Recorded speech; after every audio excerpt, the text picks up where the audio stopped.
Hello. How you guys doing? Welcome, welcome.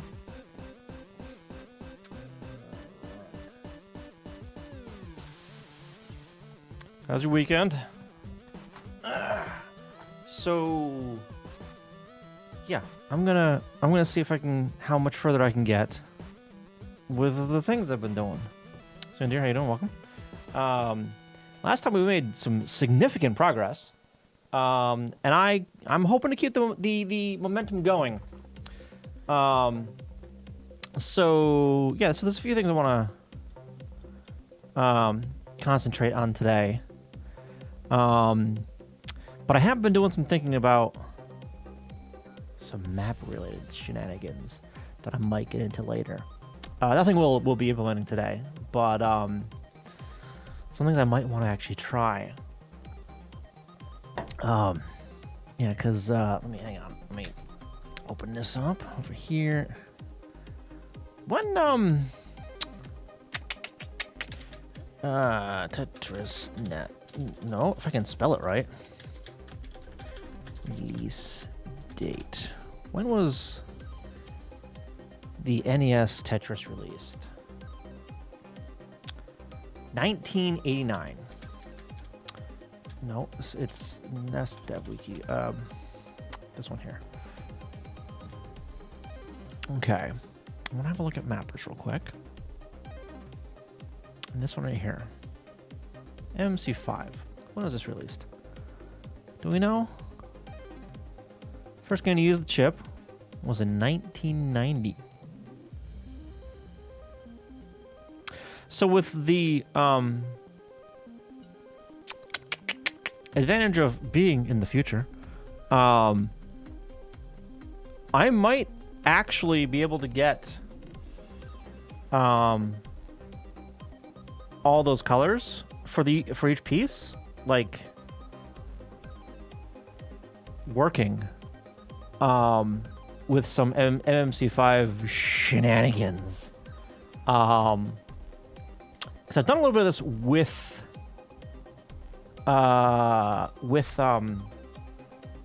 the Stratagem Hero stuff.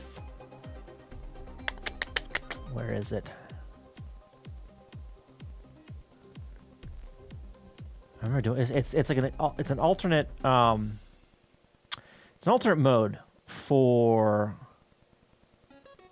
CHR stuff. What the hell was that? Configuration.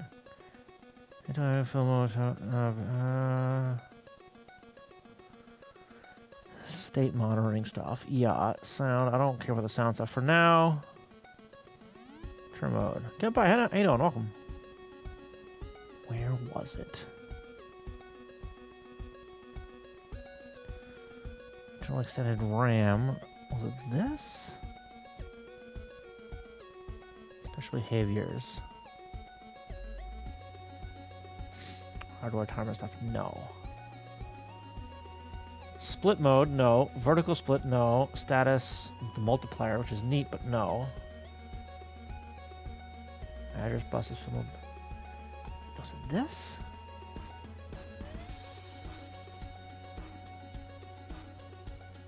Fill mode. Probably stick around long. Yeah, no worries.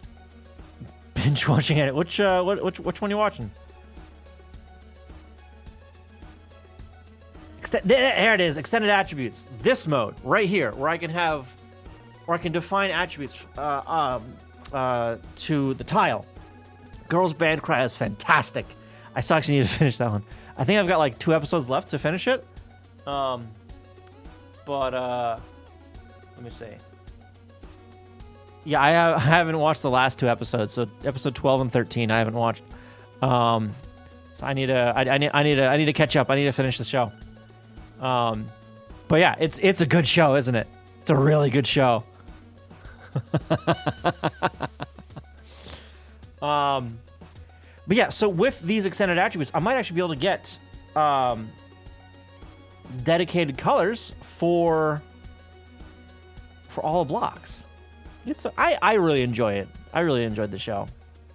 I don't know. I liked it. So far I enjoyed jellyfish more than one. I don't think I've seen the jellyfish one. And whenever I think of like a jellyfish anime, I think of like an older one. Princess Jellyfish, which is this one here. A little older. Shit. A little older. Fucking 14 years old. Okay. God damn. God damn. I need to catch up on Dandadan too. Yeah, I've heard of this one. I haven't started watching it yet. But Dandadan I'm 2 episodes behind on. Same theme, same season. Oh, okay. Showed your stratagem here to my friends, and they thought it was kind of funny that it existed in a good way. Let's go! Speaking of Stratagem Hero, that ROM does use the extended attributes. So if I do end up going down this path, I don't think I'll dive into it today. But if I do end up going down this path, I will be looking at that ROM for reference stuff. Music, same, honestly. So I saw someone like do a cover of it. So I watched the cover, and I'm like, damn, this song slaps. Like, what? Huh? And then I watched the first episode, and I'm like, where's the rest of the episodes? Give them to me now. It's so, yeah. Dandadan's really good. Well, this recent video about the 2025 anime year kind of triggered you into watching stuff, or into hating Mother's Basement or something like that. All right, so those are supposed to use the bank on a per tile basis. This way, the Nintendo's extended to 8 bits to 14 tile offsets to the extra. The upper 16 bits and the 2-bit palette value when the Nintendo is using. Right, so yeah, select palette. Yeah, palette and then the bank. Yep. Okay. Yeah. Causing me to finally watch GBC. GBC? Game Boy Color?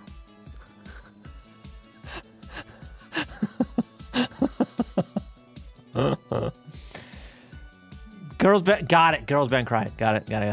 But since it aired. Okay. Yep. Yeah, finding decent stuff can be difficult sometimes, you know? Well, I should follow the contributions about on Twitter, not especially with the anime stuff, but specifically particular artists on Twitter. Oh, yeah, that's just... I avoid that kind of drama, because I just don't... I don't want to interact with it, you know? I don't want to give it the light of day, because it's dumb as hell. Whatever. Anyway, so we're not going to be doing this right yet. I might... After I get some more of the base mechanic stuff fleshed out, then we'll come back to maybe doing this. Bridgewater, how you doing? Welcome. Heard so many good things about Dandadan, but can't kill myself. You can't see yourself watching it? Really? I don't know. I really enjoy that one. I enjoyed it a lot. Okay, so let me actually do this first, and then just load this up to see where we left off. It should be, yeah. I don't know if the ROM is, but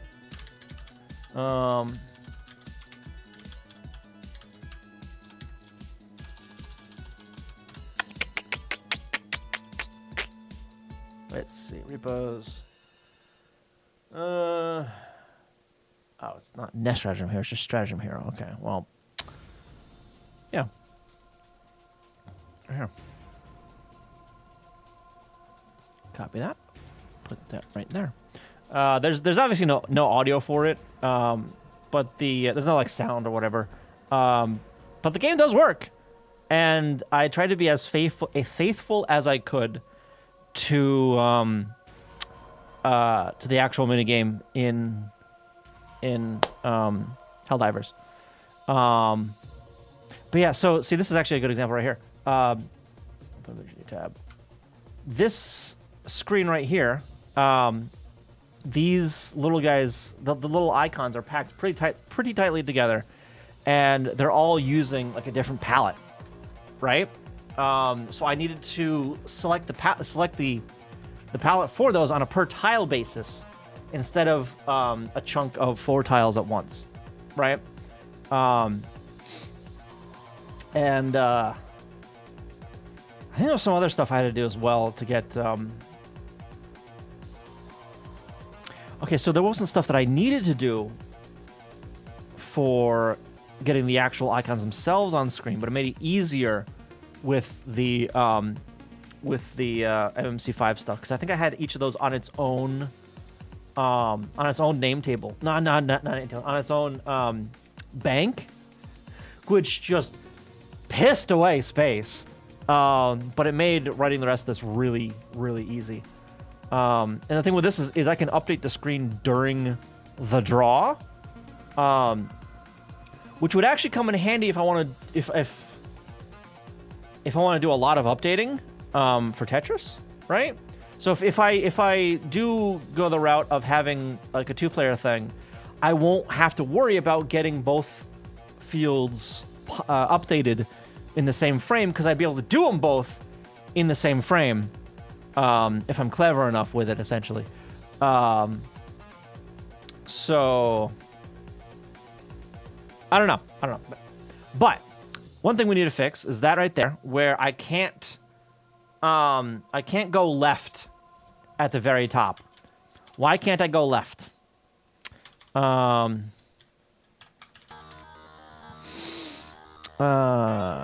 Kind of interested in changing your acquisition consuming methods. Yeah, sure. Absolutely. Feel free. All right, load bar controllers down. Oh.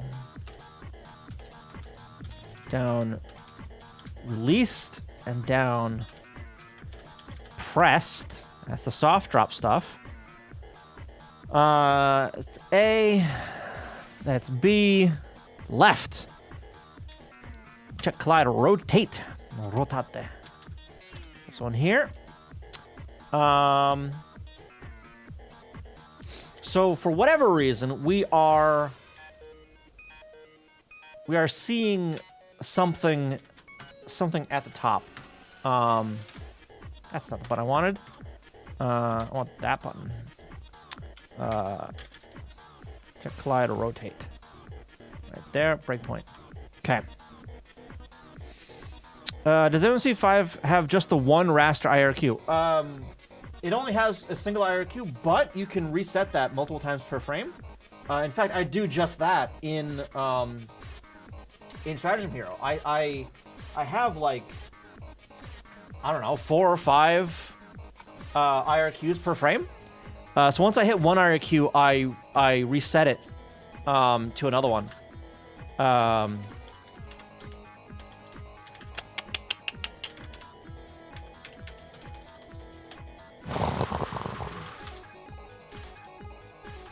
No, what? Oh, Vimela. God damn it. LS, all that. Code. Why did I name it that, of all things? So I've got all those the arrow things, arrow offsets, masks, palettes. Somewhere over here, I have a table for IRQ. IRQ states. Is this it? Kind of. So these are 2 of them. So I've got the state and I've got the line that state happens on. Right? So when I set an IRQ, this is called with the state index in A. So I get I multiply by 2, get that for the offset in the word table, and then I put the that's in the word table, and this is just the index into the byte table. So I load up the IRQ, which is IRQ lines. Oh, yeah, okay. So this is setting the line, and then this is turning it on, essentially. And And then down here, this is just a pointer that I've got set up in the IRQ, so it jumps to that individual IRQ. So let's see. One of the first ones it does setting up extended attributes. This happens at scan line 10. So it does a bunch of crap with writing stuff out to the screen, essentially. And then at the very end of that, somewhere, I set up the next IRQ, right? So that one, after this one, it sets up the name scroll, which is this one here. That happens on line 130. And that's just controlling scrolling left and right to get that's to get the name of the current stratagem centered. That's all that is. Because this is rendered with from the first tile onwards, and then I center it strictly based on scrolling. I think before I centered it based on I centered the tiles, kind of, sort of, right? I got it close enough, and then for the scroll I did like 4 pixels in one direction if I needed to, but that turned out to be a pain in the ass, so I don't think I did that. Or did I? Oh, wait, maybe I did. Maybe I did it that way. I don't know. Or, hey, what, name scroll. Okay, where's that? Scroll offsets. Ah, no, okay, never mind. No. So that, that is, yeah, I'm scrolling each one, entirely. With the, I'm centering each one entirely with the scroll. Yeah. Okay. Yeah. In fact, seeing that gives me gives me ideas for an easier way to do chain DLIs on Atari. I'm not sure what a DLI is.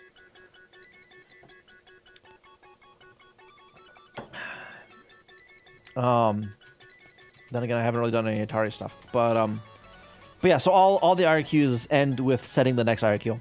Display list interrupt. Got it. Got it. But yeah, as far as the name table stuff, yeah,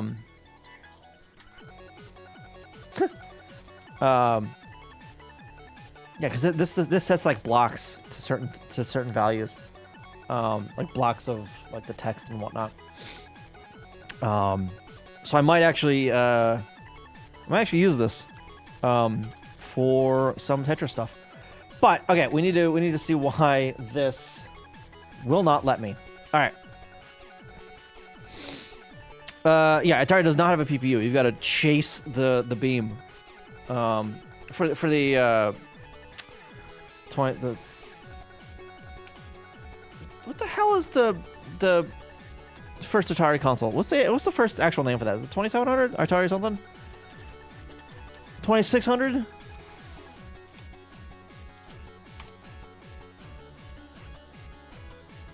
Yeah. What's the deal with those names? Why is it the 2600?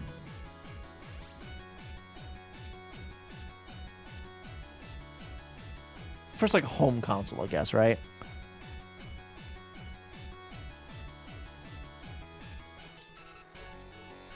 First successful one, anyway, that's for sure. Yeah, anyway. All right, no worries, Captain Pie. Enjoy. Okay, so check cloud rotation. So for this, we want to pass 0.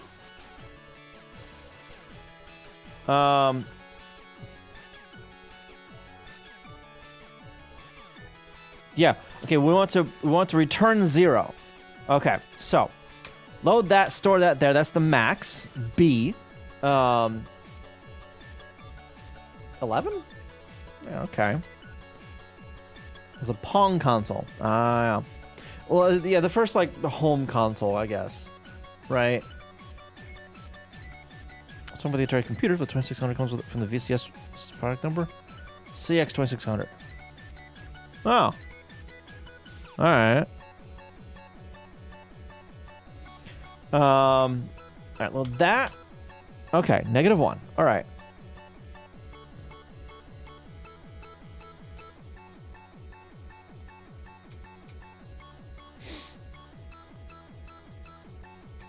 Okay. Block grid fail. It's not really a fail, but... Okay, so bastard! That scroll really pisses me off. I wonder if he actually, like, fixed that. If Sauer fixed that or not. I remember someone bringing it up a while back. Fail. Store that. Okay, so it is offset by 1, making that 0. Okay. And then this. So yeah, well, it's the full width of the grid. Put that back to A. Okay.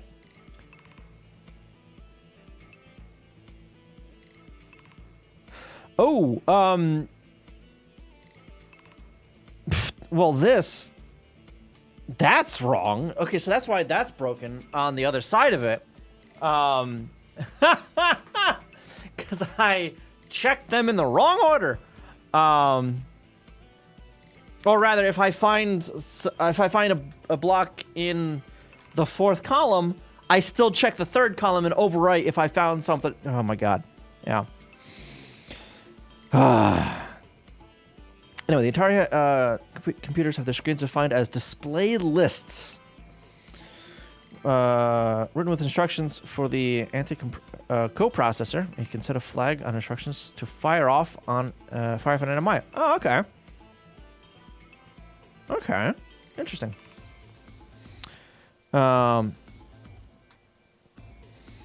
Did you know that Nintendo had not one but 2 PDFs they made about porting the NES games to the Game Boy?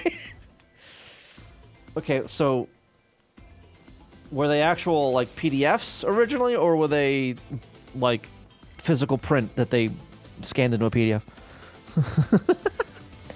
Alright, so let's come over here. So if we fail this one, we're just gonna jump to check left. Because we don't need to check this, because we've already found something, so whatever's here is irrelevant. Okay. But that doesn't help us with our current issue, where we're checking going left. Carry clear. Carry is clear.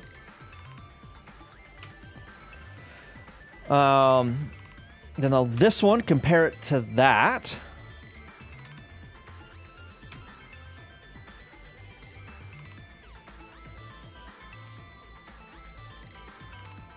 It's clear. Does it find some grid stuff then? Is that why? Alright, align the grid of the playfield. That's all that. All those shenanigans. Okay. I just pointed 2. So it's the 3rd. 0, 1, 2, 2. So it's this guy here. Alright, Sandy dear, have fun. Enjoy the movie.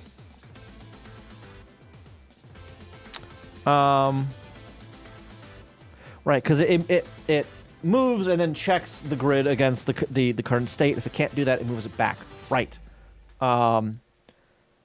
Okay.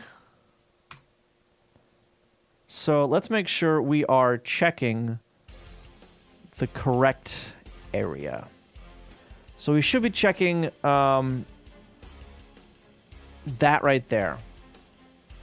Specifically 0, 1, 2. This guy right here.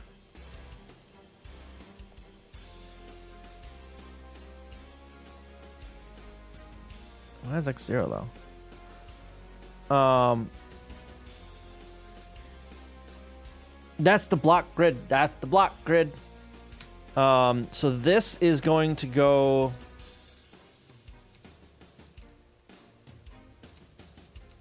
Alright, it's gonna go through 4 of them. 3, and then 4. Okay, now this is the second row. We found something. Load up address pointer 1 at Y. Y is 0. Address pointer 1 is 0C. That is far too high. That needs to be down here at field grid. How am I... What? Wait a minute. The start Y is different. Okay, so with the grid alignment, that's down too far. I need to... Alright. Decrement Y. Do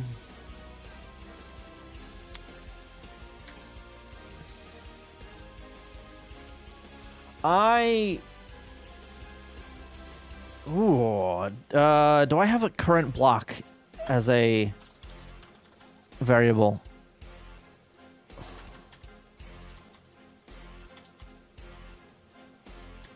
Yes, I do. Current block. All right. So we're gonna load X current block. Load A block start Y at X. Branch equal around that decrement. Nah, that's not what I wanted. Make. Okay. Let's get rid of that breakpoint, because that breakpoint, well, whatever. I'll get rid of these guys though. Delete those. Okay. Start. Still nothing. Okay. Something's still not right. Checkpoint there. Reload. Checkpoint, breakpoint. Okay. So. Well.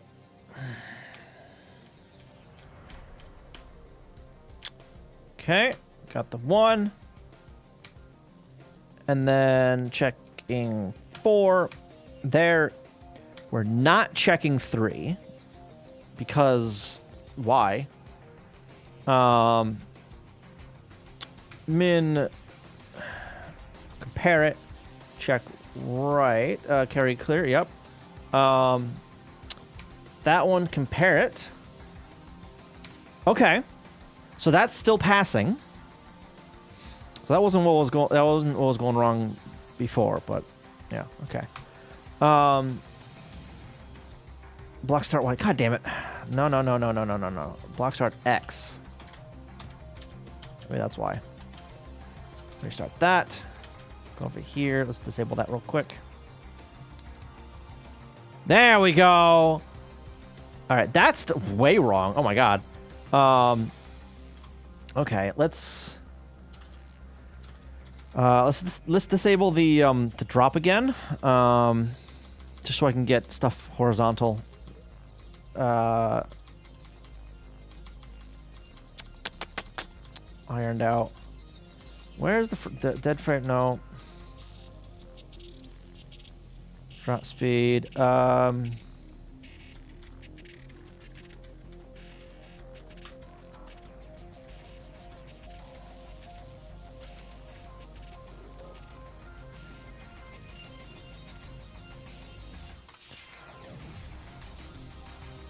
Actually, we'll just do all these.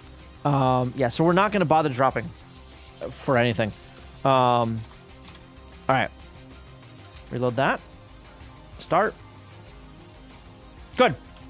All right, so delete that. What the hell's the name of the thing again? What was the name of the... check, collide, rotate.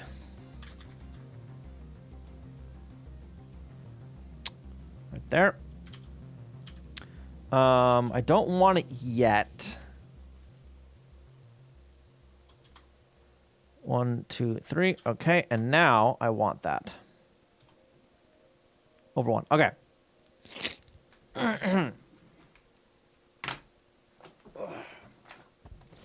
Now, so this should be firing off on column 4 and not going into the grid stuff. It shouldn't be doing that. All right, Max XB. Jojo! How you doing? Thank you for 70 months. God damn. How you doing? How's your Sunday going? All right, so we got a block over there. Only 30 more to go. 30 more to 100 now. This one's also going to fail like that. A, put it there. Check left. Load that. We're fine. Block X is A. Wait a minute.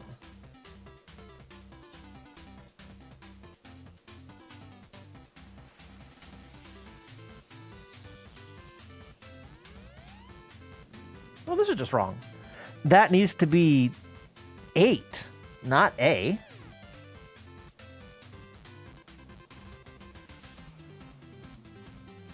Yeah, okay. So that's, I think that makes sense why that's, yeah, because I'm not checking, I'm not accounting for the width of the thing there. That's why that doesn't work. Where was that? Board width -3. Right, so we're at A now, right? A 9 8. -2? Not 3. Oh, this one's already -1. I don't know if that's correct either. We'll have to check on that.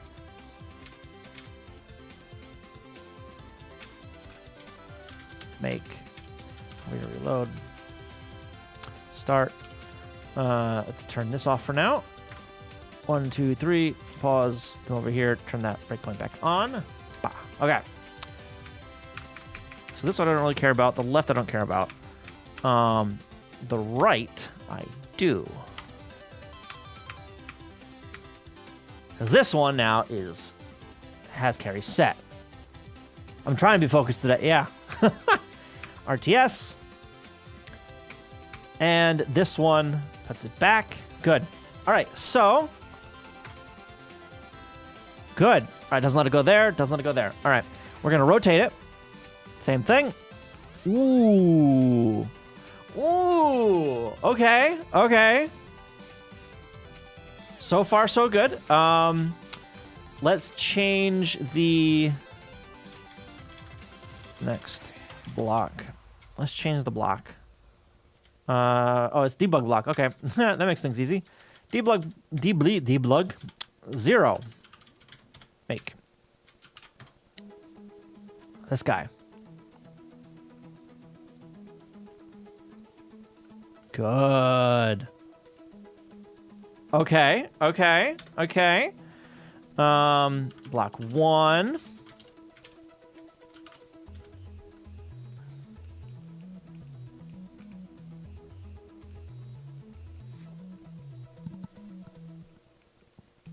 Okay.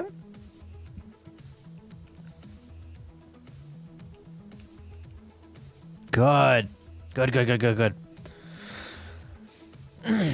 Moment, how you doing? Am I saying that right? Welcome, welcome. All right, 1, and then I want 2. Make. Reload. Doing all right. Can't complain too much. Good. Good. Especially if this keeps working. Oh! Oh, it stopped working. Oh, no. Oh, it stopped working.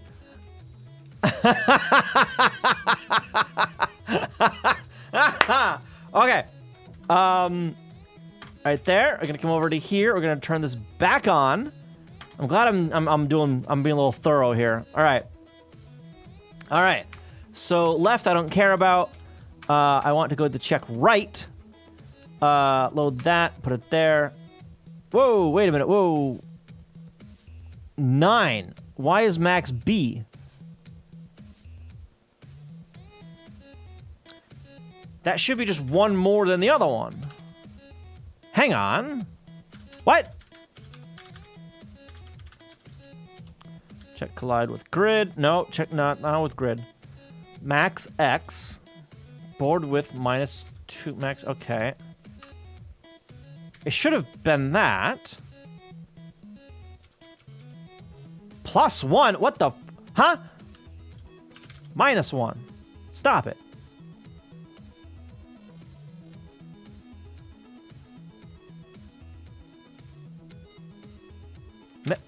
Huh?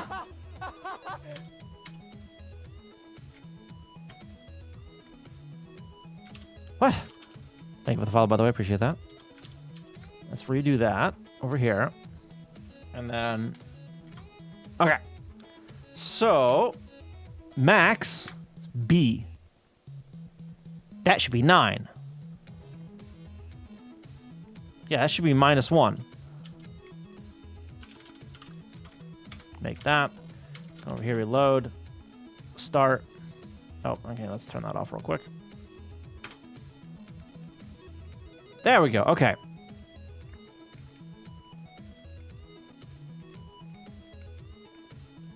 Ooh, okay, that one's not working now. What the shit? Here. 9. 9.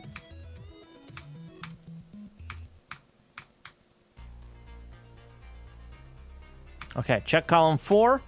Nothing's there.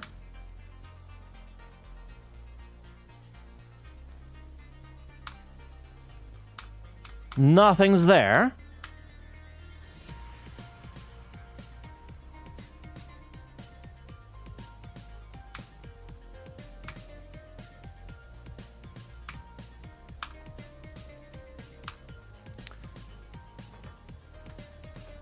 That should just be 10 then.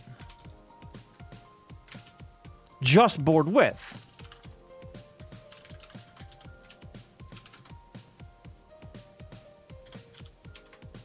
Maybe.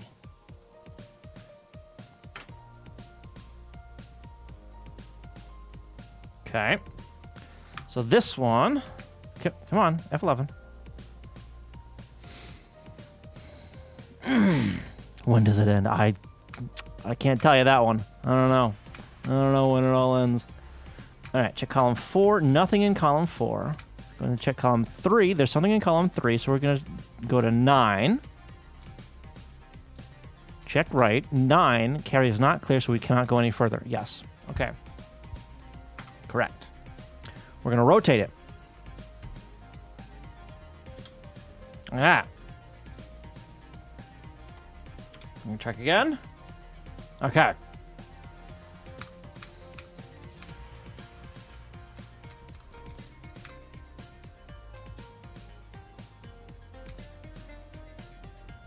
No. Wait a minute. Hold up. Wait a minute. Wait. How do we get here? I wasn't paying attention. I wasn't paying attention! Okay, so load A. Store it there. That falls through. Okay. What?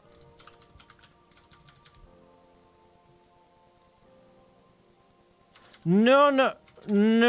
Not check right.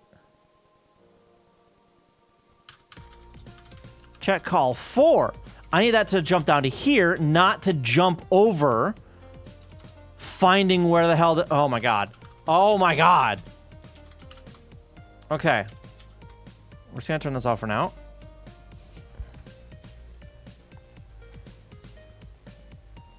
Okay.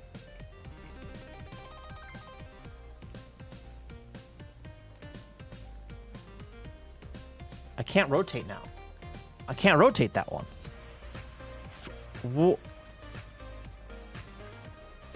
I can't rotate it anymore. Why can't I rotate it now? What? Huh? Well, that works now. But now the rotate's broken. Right there. I cannot, it will not let me rotate to that last direction. All right. Checking rotate. Come on, F11.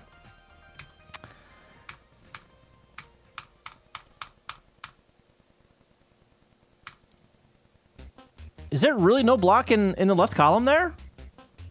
Oh, because it's not that we're looking at. Instead, we are looking at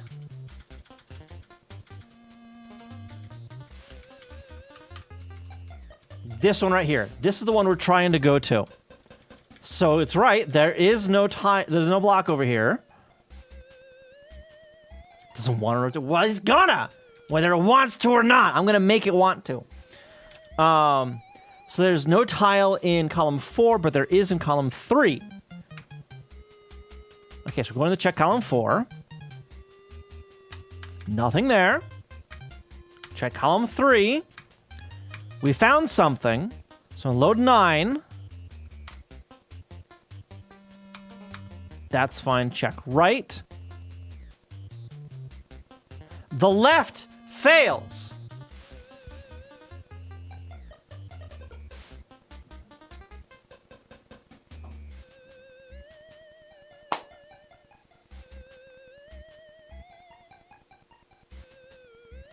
Because, yeah, FF is greater than 5.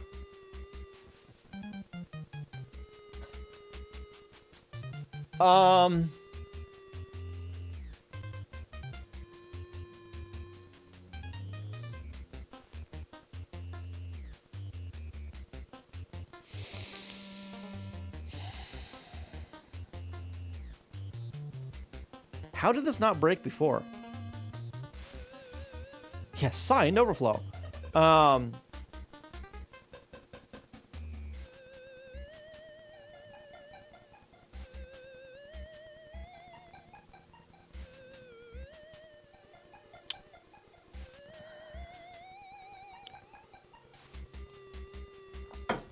can I fix this?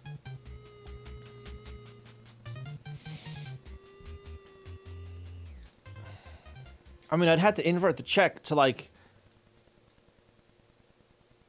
So right now I'm doing the check of if we are less than. Right? So if X is less than, no, I'm sorry, greater than rather. If the minimum is less than X, carry clear, which is we're good. I need to invert that to be if X is greater than or equal to minimum.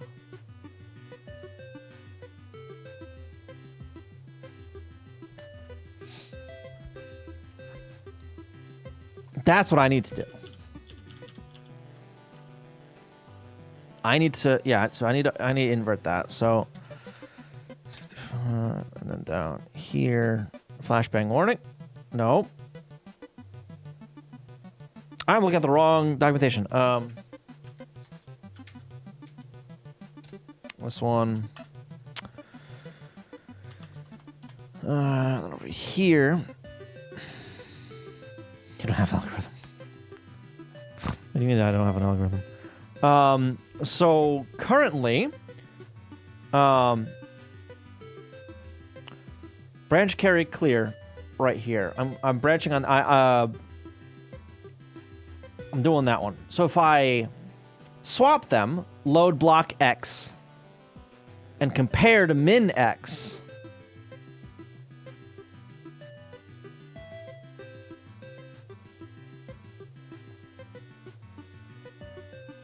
then branch and carry set. But I need to not.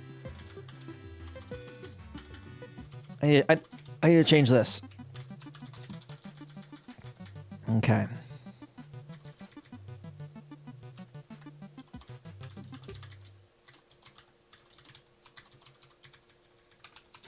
Like that.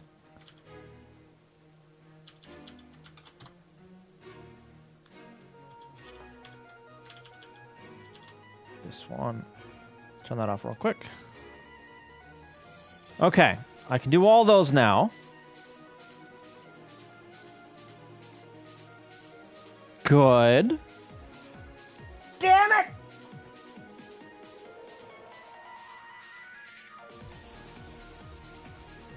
Okay. What's my minimum set to?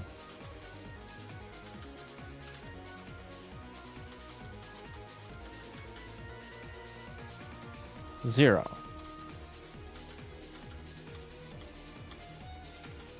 No. Okay. I set that to 1 because I only changed one of the values. I didn't change both the values. That's why. I only changed the initial. There we go. Fantastic. Beautiful. Okay. Now let's try with a different shape. Let's go back to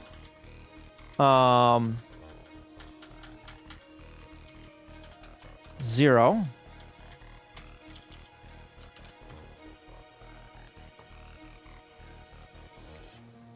Good.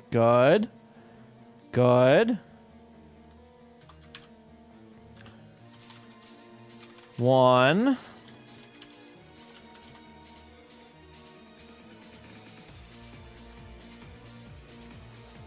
Good. 3, because I just did 2. 2 is the T.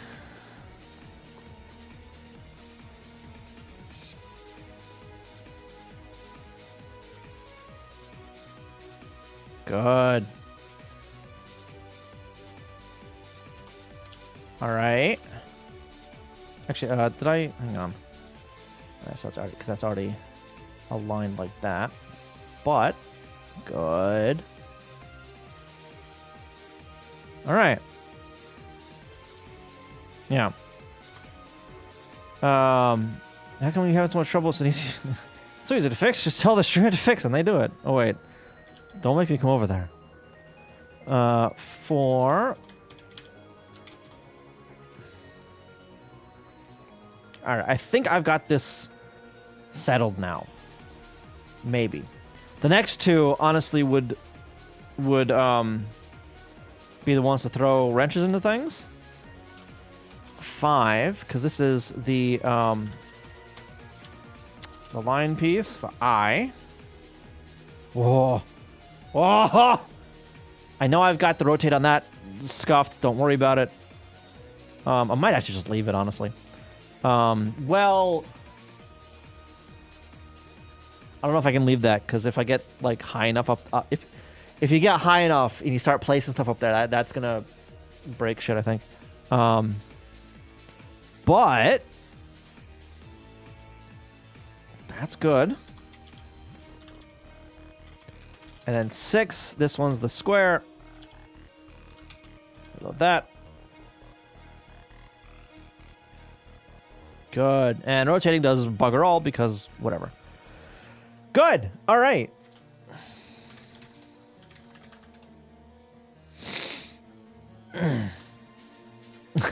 Just capture card video as a photo. Yeah, I want that so badly. Oh my god. It looks amazing. Do I really need to complicate the sound setup even further? Yes. Yes. The answer is yes, of course. Like, look at this. Look at this. Look at this. Also, this isn't really... this is Pony, how you doing? This isn't really complicating it any more than it already is, because this would be for, like, nest capture stuff, right? I'm already capturing audio off of that. In fact, this would simplify my setup, because then I wouldn't be going to HDMI to do the capture. I could keep it at NTSC. I wouldn't have to go to HDMI like I currently am for my capture card stuff. For the retro stuff, right? Did you know there was a bug in the original Pac-Man that made it so one of the AI's ability to chase Pac-Man was greatly broken? Really? Yeah, one of those myself now. After you looked at it? Yeah. I found this today, 10 minutes before stream, because I was curious on something. And then I went, oh no. This can replace one of my cards.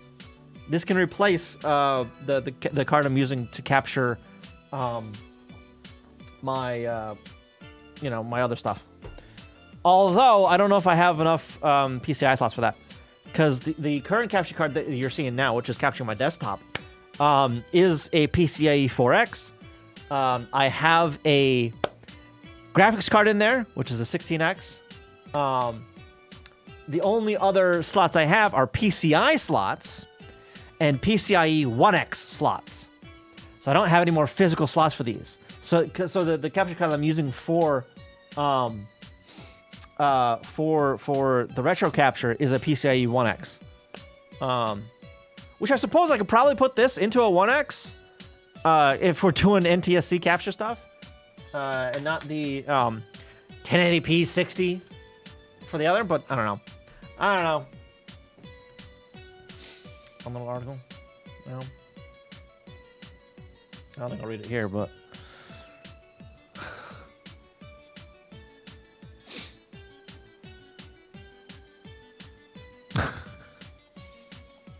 Yeah, I'm not gonna read that now, but I'll have a look at it later. Yeah. But yeah, so I might be looking at more motherboard things soon. I don't know. Honestly, I don't know.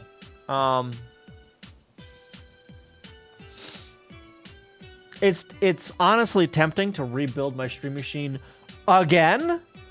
One of the motivations for that, it's like $400, I think.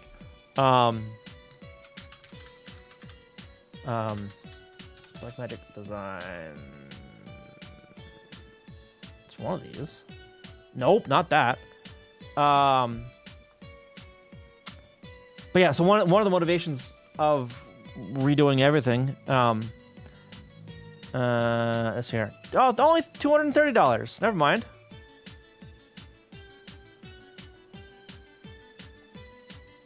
Oh, $240. Ain't too bad.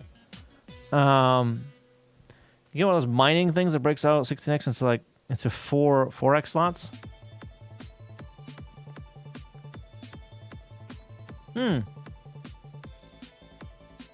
Maybe. Yeah. Because I think the second... I have two PCIe 16x slots here, but they're not both 16x. So the one of them is true 16x, which is what my graphics card is plugged into.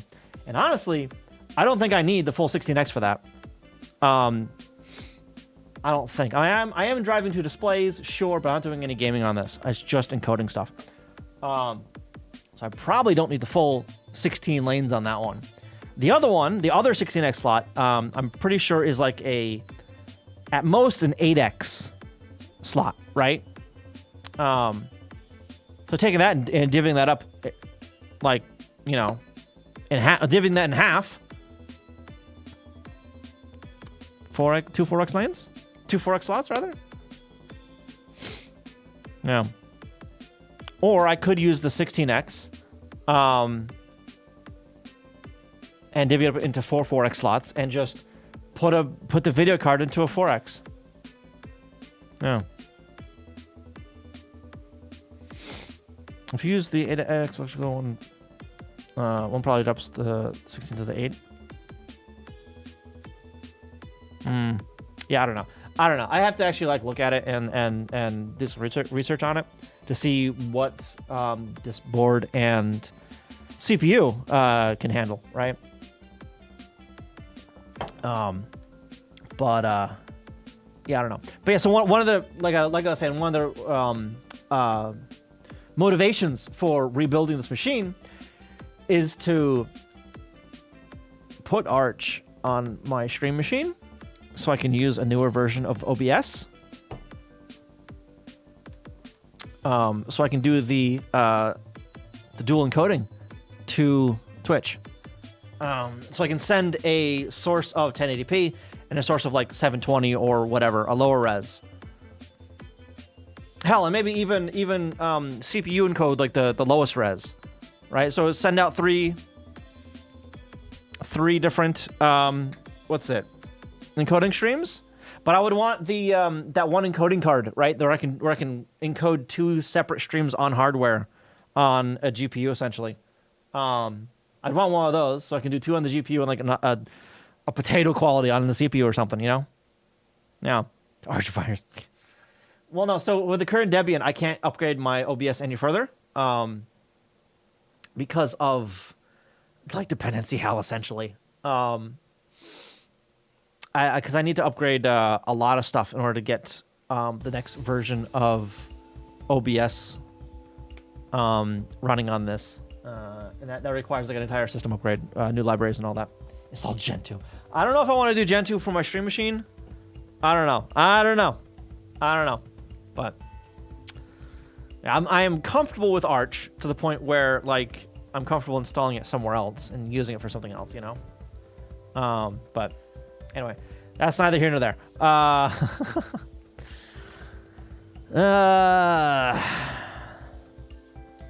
you know what? Let's take out the turning off the fall.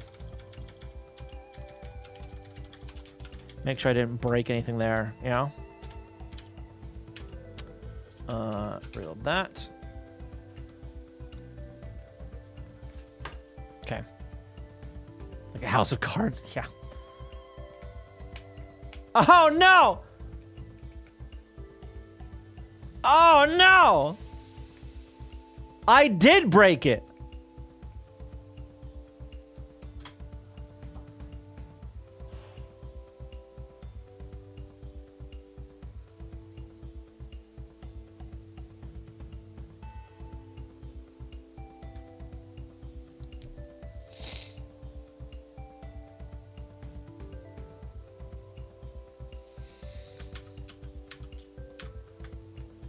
I bet you it's because of that offset I'm doing.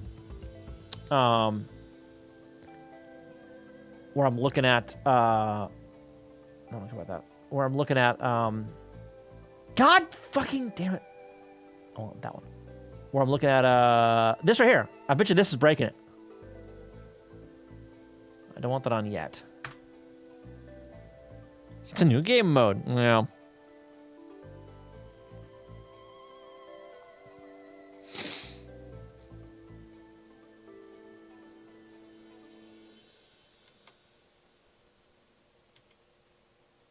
Okay. Align grid on the playfield. Block Y is 11.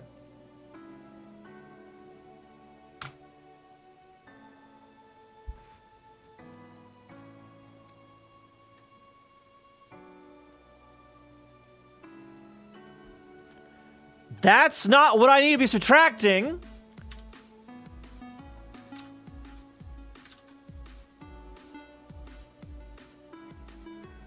I don't need to be subtracting any of that, actually, right? Hang on. Wait.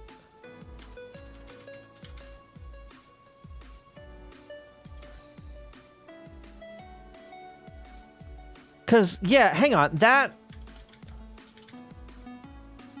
That's just the start coordinate. From there, the coordinate's the same. The hell am I doing? Don Bray, how you doing? How do I make the graphics? This is all pixel art. Oh, god damn it. I think I reintroduced that goddamn bug.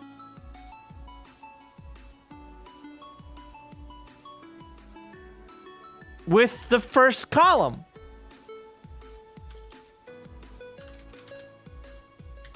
Because now this breaks.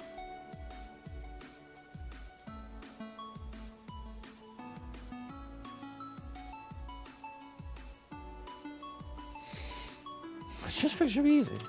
Do not make me come down there.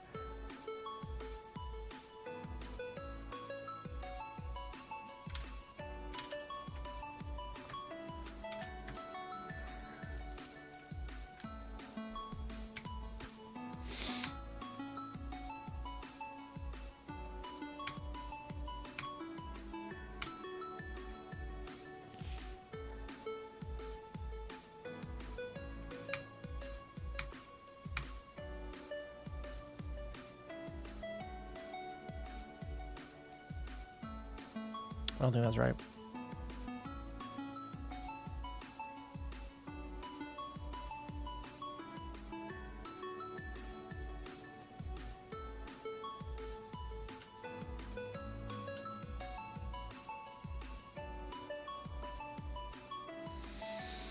Zero? Can you not? 0. Why does it scroll like that? What the hell? 1, 2. We are currently here. These 4.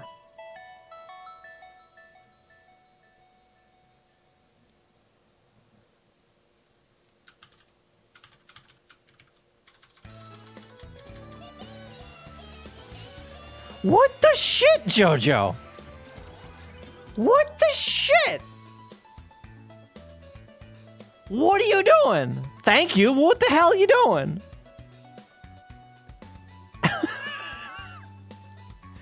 God damn it.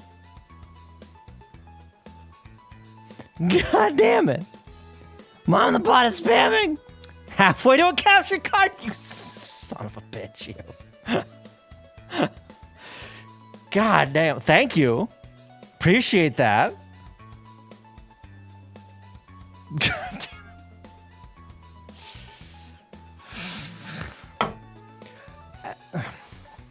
Thank you. What the shit, but thank you. I think I need to turn off the Stream Elements notification for that thing. Because I'm getting like, I get like double notifs now, right? So it's these and then these. And it's like, all right, well, Stream Elements, I don't need you anymore. Someone won the lottery? Apparently. Apparently someone won the lottery. God damn. Appreciate that. What was I even looking at before?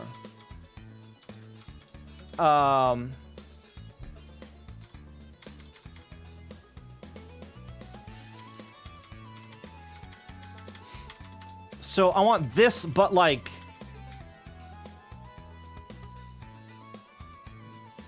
with no, that is the Wait a minute. No, I want that, but with X. So I got rid yeah, I need.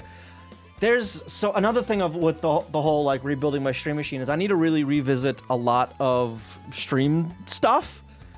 The bots and all that kind of shit, right?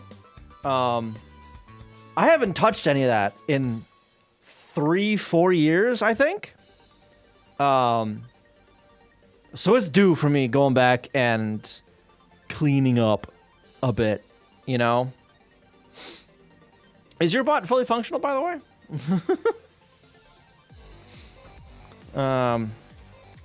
But yeah, there's a lot of stuff I need to like clean up and refresh, I guess. I just haven't touched it in so long. So long. Yeah, it is. Nice. Okay, so where is next block? And then load block.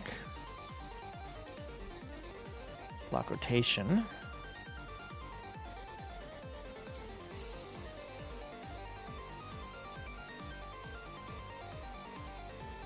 Well, this just puts everything in one spot.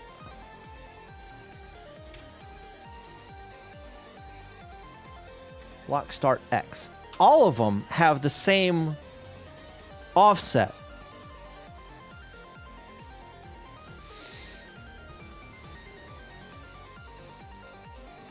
Best part about it has been almost smooth sailing for a year. Ooh, nice. This function has commander data. All right, so it isn't the X that I really want to do anything with. It is the Y, I think. This here.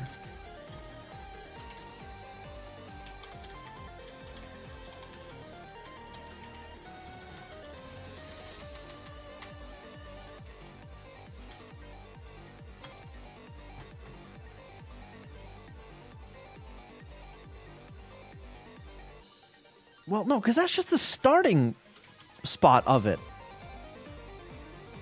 Because that puts it on the grid where it's supposed to be.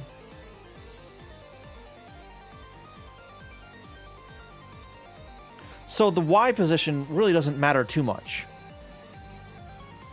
It's going to be one of two values. But once it's placed on the grid, nothing else matters.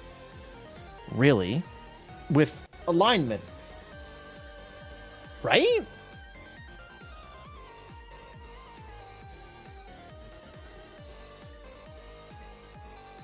Shouldn't anyway. All right, well, let's... So I don't have it in there now. So why... Let's turn off dropping again. God damn it, no. That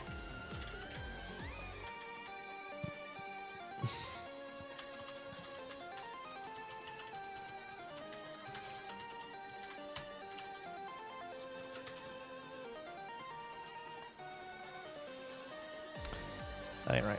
Nope, delete that. Right there. Alright.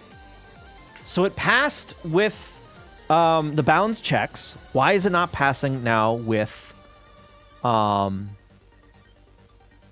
grid check? There's nothing on the grid. So it should be checking this one, I think.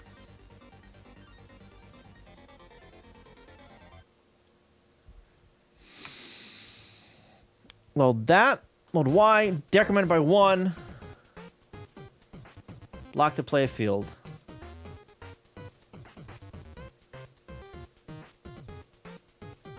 Y is FF.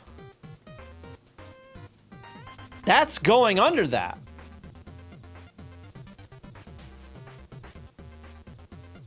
That's why. Okay, yeah, so...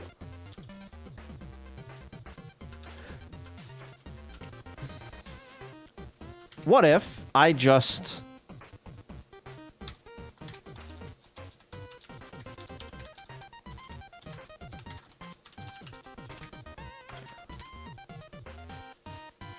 We're at the top. No, hang on. That needs to go to the second loop.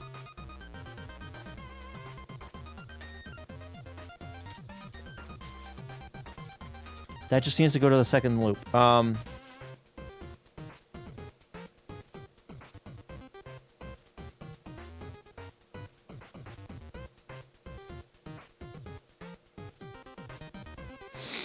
So I need to load Y4, jump to next block. No, load Y3, because that's going to increment it down there. Here, going to hit 4. It's going to be equal. So it's going to drop to there. Okay. Let's try that. Thank you for the follow, by the way. Appreciate that. Basically, the only issues have been on new features, like subathon stuff. Ah, all right. Okay. Align. It is not positive. So we're going to load 3. Jump. Down here. Increment Y.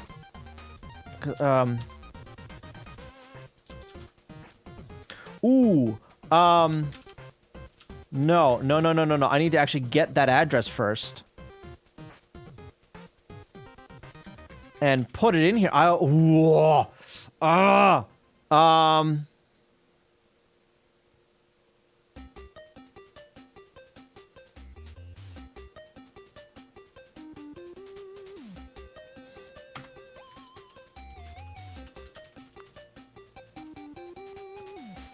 Yoink that.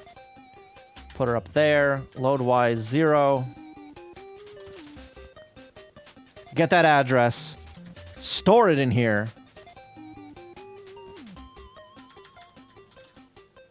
And then go to the... Yeah, okay.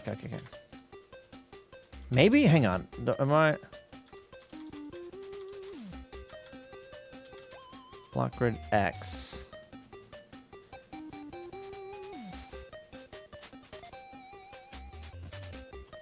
That also needs to be 3.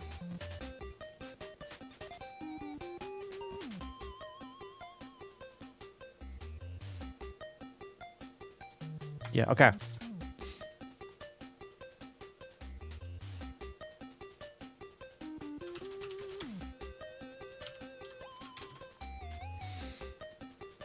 All right.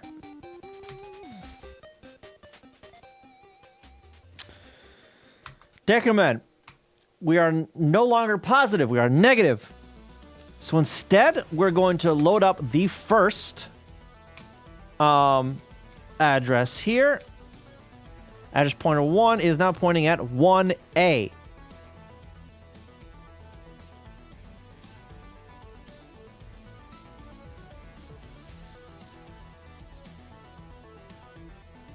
Okay, so far so good. Load X3. Next block.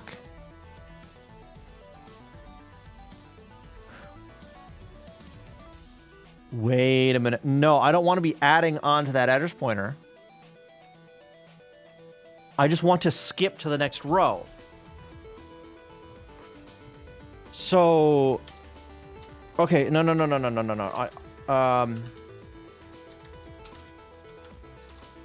So I'm loading.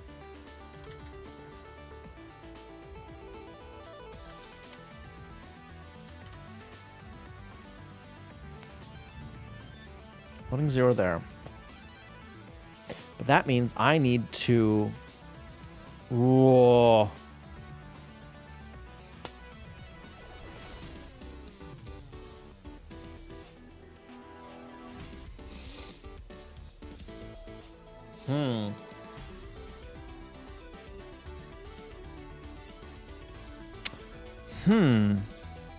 What if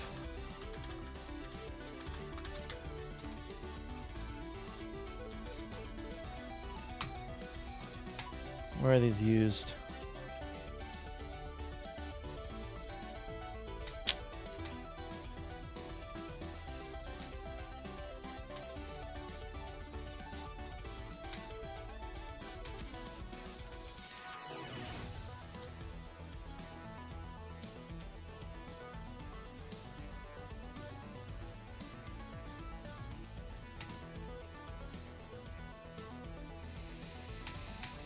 Just everywhere.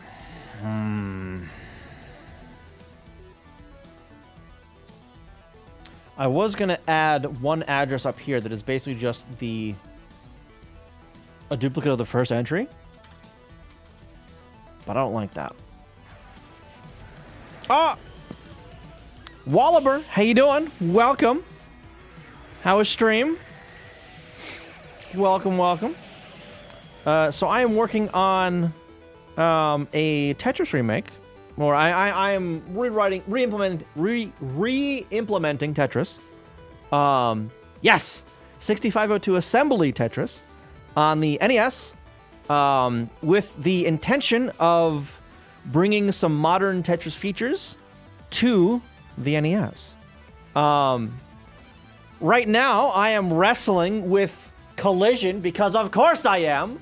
I thought it was, fixed last time, and I just need to fix an edge case next stream. This stream. The edge case is throwing so many wrenches into things. Oh my god. You ordered a game for the Atari 2600. Ooh.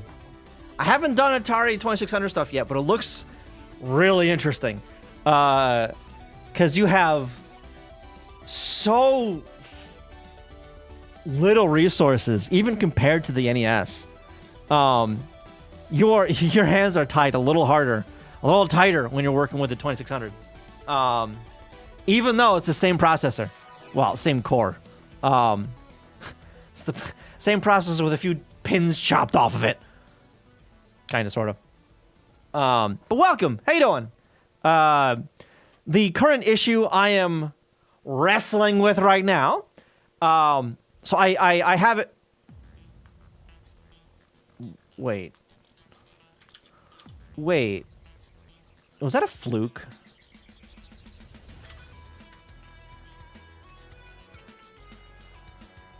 I don't think it's reading the right memory for that. I don't think it's reading the right memory for that. Can you, like, actually... It's paused. And it reads that every goddamn frame. So I can't see... Why is it reading this the entire goddamn frame? Because I'm updating it every frame. That's why. Ah! I'm updating the screen every frame. God damn it. So, okay. So, the edge case that I was dealing with was on the top row, I wasn't able to go left. You can see that I am going left now, right? I'm going left and right. And it's actually stopping at the boundaries. It wasn't stopping at the right boundary, number one. And sometimes it wasn't stopping at the left boundary. Now, you'll notice that nothing's happening. It's not going down any, because I turned it off to do some debugging. However, when I turned it back on to see, to verify that things were not broken, I found, to my surprise, things were still broken. I'm going to come up here, and I'm going to turn on... I have it in this window up here. Turn on the drop again. Take that. Reload that. Okay, so. Let's see if it still happens. It probably does, because I just undid a bunch of crap. So we're going to go to the bottom here. And where does it stop? Really?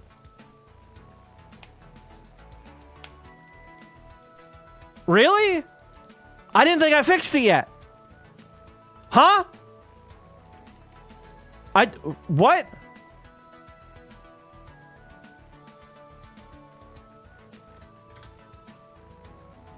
What? I thought it was still oh god. You go enjoy your lunch. Appreciate the raid. I'm losing my mind. Ivan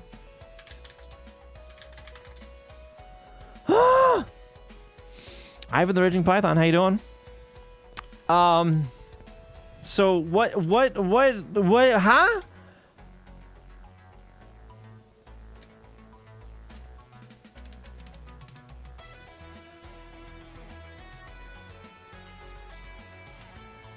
There's no way in hell this is still right.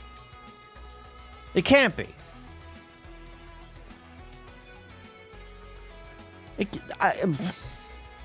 So there were okay. So there's two separate collision checking routines, right? One is strictly for the bounds left and right, and the other is placing blocks on a grid. Or aligning the blocks and making sure there's no other block on that grid, right? On the play field. The rotation stuff was mainly on the outer edge bounds, right? So I fixed most of that, and then I went to the T block to try and to verify that all of them worked, and suddenly that one wouldn't let me rotate to only one of the rotations, and that rotation was broken on the grid alignment stuff. So actually, let me check. Let me check that. What was that? 3?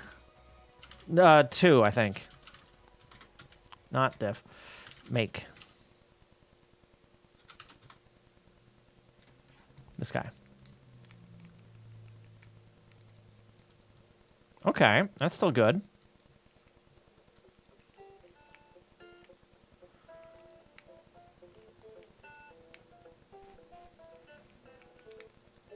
All right. It looks like we're still doing good. I screwed up that one. That's cool.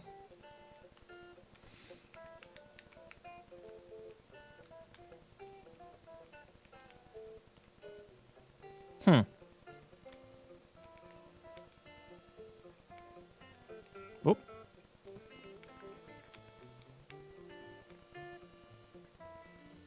Oh, that's gonna be ugly, isn't it? Yeah, that's gonna be ugly.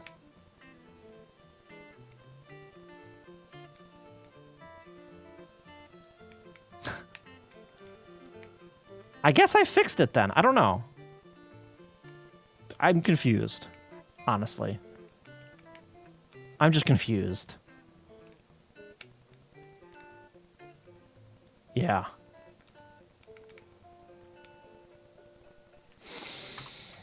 So we're gonna commit that then.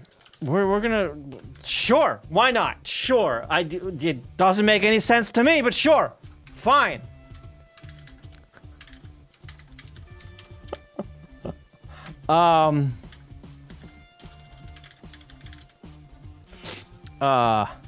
Fix. Ship it! Yeah. TK, how you doing? Welcome. Fix. Collision edge case. Fixed the,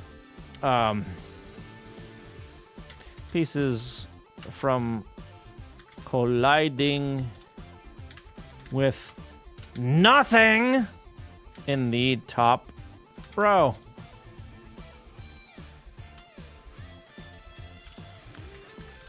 I'm still not really sure why this works right, and am not convinced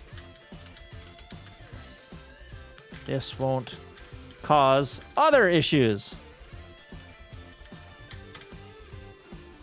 Give me a sec.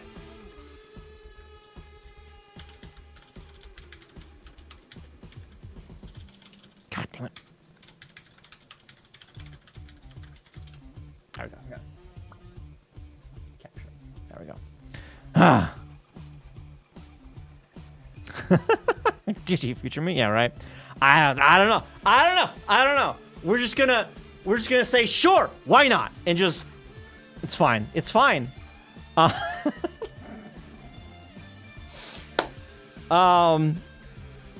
Okay, so catastrophe averted somehow. Yeah. Strongly typed, how you doing? Okay, so that was the first thing I wanted to get figured out on the stream. It only took an hour and a half. That's fine. Next.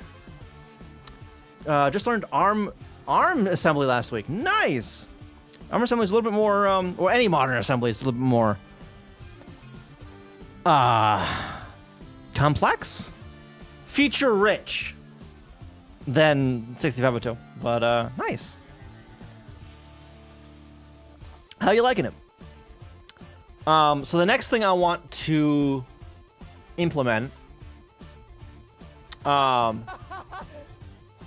you for the follow, appreciate that. The bot's kind of like weird, but yeah, is the bag system, I think. What the follows? Which basically says, it reworks the RNG for the pieces. Currently, I have it just always dropping the same exact piece, and that's static, right? It's never changing that piece. Now, I might do that specifically with this piece for like an extra game mode. Maybe, we'll see. I do plan on doing that, actually. But I want to implement the bag system, or the 7-piece system, right? Where, okay, so we have 7 total pieces. So we got, they're on the side here. This is all static, by the way. The only thing that isn't static is the playfield. So 1, 2, 3, 4, 5, 6, and 7. We have a total of 7 different pieces. The bag system takes one of each of those pieces and shuffles it. Right? It takes a list of one of each. So a list of 7 and shuffles that list. And then it feeds you that list as the next pieces, right? In order. Well, in order of the shuffle, right? So you're guaranteed every 14 pieces to get exactly 2 of each piece. Right? Right. Or someone has some fuckiness. Predicted code is amazing. Predicted code? Predicted code. What's predicted code? So yeah, so For the bag system, I need to do some kind of RNG something or other.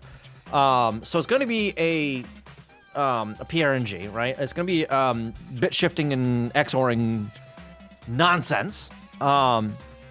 Static shocking that. Yeah. But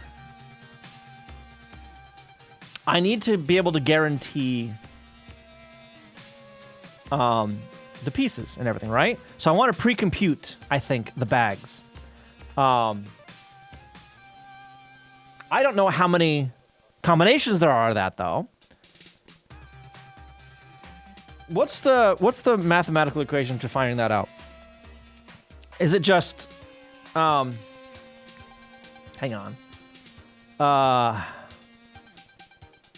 7 that? 5,000? Is it really 5,000? That doesn't seem right. That doesn't seem right. Is that right? Like, how many different ways can this be shuffled? It's 5,000 different ways?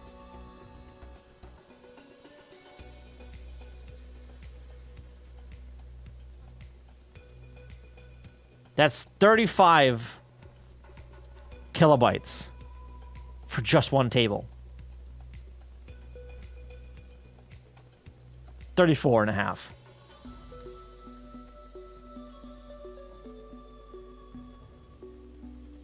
That's so much goddamn space.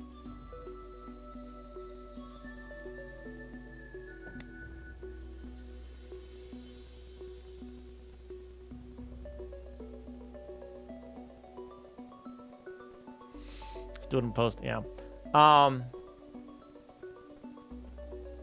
Let's see. I can't allow duplicates. That's the thing.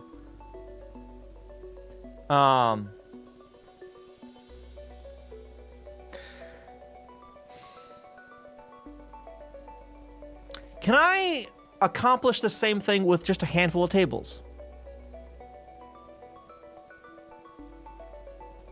Let's...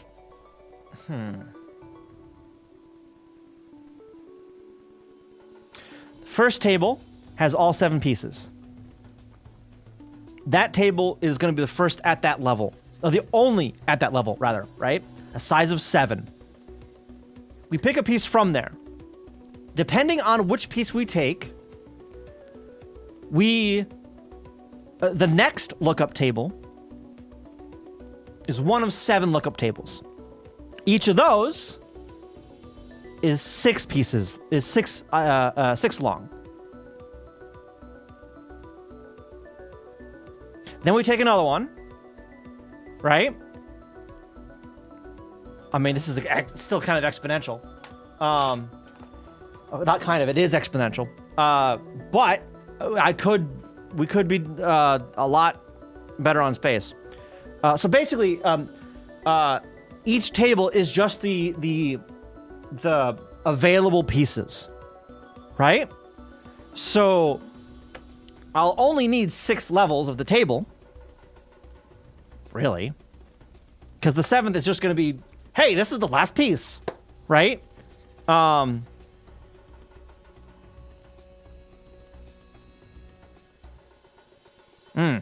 Yeah. But that's still a lot. Because, yeah, so for the first level, 7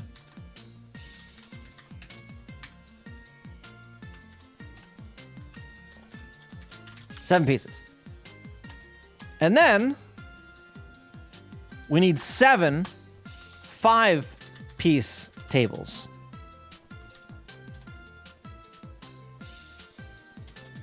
Then 6 4-piece tables for just that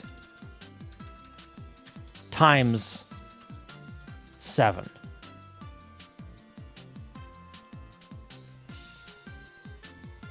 This is still the same number, isn't it?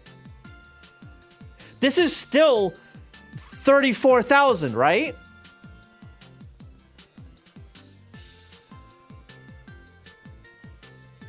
this.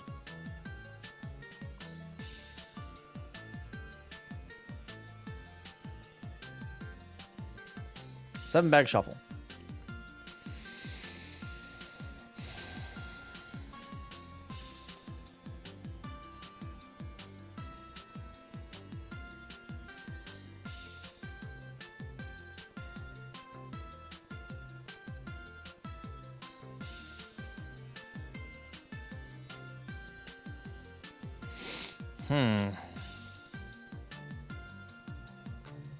So basically, this puts them all into. This is a proper shuffle. Yeah, where you just swap some of the elements around. Which.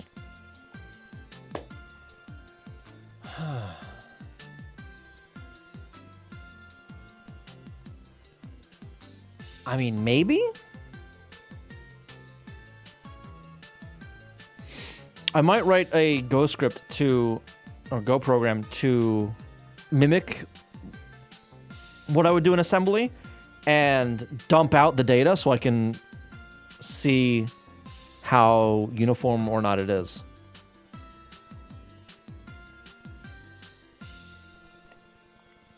Just do it programmatically. Keep a bit mask and count however many bits.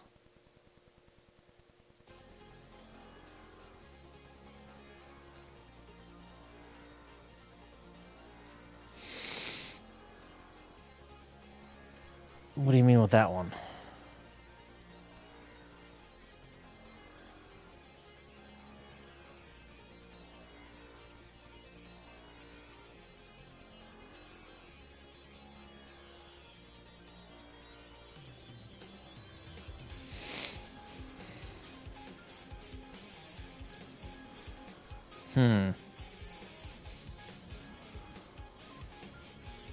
You mean like for a shuffle? With the bits? You know you need one of each piece, but the order needs to be random. Right. Start with a bit mask of 0x7f. Okay, generate number 0 to 7. Count however many 1 bits, then mask out that bit.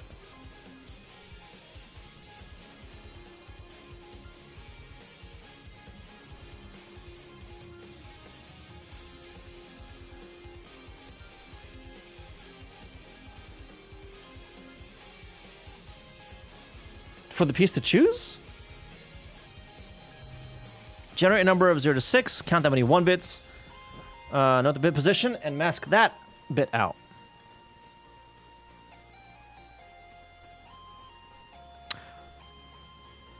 Oh, so I do that 6 times essentially. The 7th is really just not really a random or anything like that. But each time is for a specific piece. And, okay, which position am I putting this piece in? Right?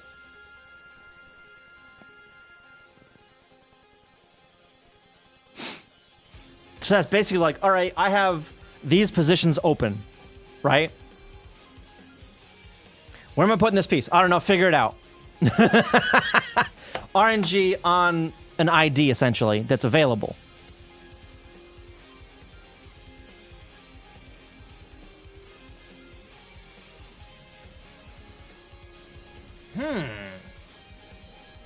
Jamaica, how you doing? Welcome.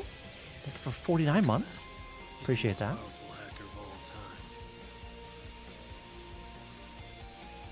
Bit mask of which pieces haven't been chosen yet? After 2 weeks, get sub anniversary.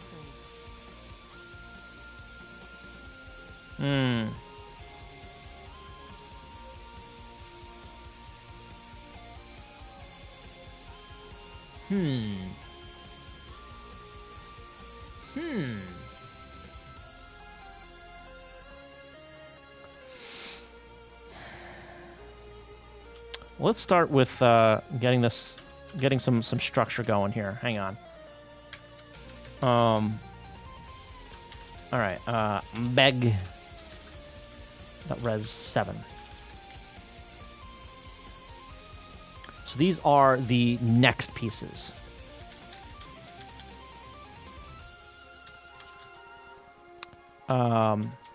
Does not include the current piece. current block here. And won't include like the hold piece either.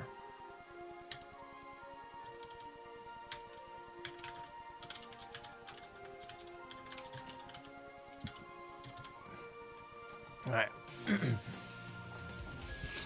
Finish the Indiana Jones game. Ooh, and watch Arcane season 2. I haven't seen season 2 of that yet. I need to watch it, but yeah, one of these days I'll get around to it. Okay, let's go over here and at least start like a bare bones. Shuffle bag.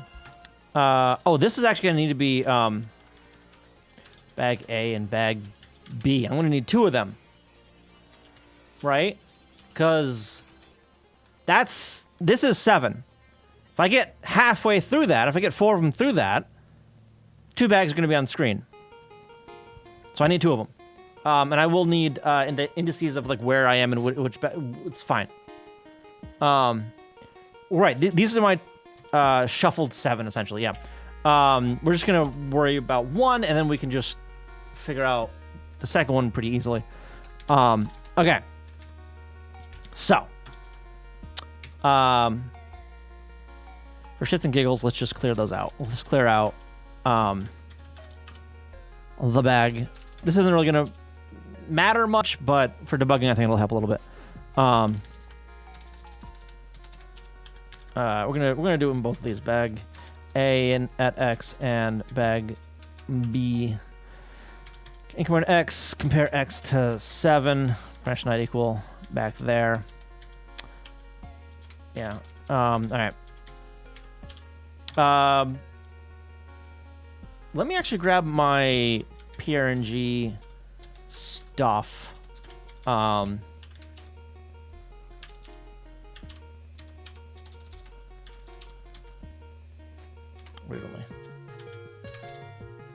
Really? RNG. Where is that?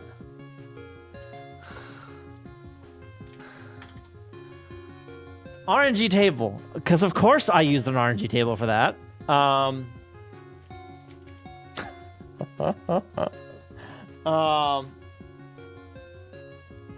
Right, because so this one wasn't a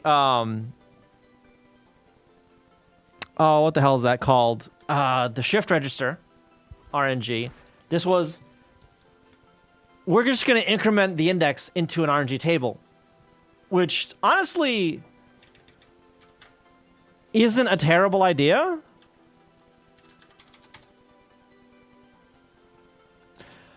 The reason I did it this way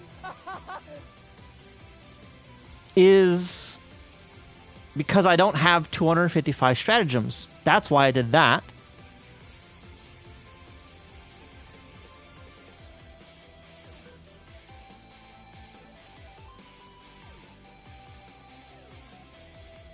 But for mine,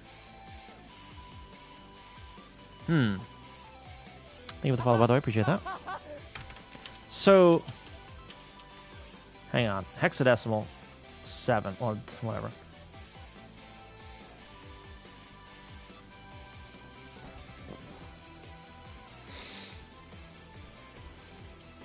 I mean,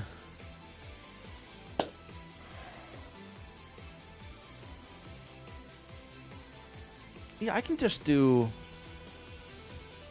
a proper PRNG and chop off some stuff and whatever. So let me get the proper one for that.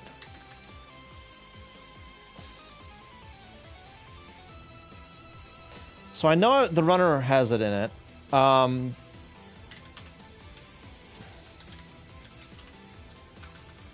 Oh god, I don't know where though. Is it in here? Oh yeah, it is. Okay. So this is a 16-bit.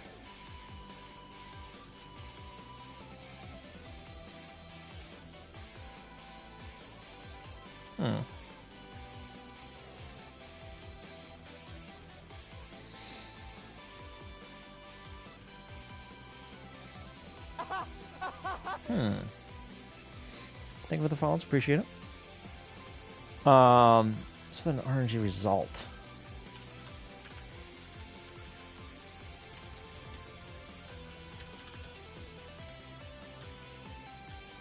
What?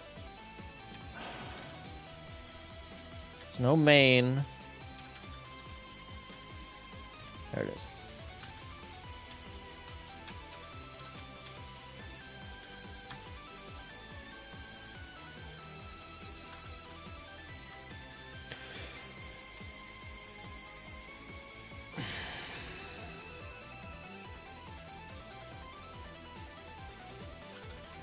Yeah, we're gonna take this. We're gonna modify this a little bit. 'Cause I don't need to like store the result somewhere like that. I don't care about that stuff.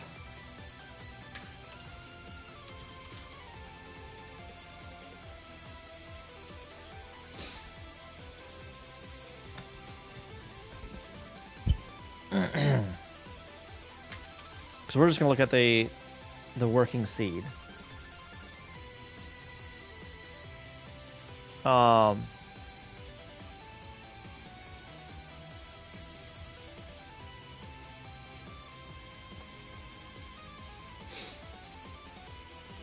Yeah, and we'll just grab the lower 3 bits of this, I think, for our seed stuff. Yeah.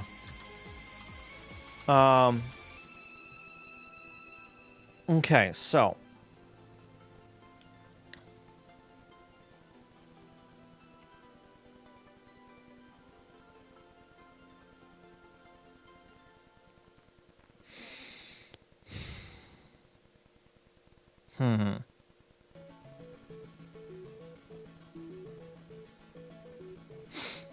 still don't know how I really want to handle this, honestly. I mean, even with like the unless I'm not understanding it really right. I'm not sure about the whole bitmess thing either. Thank you for the follow. Appreciate that.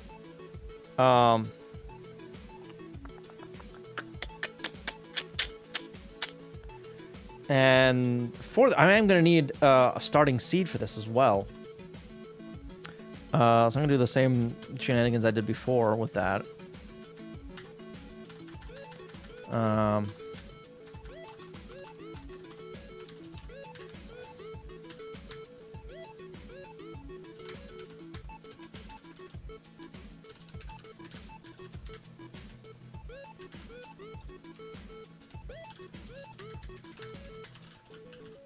There we go. There's our working seed. That's the initial state of that. I'm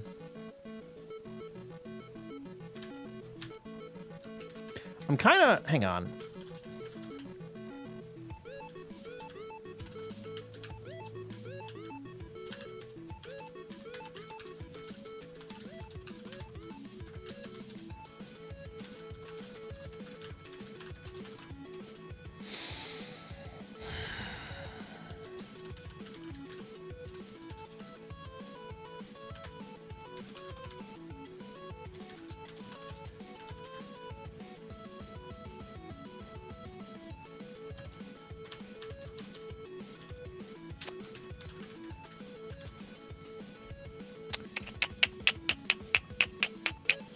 That's going to be... I need the decimal values of this. The hex values, rather. 5A. 0x 5A.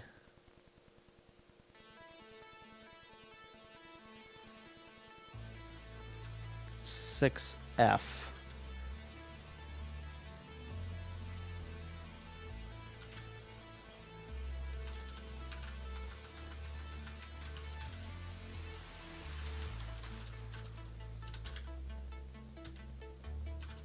Okay.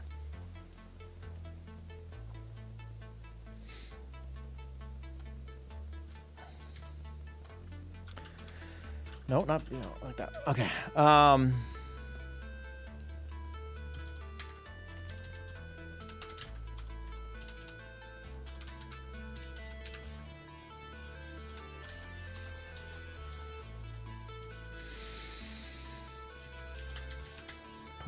there, like that. For I is 0, I less than 10 for now.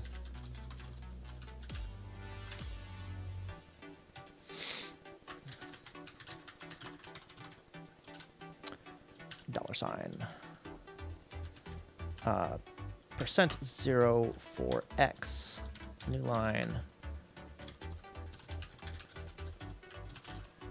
Okay.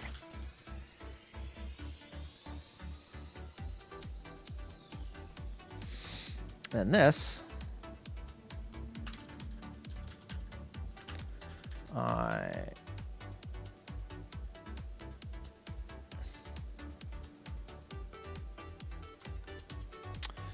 Less than 8 I plus plus.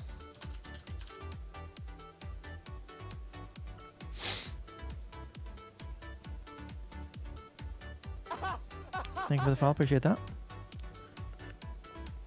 All right. Load that up. If it's not equal, go to 1.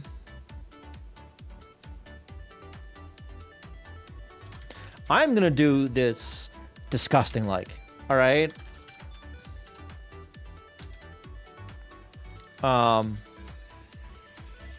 In fact, oh yeah, okay.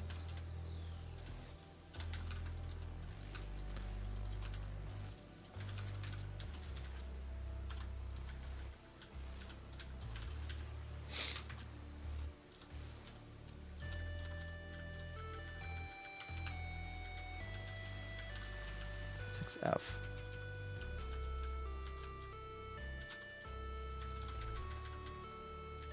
One and working seed 2.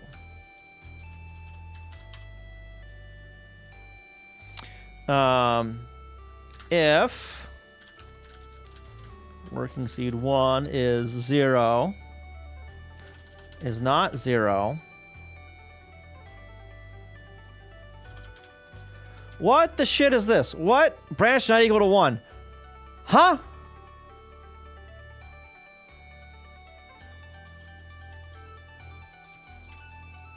No, get out of there. Working seed equals. We'll shift it left.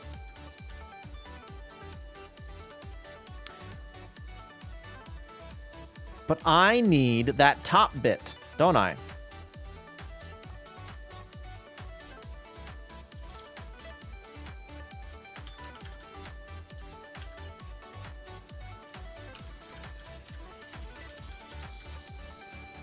Why am I doing this again? I don't remember why I'm doing this.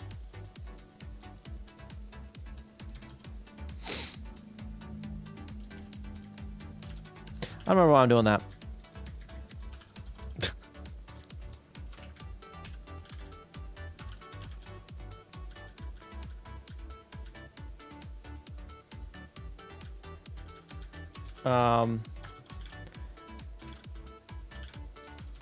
This is just going to come somewhere else. SP, that's going to go over to utils down there. JSR, BRNG.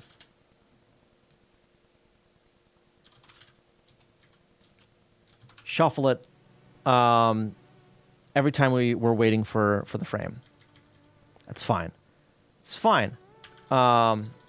So that means I need the seed stuff. I didn't put it there. Okay. Main. I need that over here. We'll put that over here. Working seed. Dot res 2. Thank you for the follow. Appreciate that. Retro boy, how you doing? Hello, hello. And yep, 6502 assembly. Yep. Oh. You're looking at no worries. Welcome. How you doing? All right. Now, the question is how I'm going to use that shit. So, where, well, okay, so the whole 16 bits is refreshed. Dennis, how you doing? Don't hurt yourself.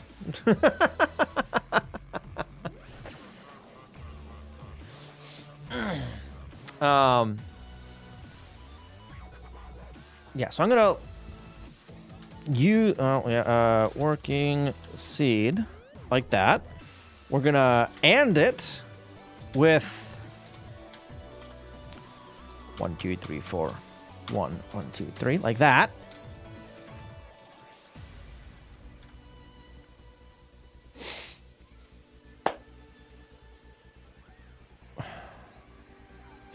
That needs to be between 1 and 0 and 6, not 0 and 7. Son of a bitch.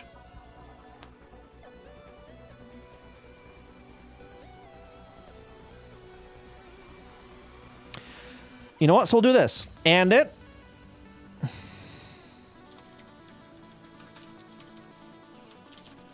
Branch equal. It's empty. Back there. Do it again. No, the branch equal. No, this is gonna be reload seed.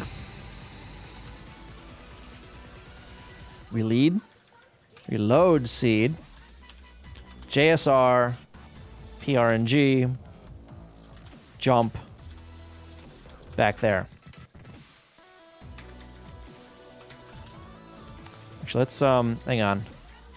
I can't put it above here because yeah. We're learning how to make your own Quake style software renderer. Ooh, okay, nice. Nice. Do you have the I suppose those aren't Quake though. Have you seen the two game dev black books from id Software? They go over like Wolfenstein and Doom. I know it's not Quake, but precursors, I guess. Really interesting stuff in there. Which takes longer to get working? A Tetris clone 6502 SM, a Gen 2 install on old hardware. Both require patience. Yeah. Good day. Was not freezing. It's cold. It's pretty cold here, but I'm not outside, so you know. Winter solstice was yesterday. Or the day before. Yeah, it was one of those days. Yeah. Is there a Quake one? There might be. Yeah, so I've got. Wait.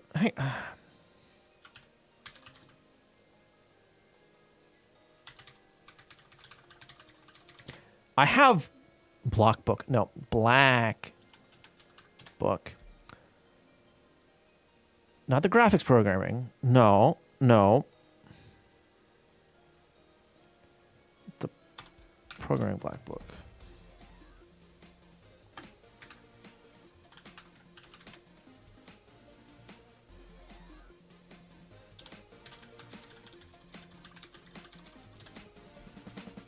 Game Engine Black Book, that's it. Yeah, so there's... Right, the Wolf 3D one. And... There's also the Doom one, right? Yeah. So I have both of those. It's not a Quake one, is there? No, there isn't. That's unfortunate.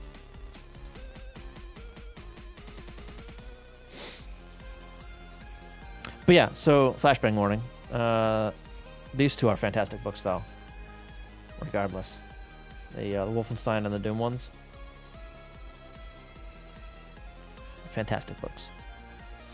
My eyes! The goggles do nothing! I'm sorry, Godfather. How you doing? Welcome. All right, so doing this, 0 to 7 and rejecting 0.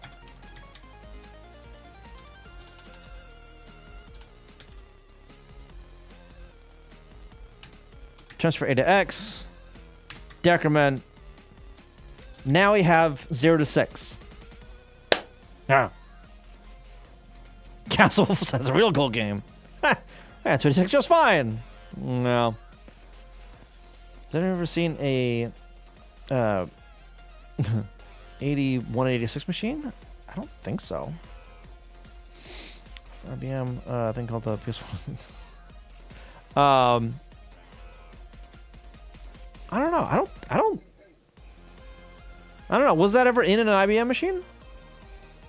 Or did IBM start at 286? I don't know. Cheers is how I'm doing. Oh, nice. Nice. I'm Meta Elon. Welcome. Alright. So I still... Thank you. Appreciate that. But IBM started the 8080. Well, that goes to show how much I know. God. Merry Christmas Hanukkah once again. Sure. IBM jumped from the 8086 to the 8286. So there was no 8186. Huh.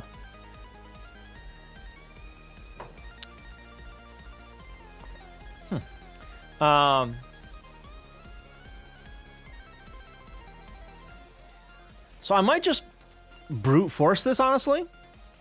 Just for shits and giggles.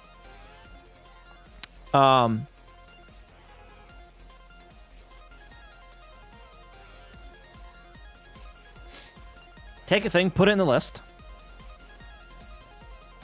If it's there already, try again. In fact, we're gonna hang on. JSR, PRNG.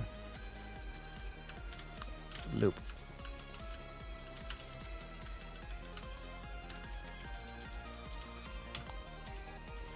Wow. Unless there's some previous IBM machine that actually used an 8080, I'm not that I'm aware of. IBM started with the 8088 for their home computers.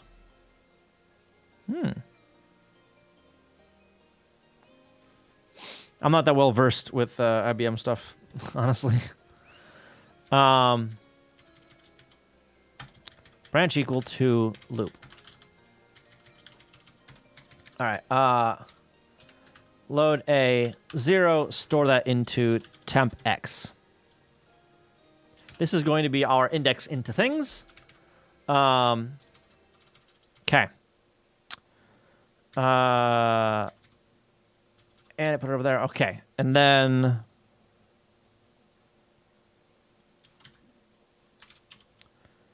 transfer back to A. Load X, temp X. No. No. Load Y, 0. Check.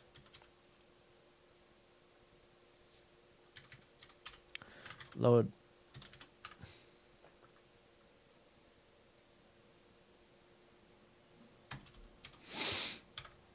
Compare A, this guy, to bag A at Y. Branch equal loop. We found it in there, so we need to look again.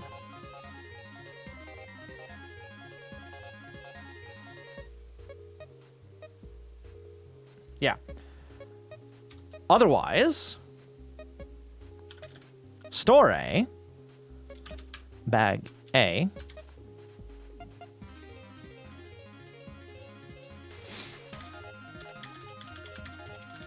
at X.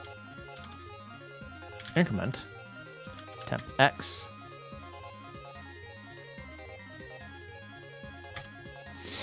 Compare X to 6, basically, right?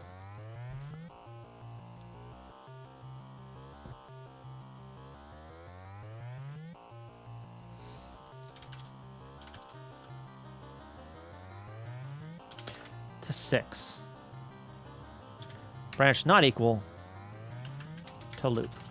Okay. So what this does, run the RNG one cycle. Load up one of the 2 bytes.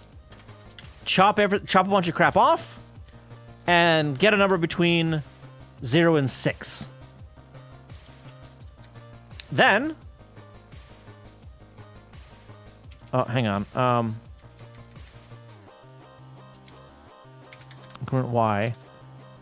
Compare Y to... Tempex? I only need to go that high. Branch. Not equal. To check.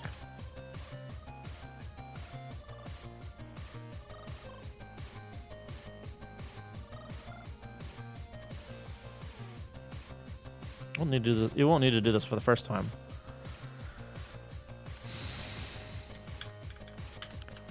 Compare that to 7. Branch not equal. We're going to compare it to all of them. It's just going to check it against all of them. Screw it. If you find a piece that's already in there, we're going to try again. This could have disastrous consequences. We're going to see how it works, though. I don't know. We're just gonna try it out. We're just going to try it out.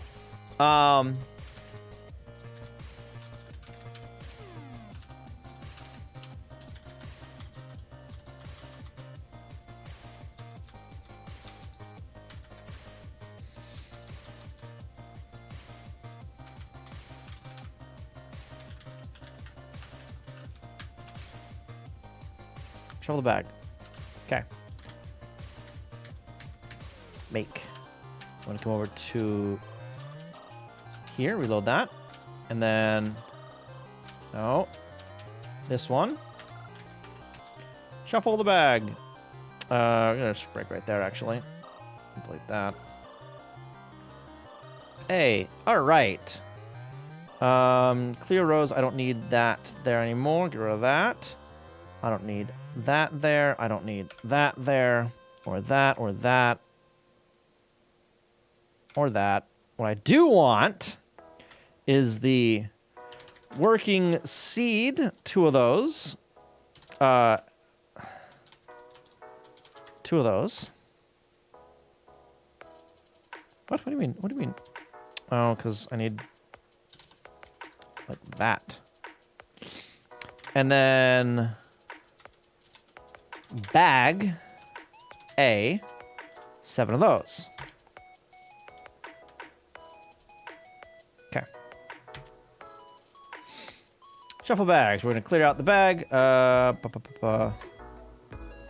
of there. Okay. PRNG. Jump through that. Okay. 4B55. God, the freaking scroll. Okay. 4B. Load that up. Chop off a bunch of crap. 3. Decrement it by 1. 2. Put it back in A. Load Y 0. Compare it to nothing. Not equal.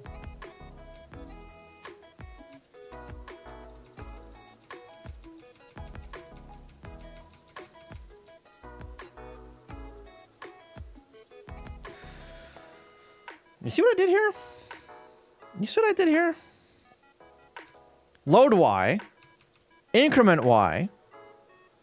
Compare Y. Load Y. Increment Y. Compare Y. Load Y. God damn it! Where is that?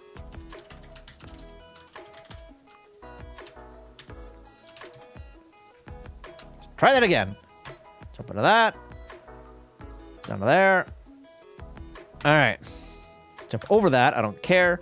4B55. Sure.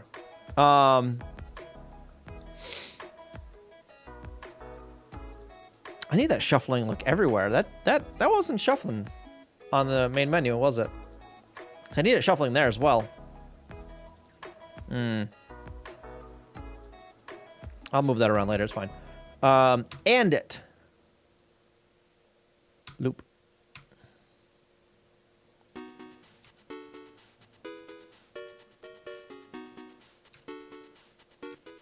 Okay. Check that. Increment y. 1, 2, 3. Here we go. 4, 5, 6, 7. We're done. All right. Temp-x, 0. Make sure it's... All right. So that loop was to make sure it wasn't there. It's not. And then we're storing it there. Because we have a 2 now. Compared to 6. We're not equal. Back up here. RNG. 0942. 09. And it. 1. Not equal. Not equal. Oh, right. I forgot about this. Just about off. Okay.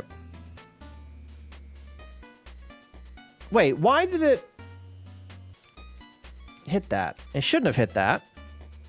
It should have allowed that one. We're on 1 again anyway. Compare it. Not equal. Increment. Branch cycle check. Compare that. Not equal. Compare it. Not equal.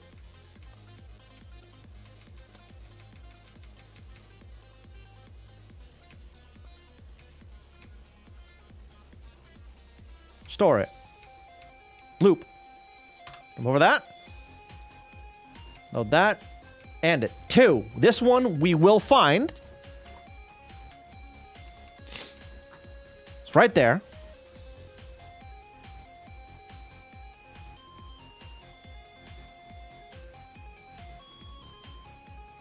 Why? A is 1. Why is A 1? Hang on. Because I decremented it. Never mind. We'll still find it, though. Found it there. That one's equal, so jump over there. 1 again. Shit. Jump out of.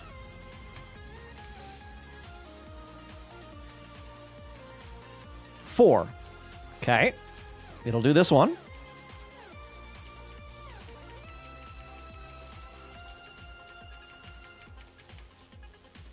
Where are we in the frame, by the way?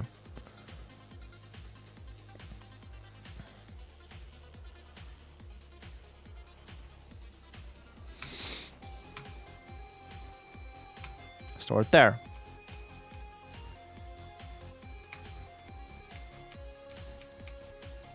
One. In the beginning, I think this is a terrible idea. 3.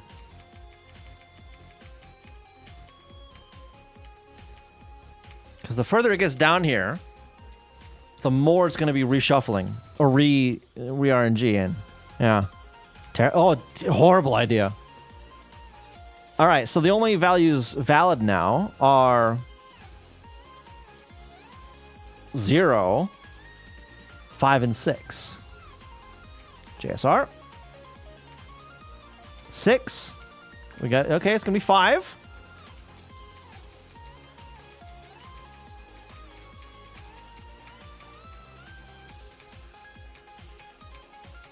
Five. 2 more. Only 2 values left. 6, that's going to be 5. So that's going to find another one. This one's going to collide. Right there. 3, this is also going to collide. 6, this one won't.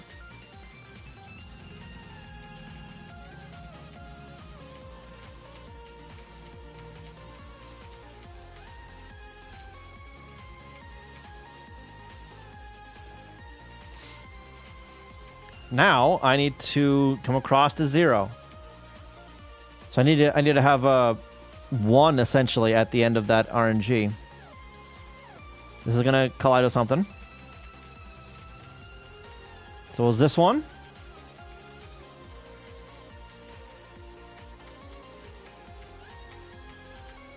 So is that one?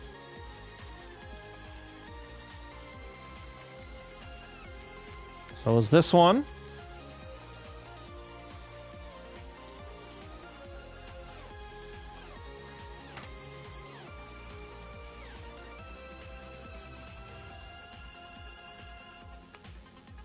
I never get a 1. Okay. That's how terrible of an idea it is. It's Softlox trying to find the first bag. Cool. Woo! Because that lower byte is never 1. The number 1. Ever.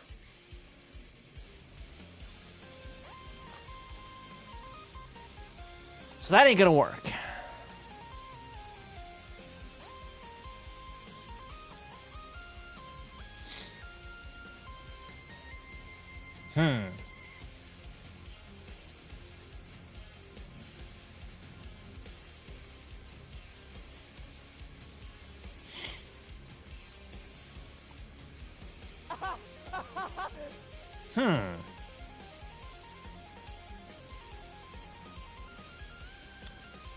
Make a number generator from 1 to 1,000. If it's under 50, you add a byte. So, if anything, it'd be 0 to 255. I'm thinking of just doing like a lookup table for this kind of crap, actually. I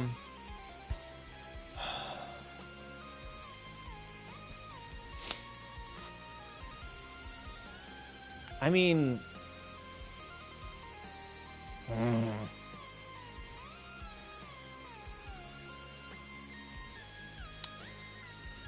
So, bit of trouble, kind of.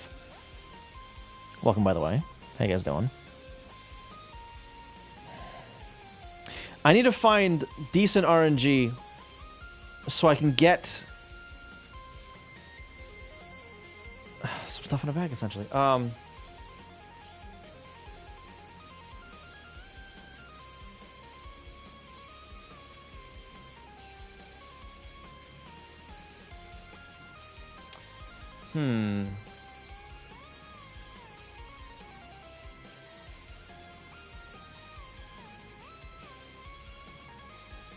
If you do 1 to 100, make a 20 threshold, it's 20% chance.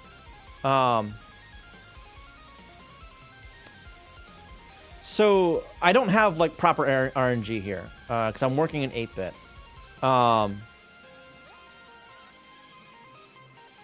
Round numbers like 150 don't really make much sense where I am. Or 1,050 don't make much sense where I am.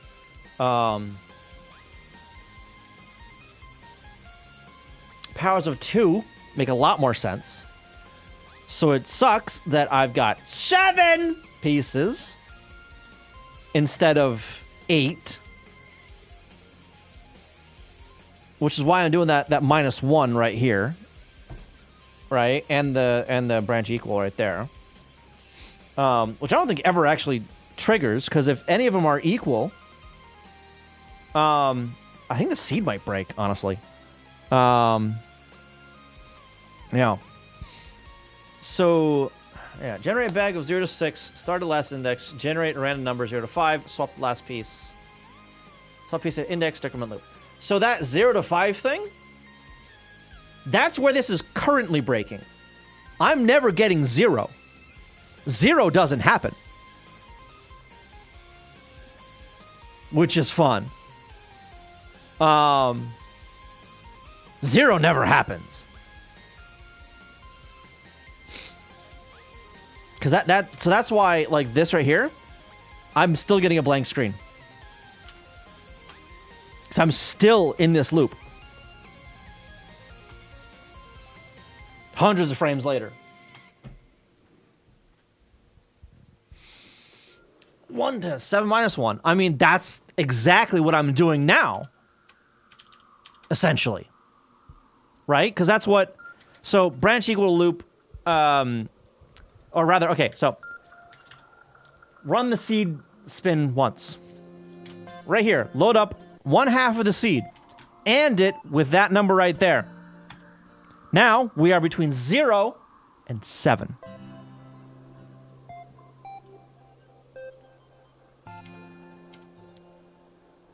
No, we're between... Yeah, we're between 0 and 7 here. After this, at this point, we're between 1 and 7.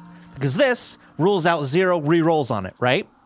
Then this offsets that from 1 to 7 to 0 to 6. And I'm never getting 0. Is there no source anywhere on this hardware? Not that is reliable, no. Nope. Or random enough. There's stuff that's like, oh, we don't know the startup state of the RAM or whatever.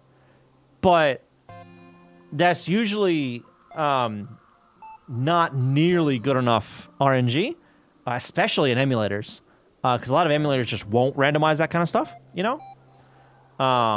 And different hardware will act differently. Will have different stuff on those data lines. Because that's the undefined behavior, right? And I don't have any kind of RNG in any mapper that I'm aware of. Excuse me, this one doesn't have it. Right? No. Random. RNG, man. So I'm currently using one of these guys, a linear feedback shift register. Right?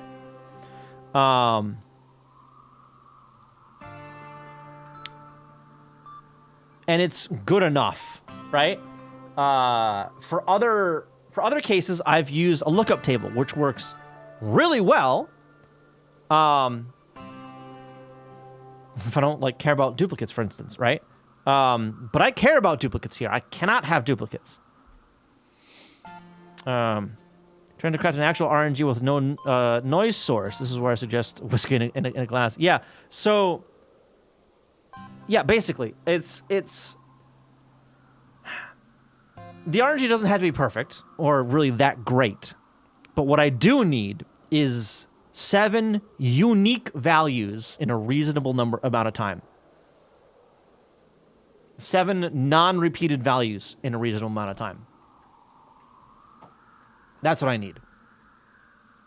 For some game spooners, look for mechanics with RAM from particular batches because it's especially good for the games that they run. Yeah. The player's inputs, not quite that. It's not the seed that's the issue. It's basically taking my number that I get and translating that into a value between 0 and 6.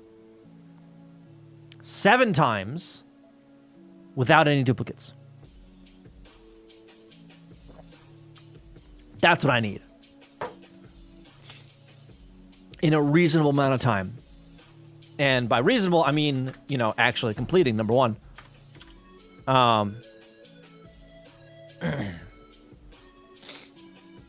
Emulators don't pull frequently enough, even if you're doing subframe resolution on the pulling within the game. Really?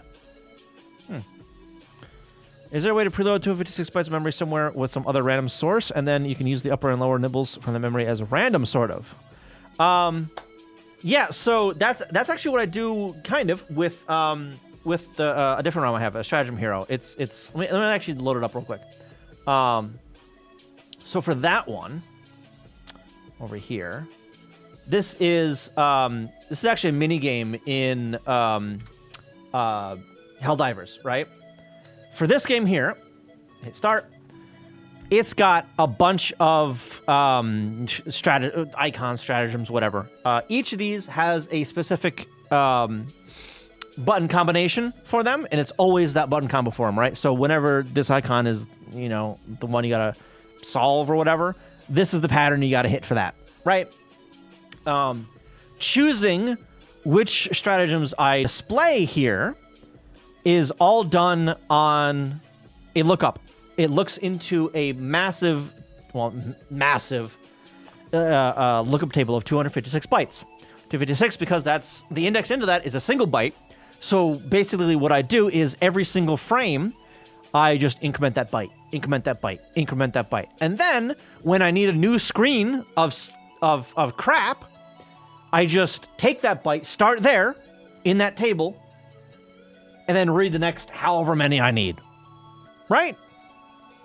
And that works there because I don't care about duplicates here. Duplicates are fine with this. Right? But for Tetris, I can't have duplicates. So, because I'm doing bags, right? So, yeah, that was like the main thing I disliked about the NES Tetris was that it didn't the RNG for it was terrible. Yeah.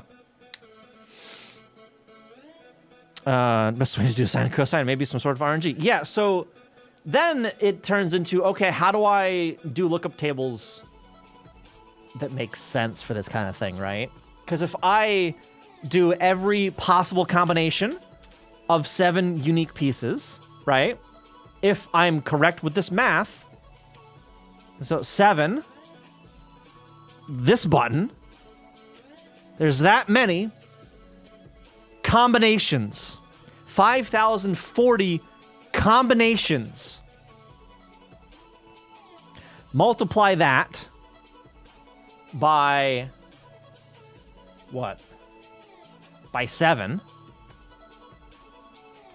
That's how many bytes that takes up. That's a lot. That is all of my ROM space and then some. I've got 30k kilobytes of ROM space. This goes over that. If I pack more than one thing into a byte, divide that by 2, I mean, I guess it'll fit, but that's 16 kilobytes? 17 and a quarter kilobytes? Of just one single massive lookup table. Just get more memory. Yeah. Which is a lot. It's a lot. So either I reduce the number of possible combinations or figure out a decent way to do the RNG stuff on the fly or do the selection on the fly, right?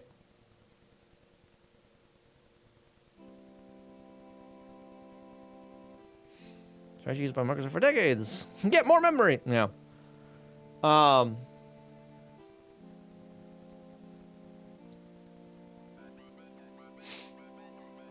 Yeah.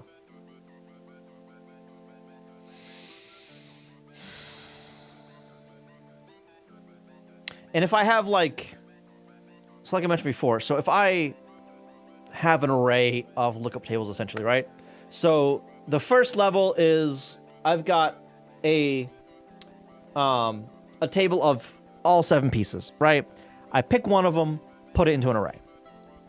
Based on which one I picked, I'd go to one of 7 secondary lookup tables that have 6 pieces in them each, right? Mine is 7 minus the one I picked. And then from there, I'd go to a third level of lookup tables with 5 pieces each. 7 minus the 2 I've picked in the previous 2 steps. But even that is still the same goddamn number, only more complicated.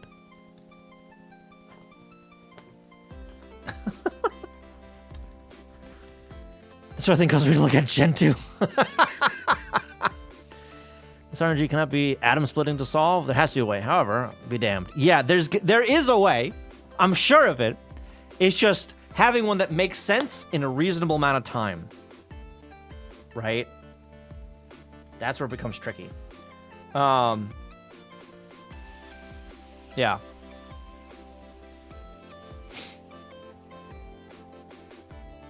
I mean, so what I can do, I suppose, is have a list of, or populate the bag sequentially, and then just get 2 indices in there and swap them. Do that 7-ish times. I don't know. 8 times. Screw it. In theory, I'd have a shuffled thing afterwards, a shuffled bag after that in linear time. But for that, I would need to have 0. I need to have all of the digits between 0 and 6. And that's why this is breaking right now. It's because I don't have those. But if I just make an RNG table that has all that, I can pull that the same bullshit that I'm pulling with, what's it? The Stratagem Hero.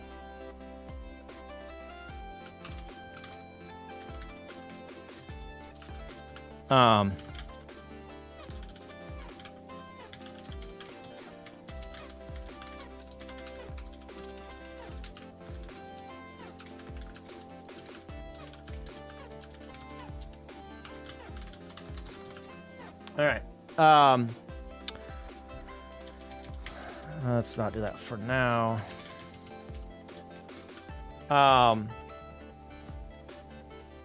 Okay, so on my calculator. 256 divided by 7.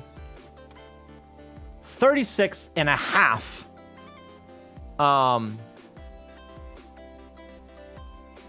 Okay, well, okay, so 7 times 36, 252, and then I'll just... Okay, yep. Table equals make int uint 8 byte size of 256. But 0 with, I think that's the syntax for like, this is the size of it, and that's the, what, not doing that, because this, whatever. It's the syntax like that. For, what'd I say?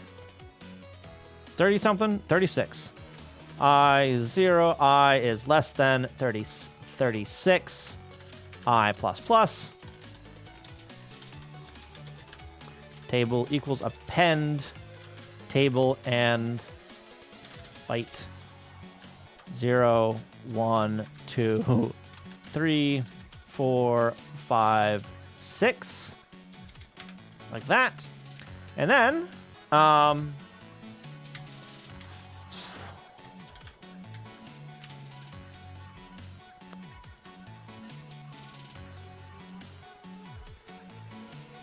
four. Okay. So some of these are going to be a little bit more prevalent. Table equals append table.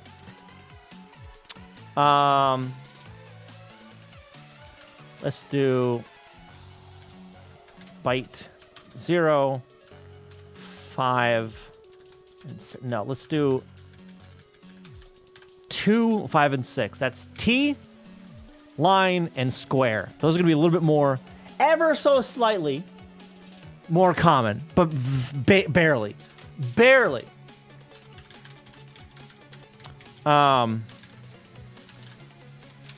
Actually, hang on.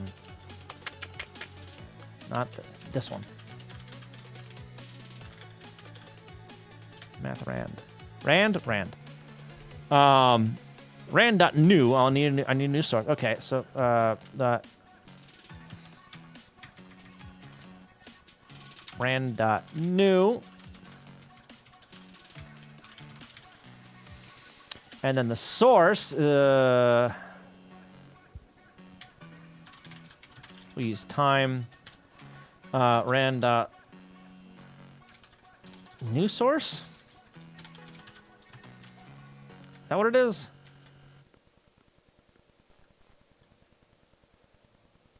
Source, new source. Oh, yep. Time dot now dot Unix, like that. RNG. And then shuffle. Pseudo randomizes the order of elements and as the number of elements. Shuffle panics with that. Yep. Swaps the elements with indexes I and J. Okay, so I need a function for that. So RNG dot shuffle length of table. That's the length. And then the function of I, J, int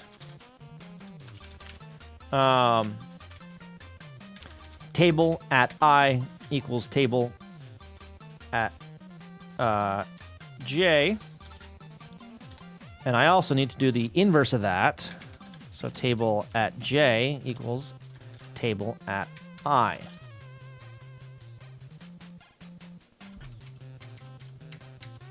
Yeah.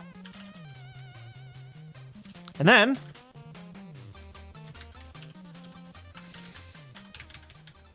we'll print dot byte. No, actually, we're gonna write them out as decimal. It's fine. And range table. Oh no, not one of those. Print line. Strings dot join table with that. Okay, and I need strings onto tables. What do you mean?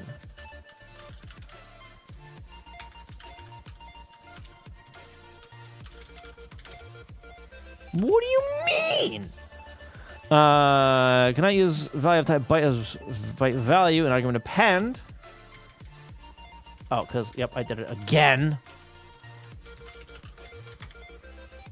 Can I use table variable of byte as string and strings join? How dare you?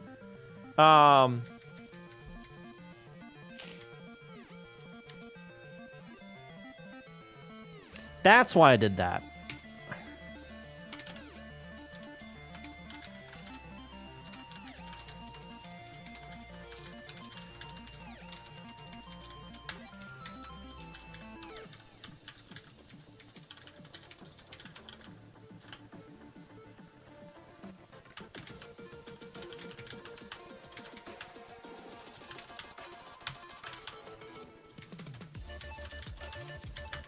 There we go.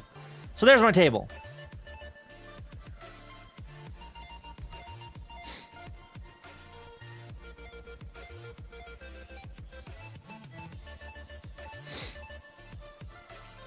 I don't think I shuffled it very well. What happens if I do it again?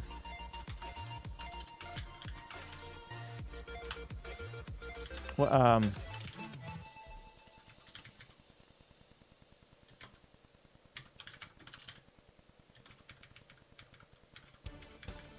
I can do this right.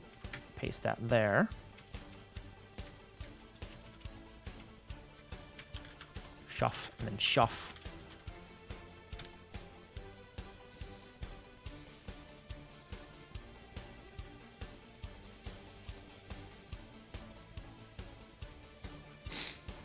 I mean, well, okay, I don't really need to do that.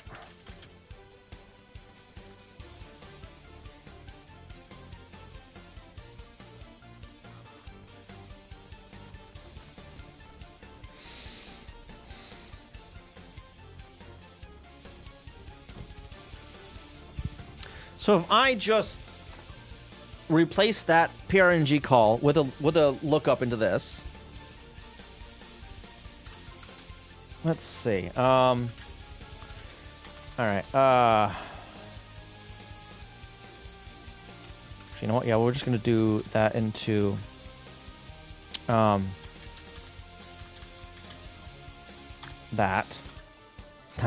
Not that. Okay, so include piece RNG.inc.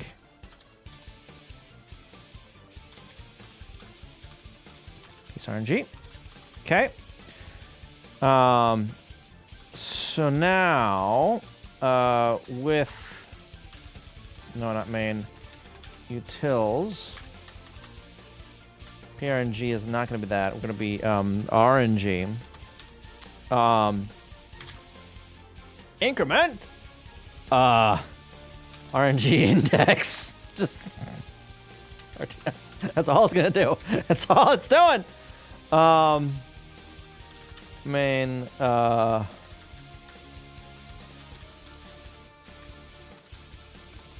res 1, and then shuffle here. We're doing the same thing, only we don't care about checking for things because we're already going to be in range. Load X the RNG index. Load A the piece RNG at X, and then go from there. More than it deserves. So, okay, we also, well, I need to move where that RNG stuff actually increments. I also need to, hang on, or cycles rather, call the other RNG. And now, at least, it should, ring.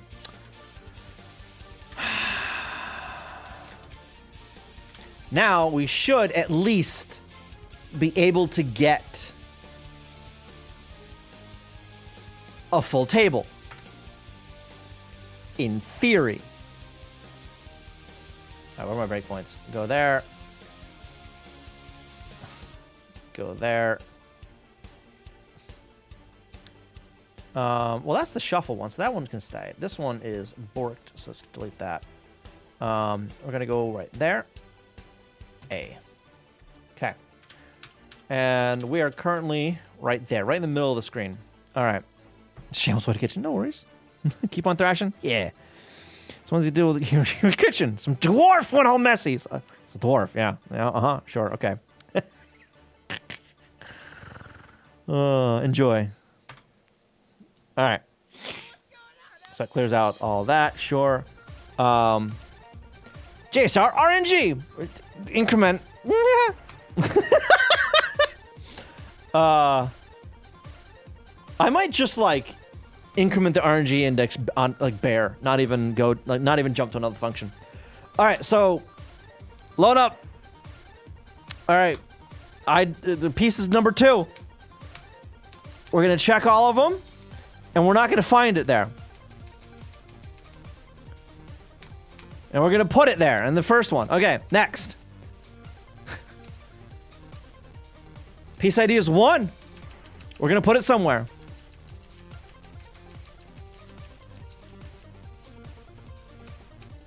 Next. Piece ID is 5.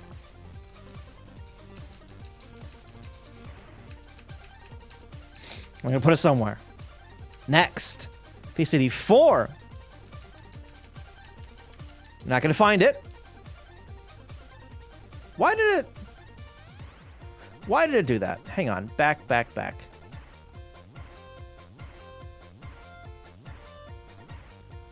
A is 0.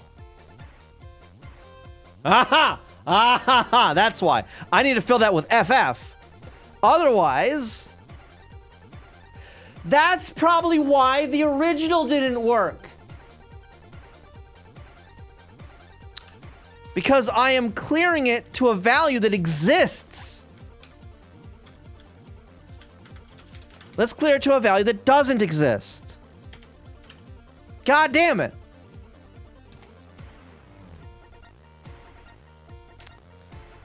Welcome back, Apple. How you doing? There we go. Okay, we're going to set all these to FF. So now, anything from the RNG is not going to exist in that cleared array. That's why 0 never fucking happened. Set it to 2. Next one's 1.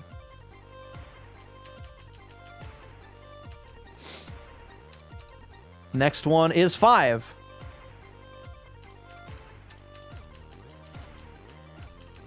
Next is 2. We're going to find that one. And then 0. This is where it broke. Because it got to this index here. And saw 0, and it was 0, all right.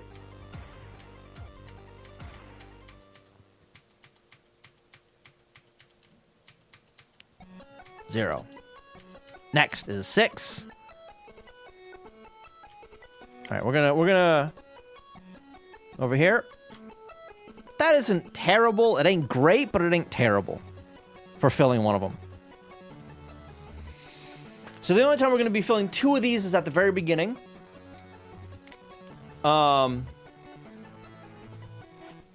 Every other shuffle is going to be, is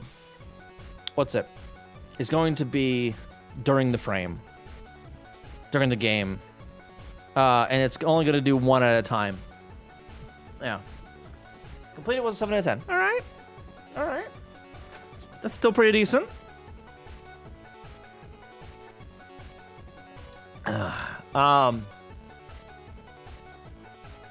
Okay. So I've got that. So let me now. Did I? Okay, good. Let me.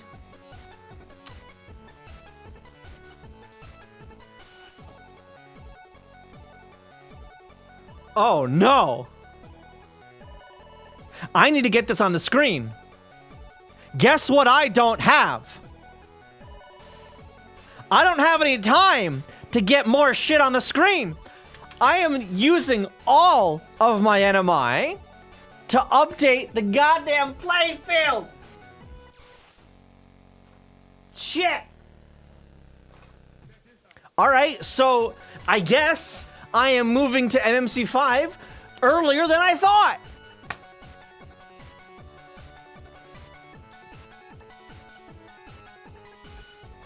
Okay. We're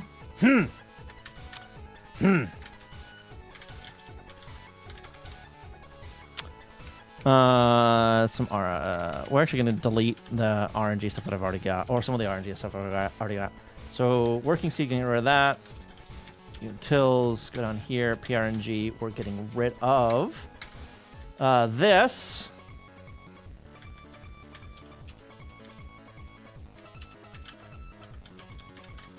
Doing that there. Every NMI, we're going to do that. Here.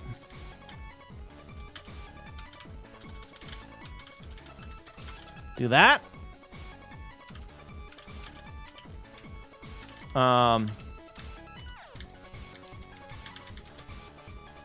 Working seed undefined. Where am I looking at? Working seed. I know where. These guys here. Make good. Solder a new chip on it now. Just start a new thread. Download more hertz. It doesn't work that way. I've seen too many girl band anime, so it's hard to get good grades now. Fair. That's fair. Honestly, that's yeah, that's fair. Okay, so main utils RNG. I need to tables that go.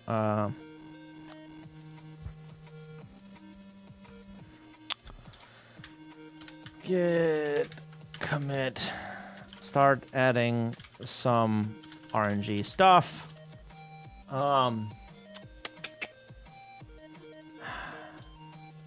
Currently uses a lookup table for the piece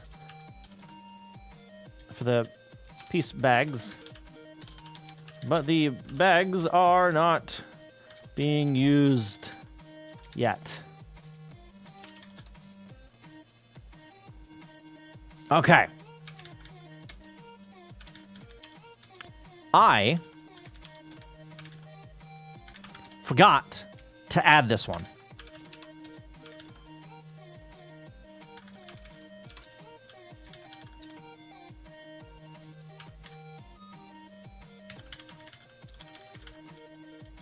Okay, there it goes. All right. So, we need to change from NROM to MMC5 so I can update the screen while the screen's on.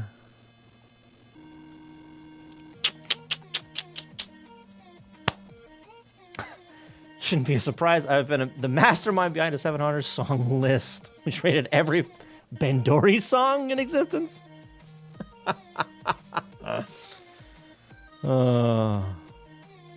Okay, so let me hit the bathroom first. I'm gonna hit the bathroom and then we'll do that. I'll be right back. Don't go anywhere.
Okay, so let me first refresh my memory how this crap works. No. Over here. Okay. Read only.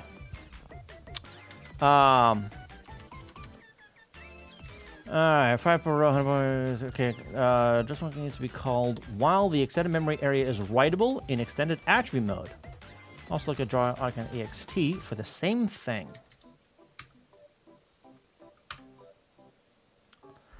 Slot in A, ID in X. Okay.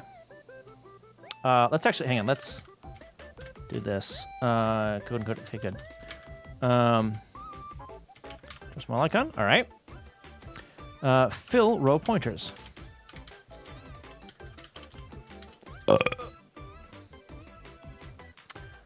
First address and pointer 1. Pointer 2 minus 2 to 4 will be 1 PPU row later. Okay. So that's getting the rows of each of those icons set up in those pointers. Okay.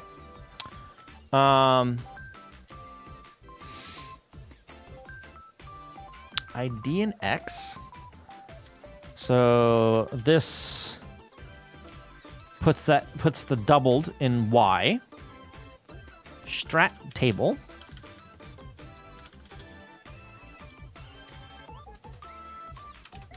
Where is that?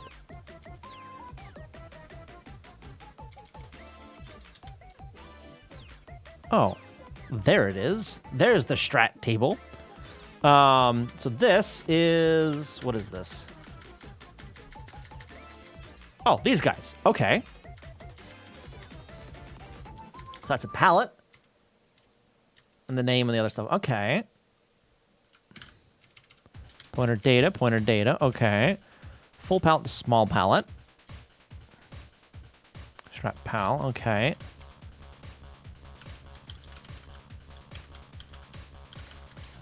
Small strat pal. Sure.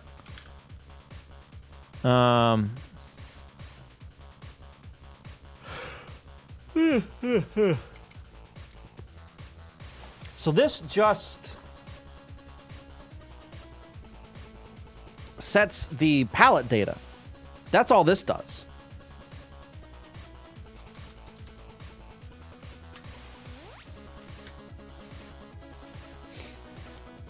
What is this?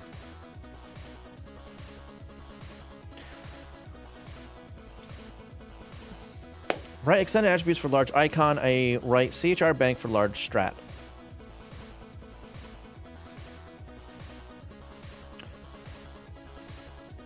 Can I not change the tile IDs for this stuff?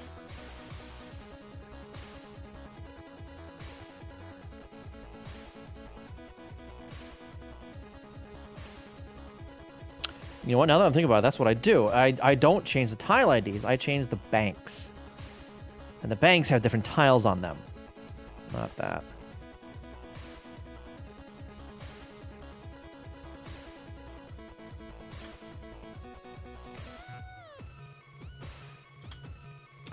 So if I have a look at... Well, not that. Or that. Actually, what's...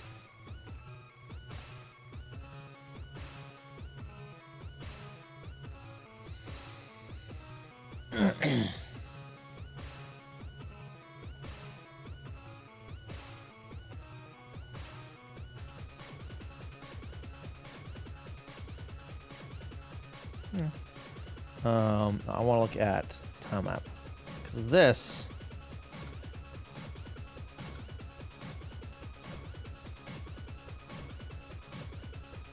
Oh, this actually. Oh.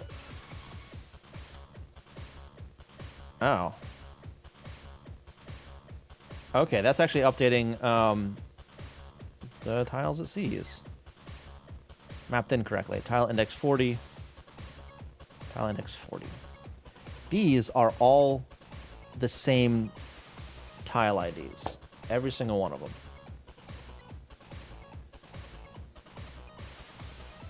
So I don't change the tile IDs because I can't. I have to change the bank.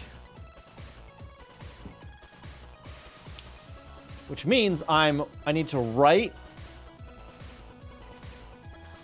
all the same tile IDs, and the only difference in it is the bank I'm reading.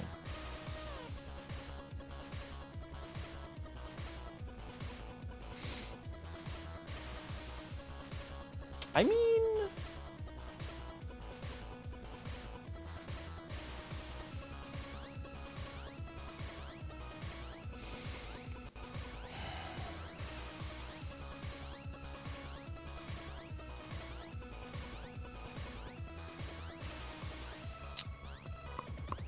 that wouldn't be terrible.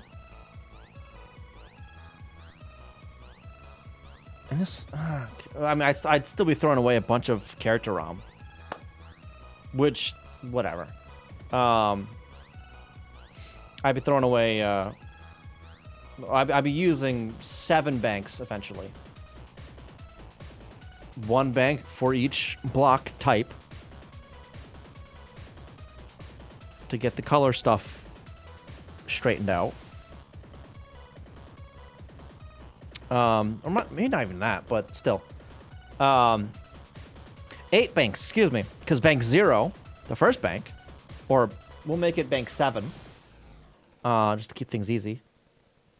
No, bank 0 is the nothing. The nothing's their bank. And then... Yeah, so the table I've got that's up here, the field grid, currently that is tile. Instead, that'd be bank. What bank is the tile in? So I would populate the screen. The screen itself would stay static. The tiles on the screen wouldn't change. The only thing that would change is the bank I'm looking at for that tile.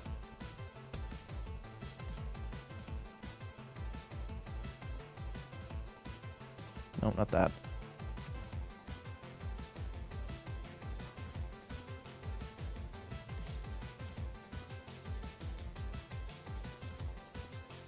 What the hell was it? There it is. Extended attributes.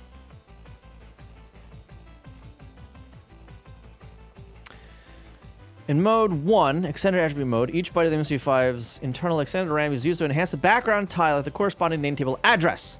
Extended attributes are one screen mirrored. In other words, they apply the same for all name tables. Format of each extended attribute byte. Select the palette and the CHR bank, not the tile. So yeah, okay, I need to switch up a little bit how this stuff works, but that shouldn't be terrible. Shouldn't be terrible. So let's get this working as is on MMC5.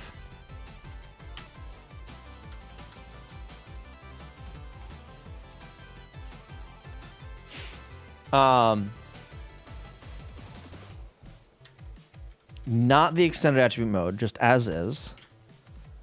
And then we'll go from there. I gotta sneeze, hang on.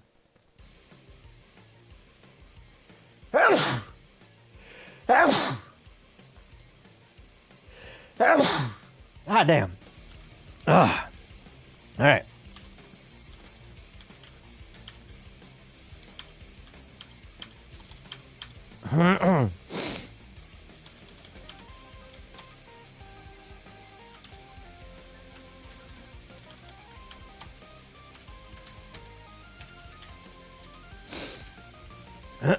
All right.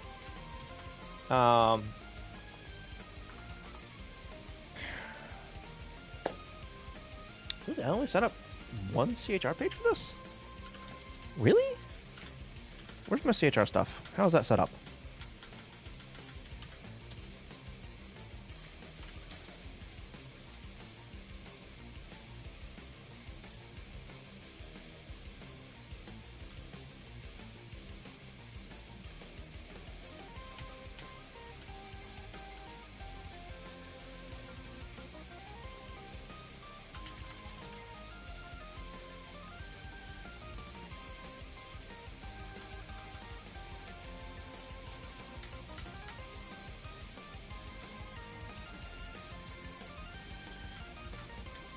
CHR 0.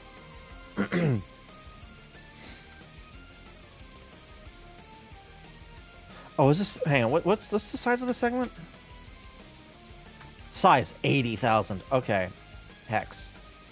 That's why. Because I don't differentiate the CHR banks as segments. I just dump all of it in there and align it.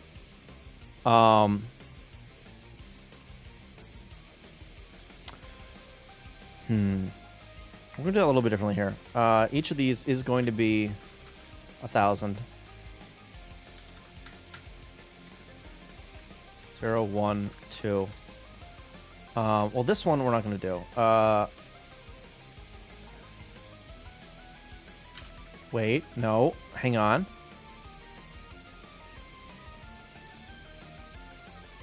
Select 4K CHR bank to use a specified file. Is that 1,000? Yes. Okay. Okay. Okay. So this. All right. All right. That'll map directly. Okay.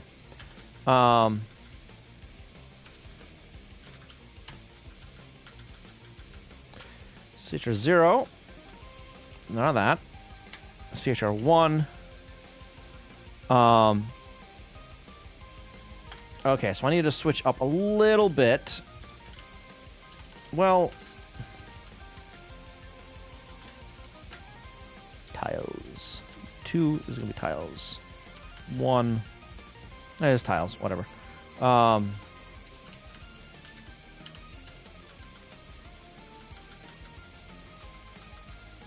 fine. I don't need to do anything different there. Actually, I do need to do something different there. Make file the config MC5.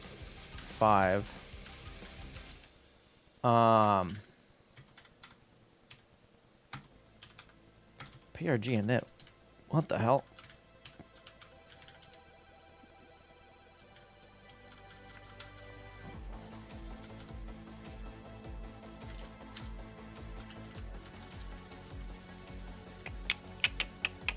Where is that? Start at E1000. E? Really? Oh, because it's like 8K banks or something, right?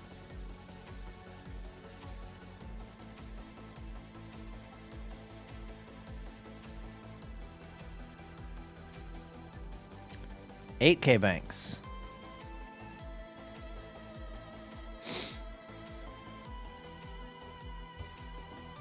Hmm.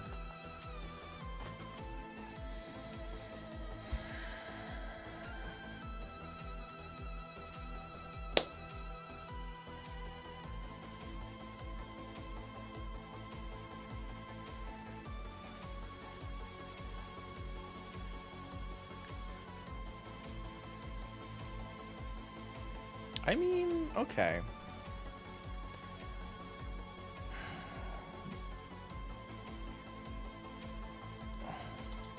Do I have the page 0? Do I have? I don't split this up into 2 pages, do I? Currently, it's all just in 1 page. So we're gonna make this.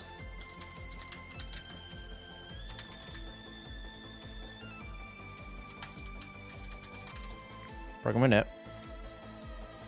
It's fine. Don't worry about it.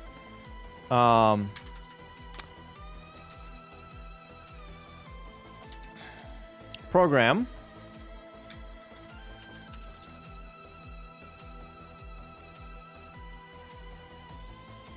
Yeah. We're going to take the full 32 on this. Just because. This one.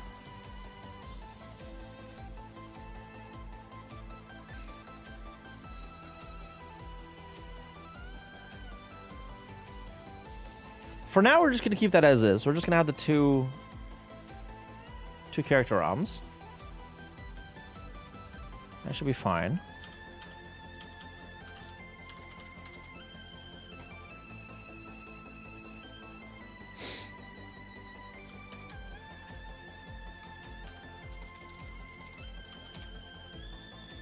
Tiles 2.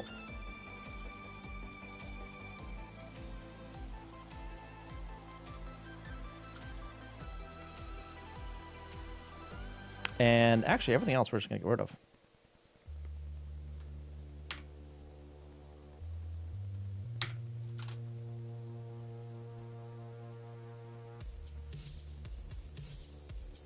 That's going to be tiles too. The full thing. Why not? Do I do anything for that? I do not. Let's just file a directory, because I don't have that as a needed. Let's see if I've config. I broke the config somehow. Is that because I need to do that instead? NMI RAM doesn't exist. We're not doing NMI RAM. Sure, 00 doesn't exist.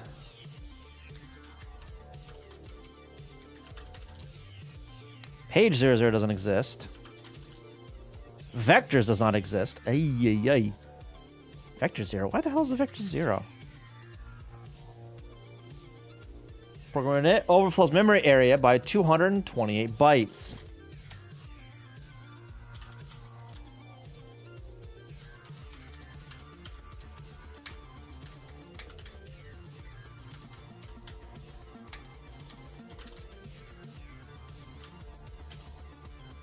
Actually,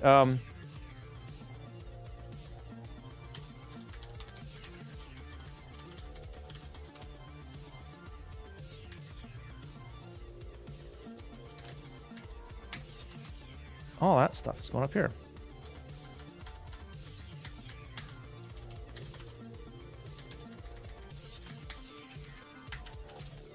Like that.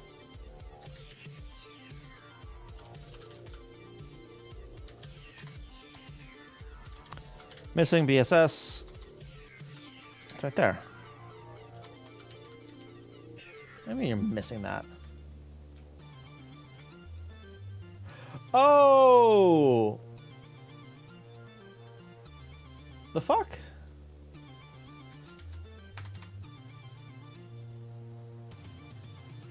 That's the RAM. That's RAM. Do I not do any RAM? No, everything's in 0 page. Oh my god. Okay.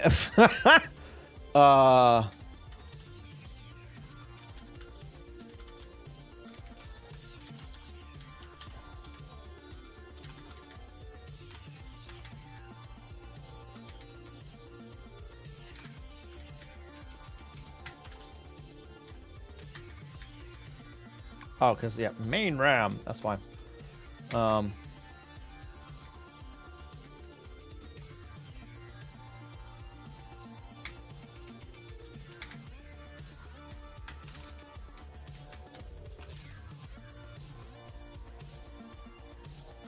about now?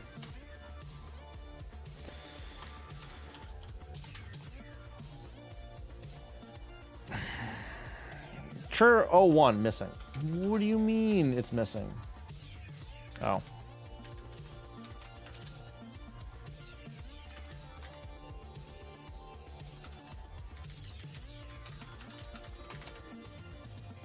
Do it again, I said. That RM is really fucking annoying.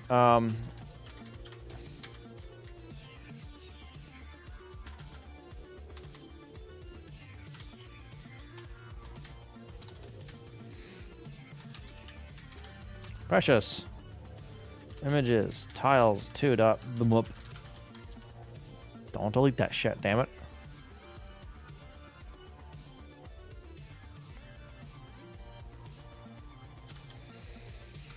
Okay. Does this still break? Does it break? Probably, because I don't init anything. Never mind. Okay. Okay. Sure, fine, whatever. I don't init anything, so it just works somehow. Fine.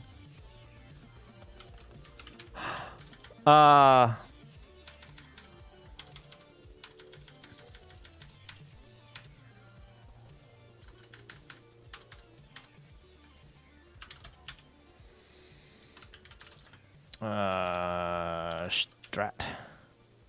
Getting all the colors is still a possible thing? Yes. Getting the colors, moving to MMC5 is a prerequisite for that. So yes. Code ASM. Open.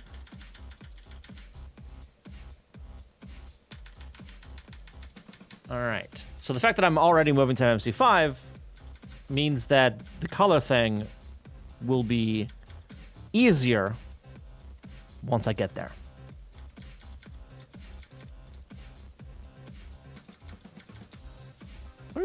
Hang on, where the hell, init game? No, not init game. I need, where's that?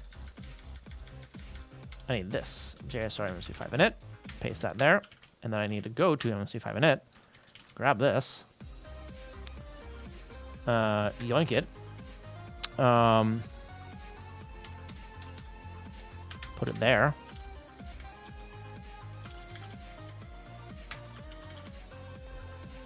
Okay. PRG mode 0, 132K bank. Mode 1, 4K pages. Vertical mirroring. Extended attribute mode. Okay. Now let's see how this breaks.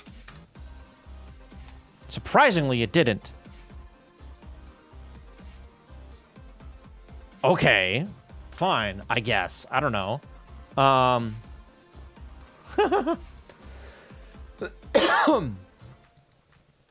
So, now, we need to do some shenanigans with updates. Basically, I need to rip out all of the current screen update code and replace it with something completely different. So currently, I am updating tiles every frame, right? So if I turn on rights, you can see that every single frame I'm updating the tile IDs of everything in the playfield. Everything here is going to be static. Absolutely everything. And in fact, I can change some of this stuff easily. Kind of. Screens, playfield. Let's open this up. We're going to use space for all of this. I have already used space for all of this. I can use 0 for that, as well as for basically all of this. Hang on. I need to do these a little bit. So let's grab this and delete them. And then stamp 1, 2, 3, 4. I need a few of those. Copy that. Gotta paste.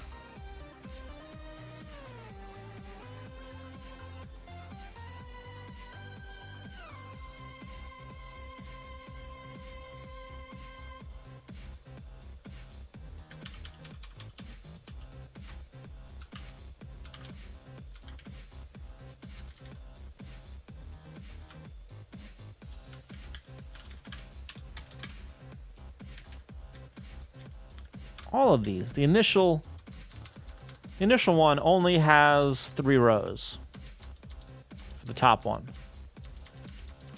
The first rotation. At most, 3 rows.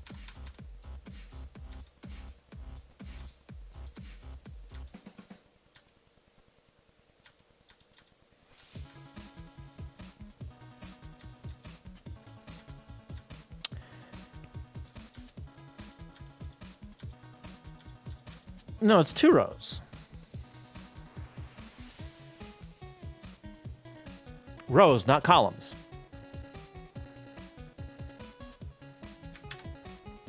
Rows, not columns.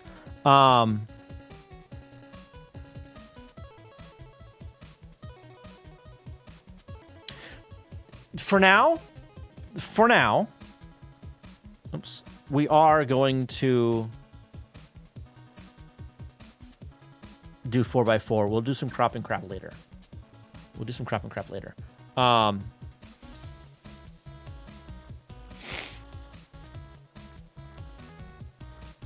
2, 3, 4. Save. Okay. So what that did, everything out here and in here and all that is the space character. Blank, right? These guys are all tile 0. So, all I need to do to place a block on the grid is change the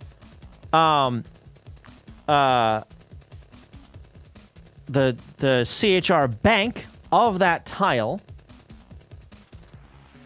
Where is it? To the second bank, which will have this.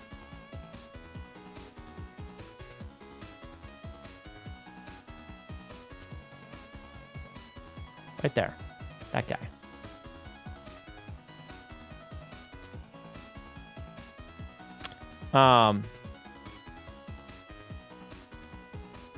That's all I need to do. And that'll place that block there. Okay. So, now the big change of changing all that. So, what we're going to do, we need to go to that IRQ stuff. IRQ states, set up the extended attributes.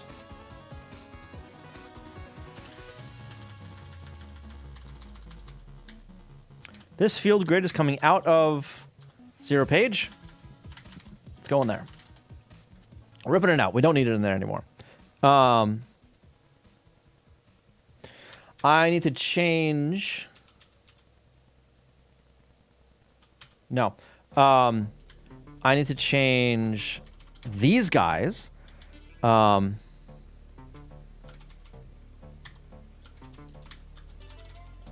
are all 1. Bank 0, bank 1.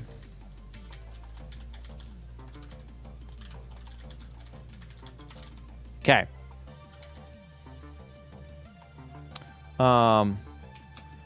NMI. NMI game does nothing because that's instead the draw full board speed. This guy. We're not doing that anymore.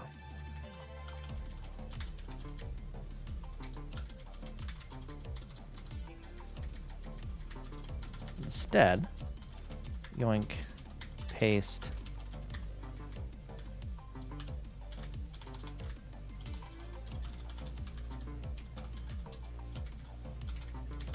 This guy.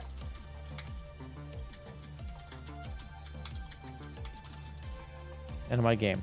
That's just going to RTS and do nothing else.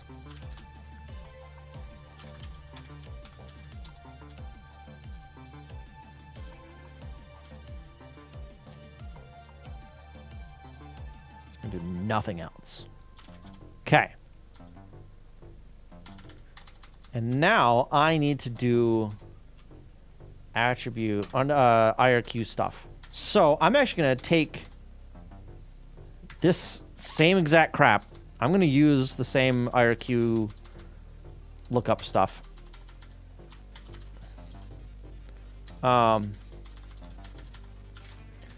IRQ states, IRQ lines. Byte 10.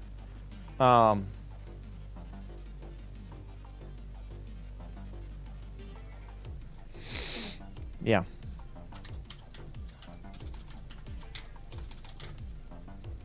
IRQ,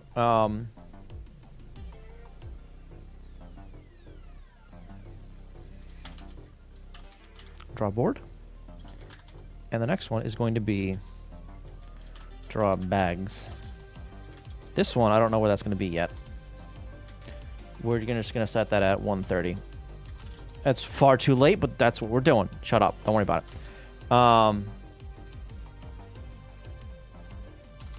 So, at the very beginning of the init, way up here somewhere,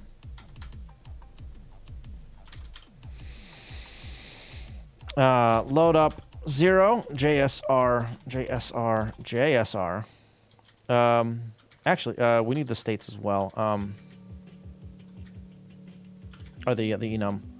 You know, let's put this at the top.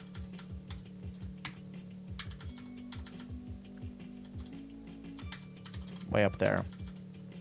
So I can do like that. Like that.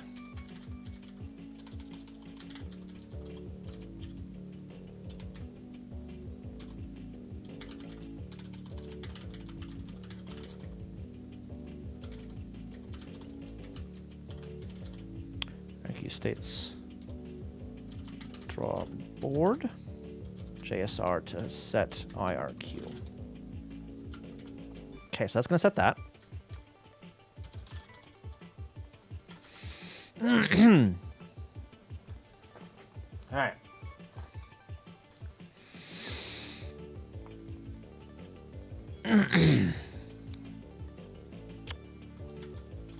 Now I need to actually write this function. Go to the bottom.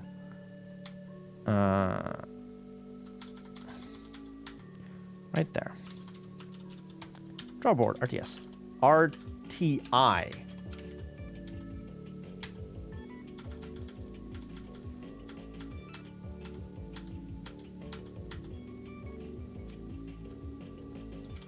RTS? Wait a minute.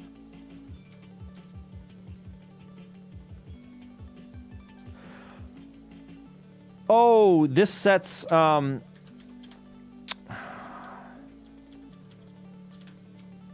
sets this. Okay, yeah, it is an RTS. Because this here, yoink that. I need that in, let's put that in main.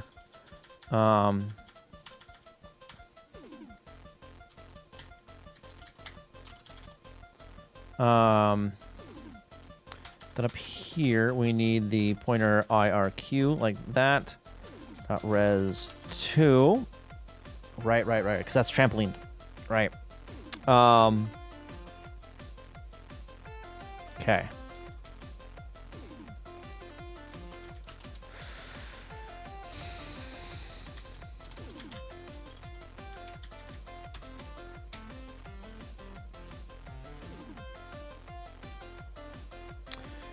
Now, I think I only need to, well, every IRQ I only need to change, or write the stuff that changes, right? Or rather, just the board. So, how does this work again?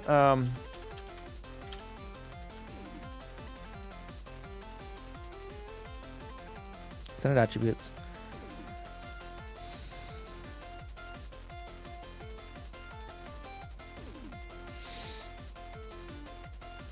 CHR mode register 5101 is ignored. Banks are always in 4K mode. Guys, it should be also ignored. Visitor to 5% here. Use for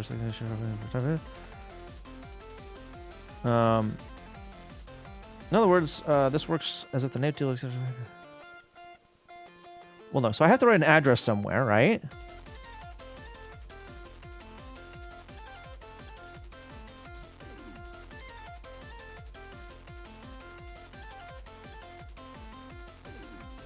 Wait, no, hang on.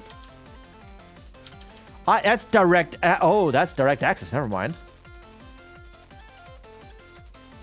That's what this is. That's why I'm doing that. So, 3C00 is the offset. So if I add 3C00 to hex 2000, I get 5C. Because that's where I need to start writing.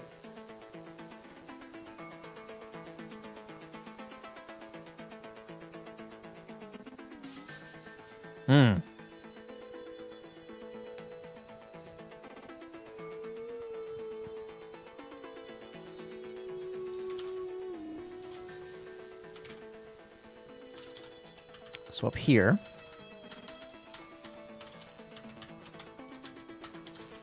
offset 3C00.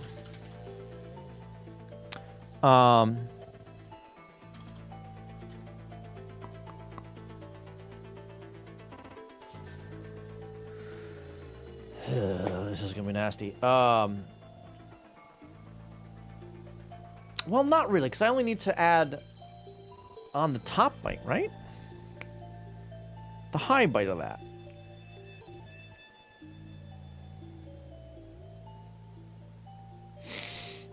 Or, hear me out. I just do that here.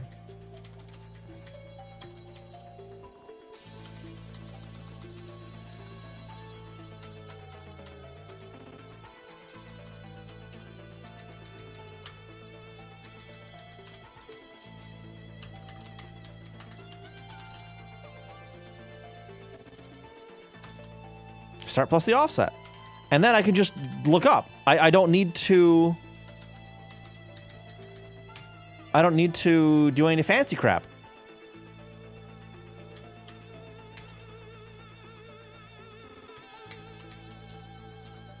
Load A0, no, load X0.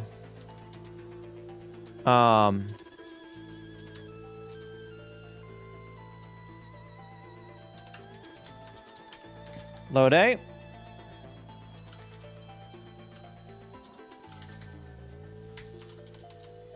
low at X. Store that into... hell, what do I have the name of it as? Address pointer, okay. Address pointer 1.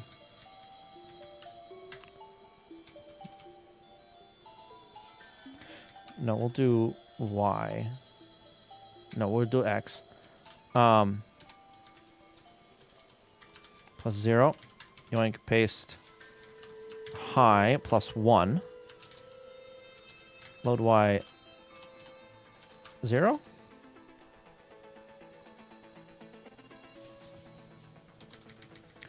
Loop row. Like that. Load A.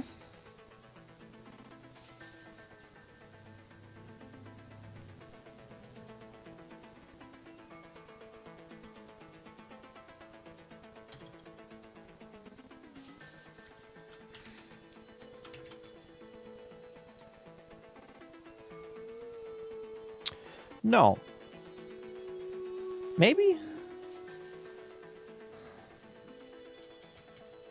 Score codes. Oh, okay. Oh, so that's what that's the one.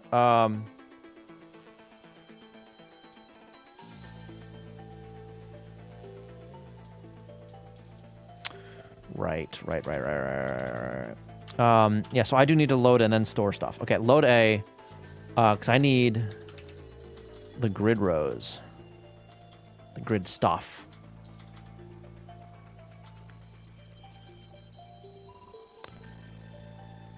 Block to play field high and low.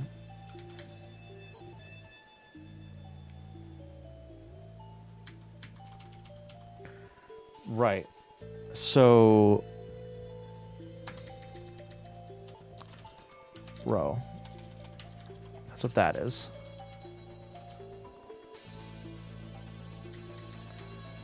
Load A. Block to play field low at X. Store that into address pointer 2 plus 0. And do the high on this guy. Plus 1. Okay. Load Y 0. This is going to go up to 10. This one's going to go up to 20. Load A. Address pointer 2 at Y. Store that into address pointer 1 at Y. Increment Y. Compare Y to 10. Branch not equal. Back. This, in theory, should update the entire row. Entire playfield. Stet IRQ undefined. Okay. Set IRQ. I could draw bags undefined because I haven't done that one yet.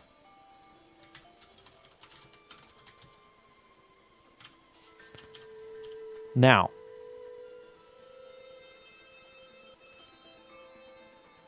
let's see if this broke any of them.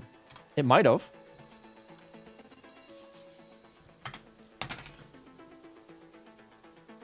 Why is the sprite gone? The sprite shouldn't be gone. God damn it.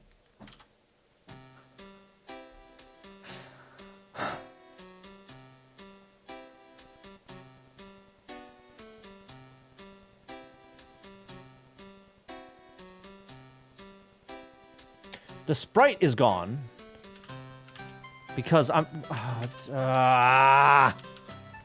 hang on. Sprite. Thailand X0 across the board. Well, let's...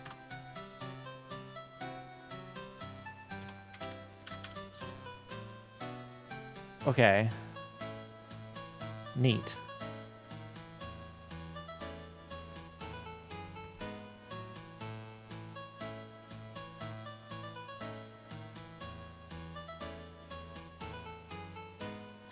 Nothing's on the grid.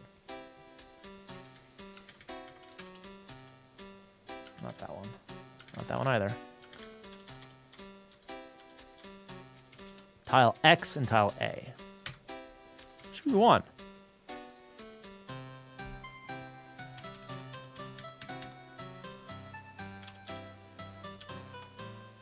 Okay, something we're going to change real quick. Not there. Here. What?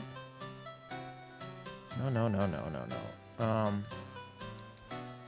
Here, images, tiles. Oh, damn it.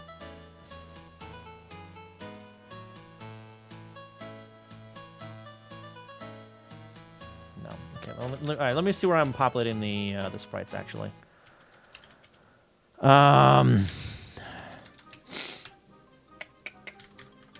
Next block. Load block. Block tiles, that's at the bottom.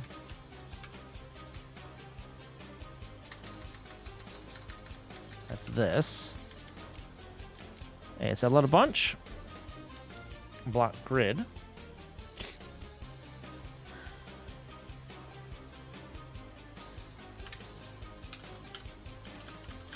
Or with 10, put it on the block grid.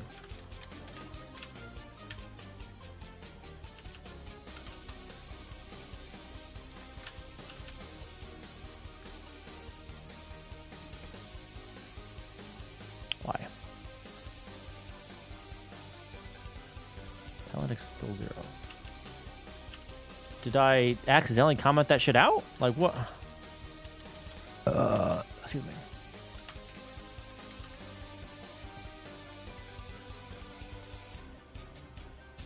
Does it really load the block every single frame? I mean, okay, I guess.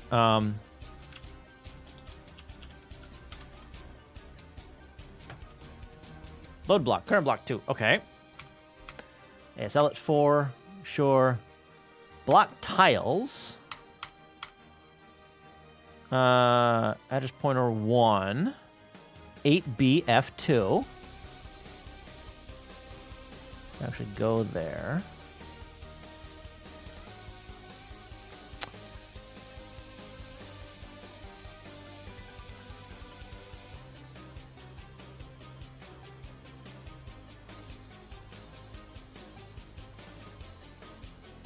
F2? 8B F2, 8B F2.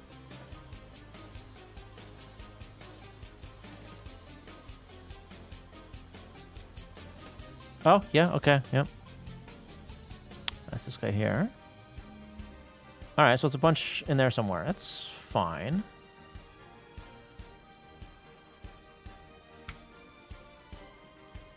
Oh, the rotation. 0.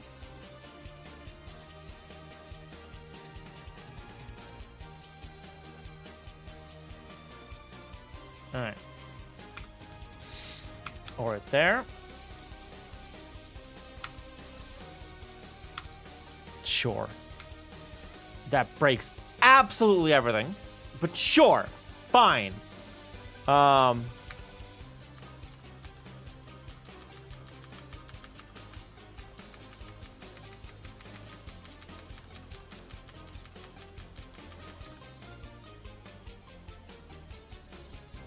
I want this update block. Does that ever happen? Yeah, there's that. All right. That's what's supposed to be writing out the fucking sprite.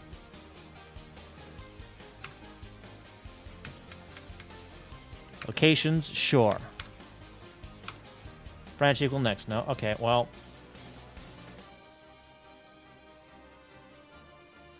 Block sprite lookup Y. At X, that's 0.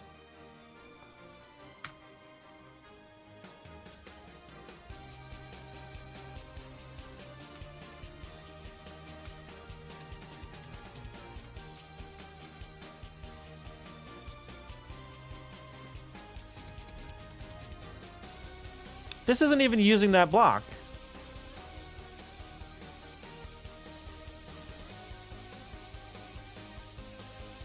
It's just looking at the grid.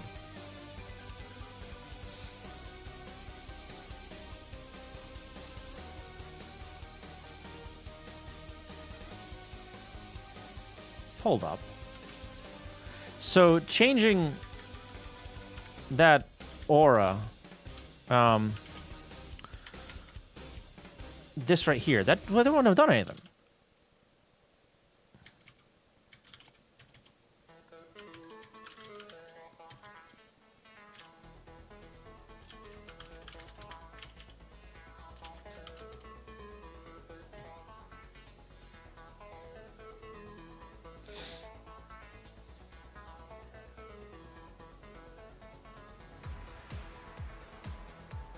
Wait.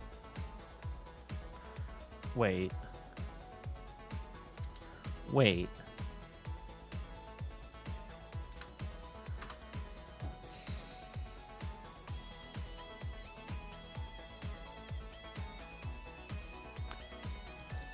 I'm not sending sprites to the PPU anymore. That's why they're not updating.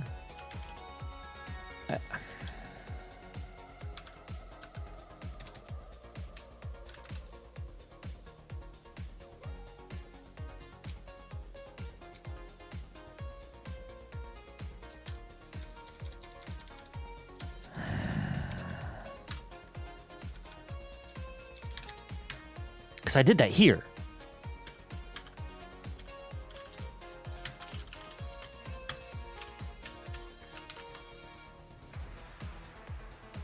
There we go.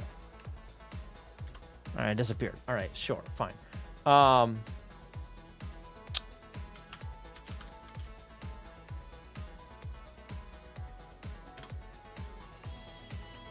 Ooh. It's actually placing the blocks, isn't it?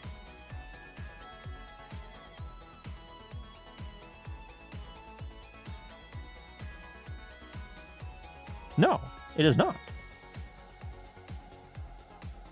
That's cool. Load that. Block to play field low.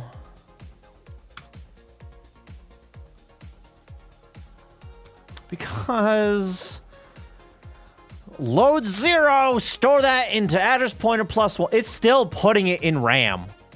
God damn it. All right.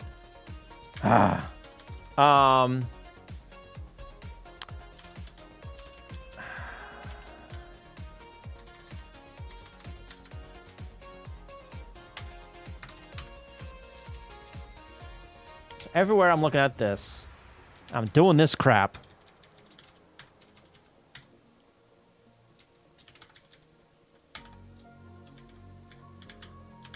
Hi.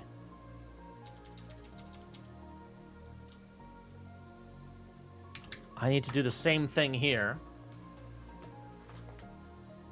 Kind of? Oh, Jesus. With this, oh, God. I need to do addition and then, oh, fuck.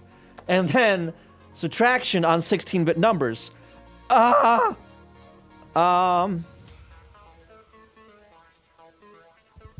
Shit. Shit. Add carry. Store that. I need this up here. Like that.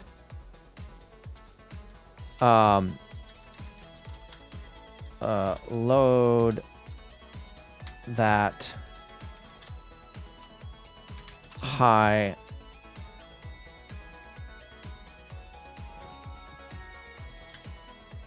No, add carry.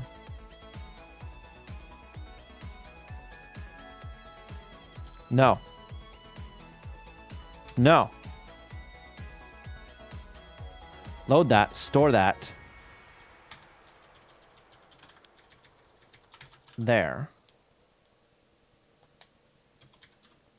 Add carry nothing. In case it rolled over. Load. Load. Address pointer 1. Set carry, subtract 1, store it.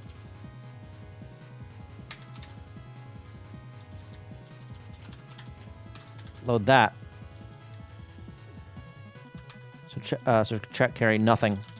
Store it. Ew! Ew! Oh god, I hate it. Oh god, I hate it. Oh, this is terrible. This is disgusting. I need to do the exact same thing here. Kind of.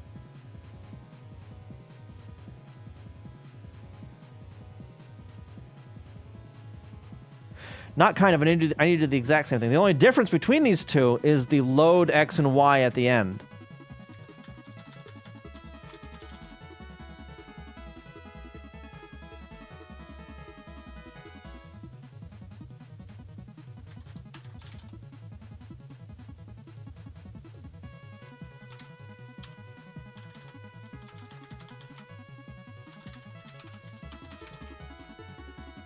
I think.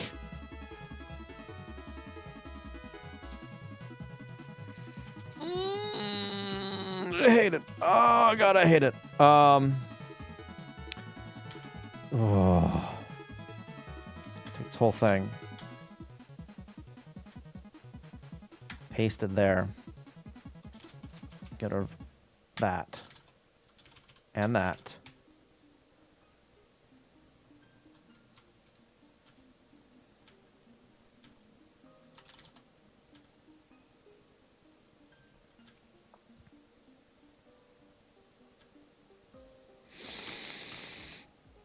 Yeah, just pointer undefined. Go to hell. 6, 4, 5. Pointer 1. 7, 2, 6. Pointer 1. This probably just broke everything.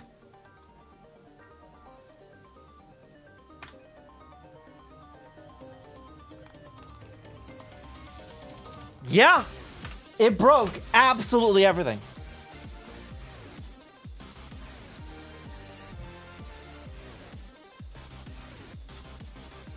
What?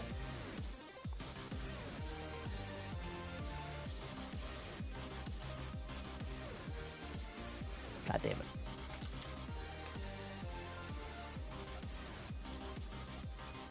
So this isn't even placing block. This is...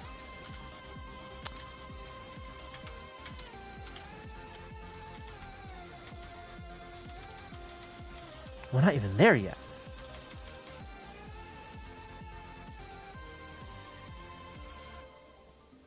Unless we are, and it's colliding on the very first, which is... could be.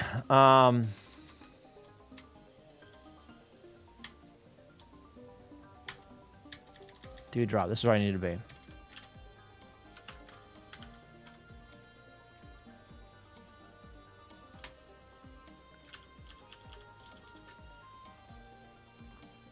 Okay. Store that in drop speed. J starts the collision. Lowest row.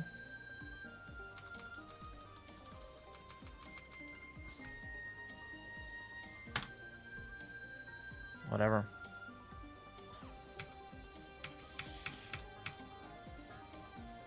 Compared to 15. Yeah, okay. Collide with grid.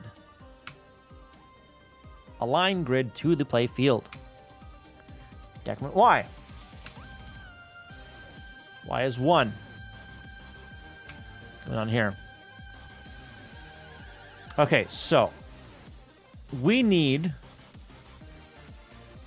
the first row of this thing, which means we need... No, it's going to be up here somewhere. That address. No.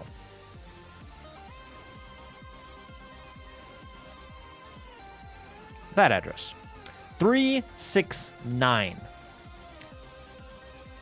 Not 74. 369. Good carry. Add that.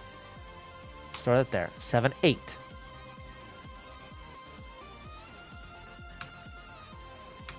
The 3 is correct. 378. Why are we checking the second row? Because that's the bottom we're checking. That ain't right. Number one. But whatever.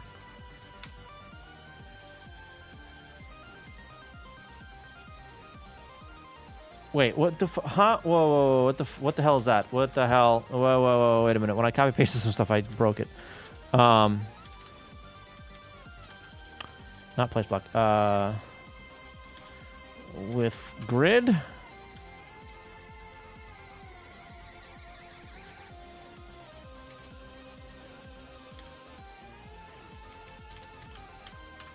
Load A, not store. Reload that.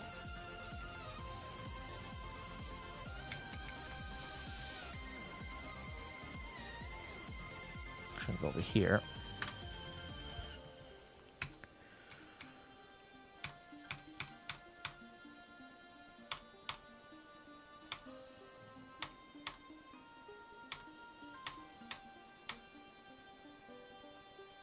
$377. Still doesn't sound right.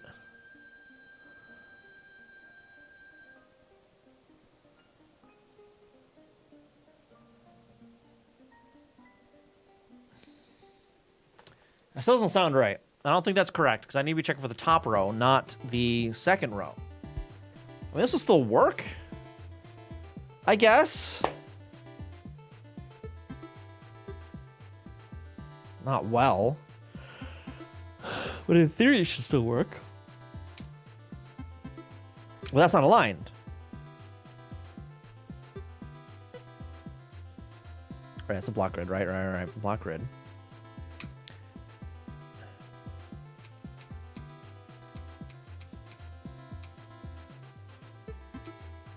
Field grid plus 14 down there. I wasn't finding anything, but that's not where it should be looking. Because that's the first two tiles there. That should be looking on this row. Like right here and here. So 0, 1, 2, 3, 4.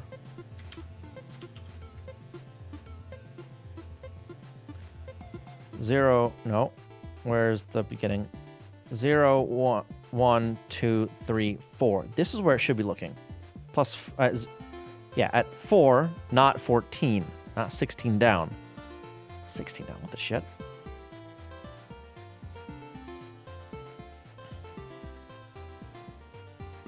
I may have the field grid off.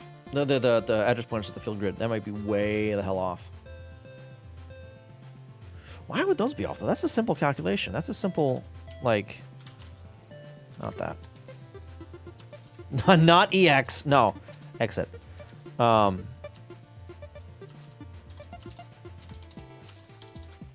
VS. SP. Not on that one, though. SP on this one.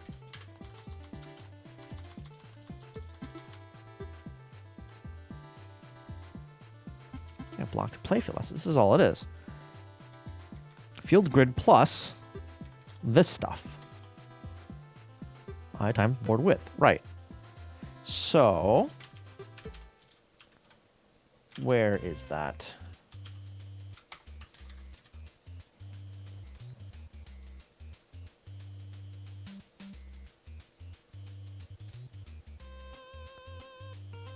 (6A)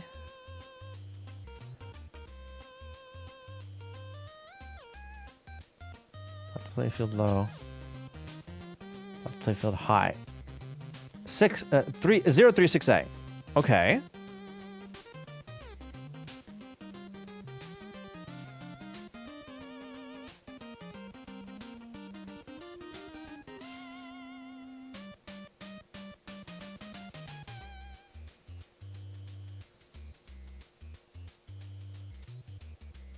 Six, 9. 6A. That is correct.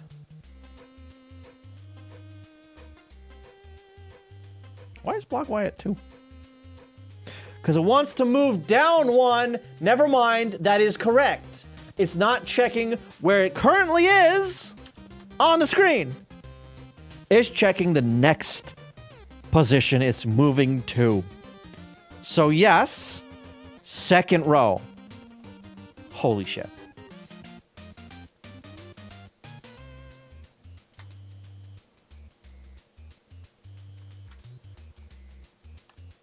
Ooh, that dropped a little high. And probably didn't place anything. Didn't even place anything.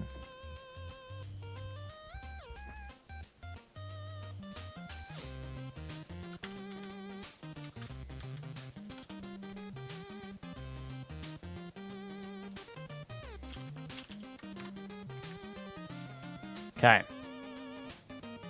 Shouldn't be placing it here, number one. But let's see why it doesn't, anyway. Because... whatever.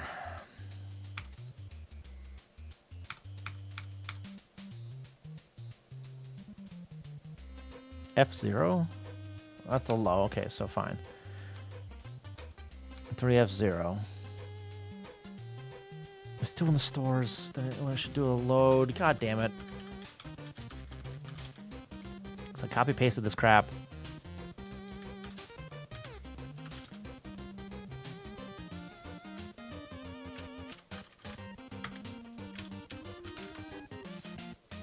Not that it doesn't work anyway. It is placing stuff, so it is going higher and higher. Stuff is getting placed. Not correctly, but, you know.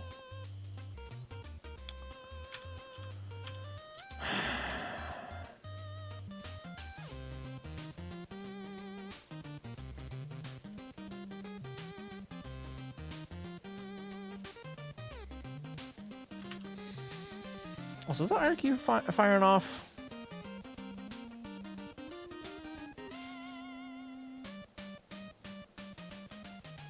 No, because I'm not actually setting that. Can I set that? Do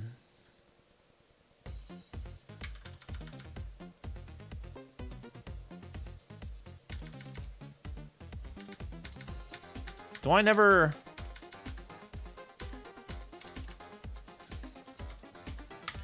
Said it once.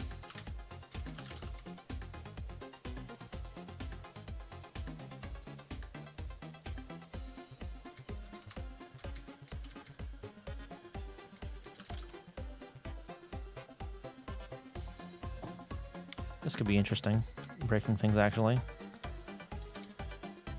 Because if this all completes before the border's drawn, that'd be an issue. Yay, race conditions. Well, whatever.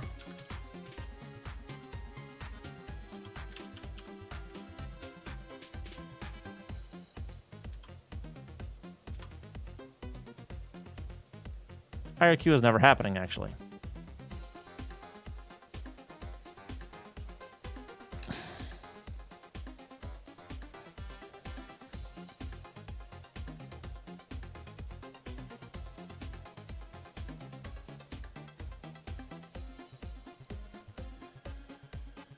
Address pointer 1, 303. Why are you at 303? Y is 0. Why is Y 0? Why should not be 0 here? Should it? No, 303. What the fuck? 303? 303? That's... what? It's looking at pallets. Why does it collide with a fucking pallet?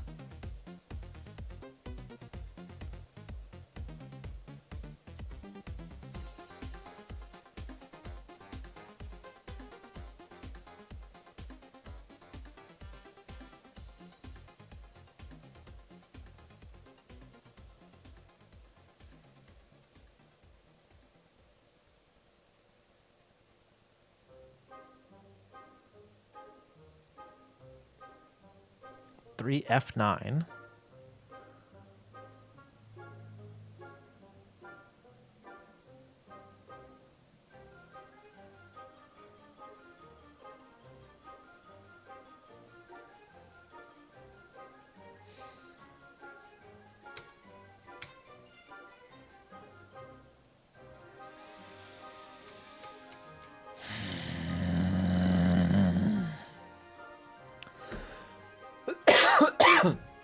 All right, John, Maggie, have a good night. Thanks for being here. Appreciate it.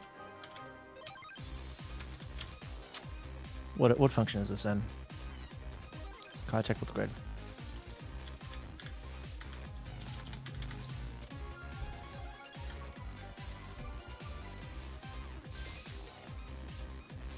Right here.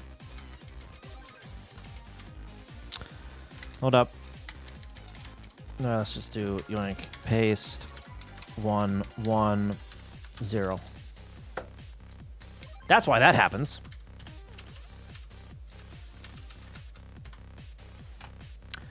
Start. Delete that. Okay, now at least it goes to the bottom.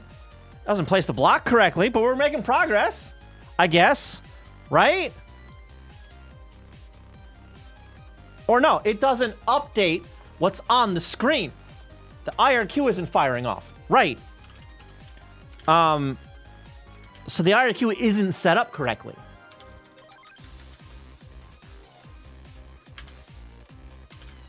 You want to know why? Nest mapper 0. Nest mapper 5.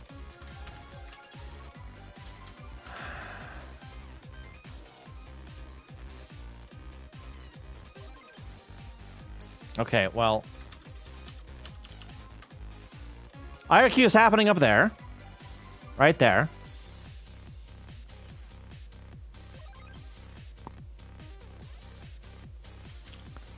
Okay.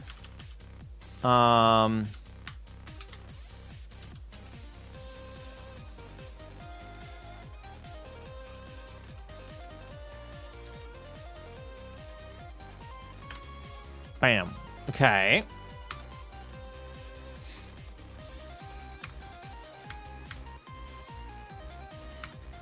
Five. C. Sure. And we're looking at 036A.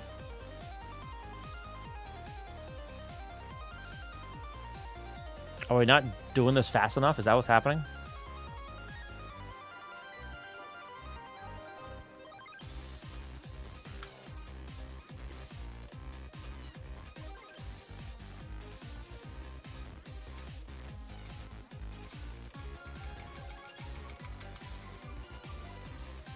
Possibly.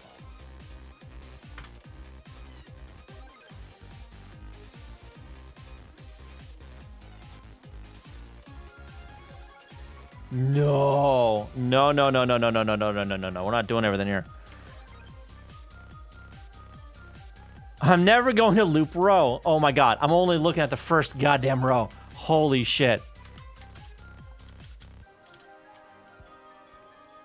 Loop row never happens. Quit X. Compare X to 20. Branch not equal to loop row. Reload that. Start. Bam. Okay. Not that. There.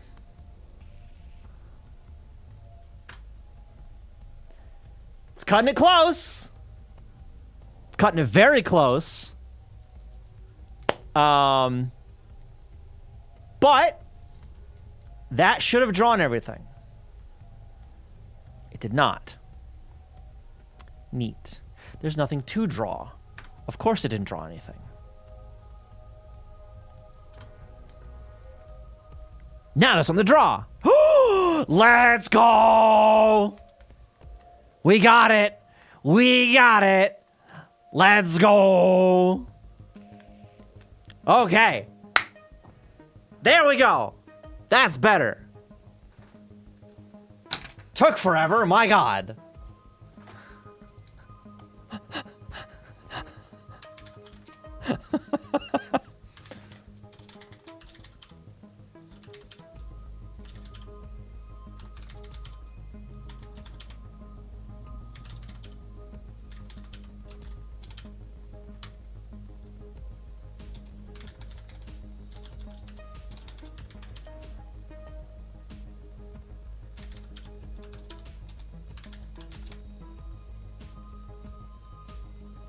All right.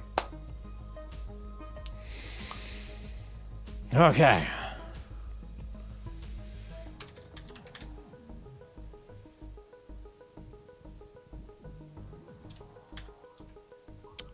Switch to MMC 5.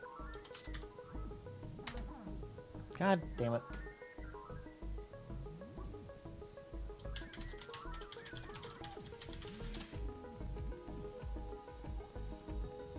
Okay. All right. Now that we're there, I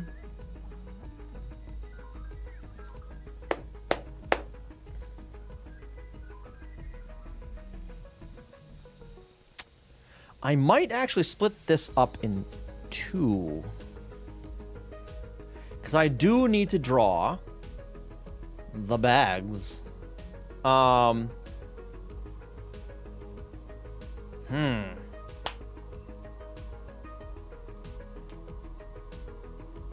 Okay. Now, I don't have... Or rather, I suppose I could just put it all into this IRQ here. So if I just do the bags first, and then do the playfield, I should have enough time. As long as I start the playfield before I get to the playfield, I should have enough time. I think.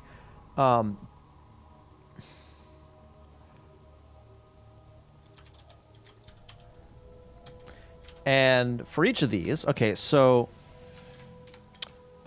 this is going to be, yeah, draw play field, draw bag contents.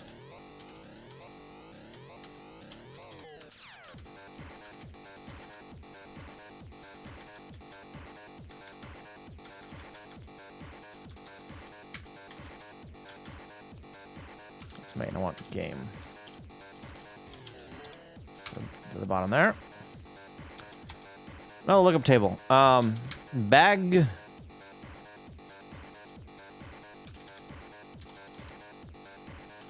Bag.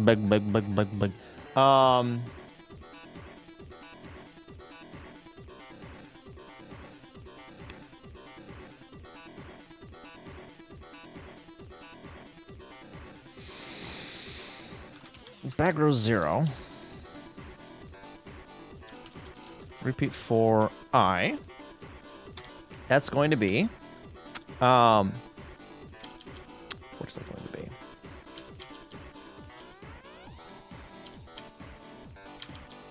Do I have?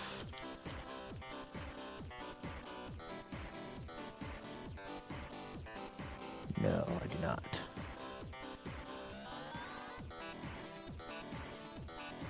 I'm gonna need the event viewer here in a minute, actually. Tools. Nope. Debug. Time map viewer. And. Is that right there? That's where I'm starting, right? Yeah, one and one. See right there. That is 20B9. Okay.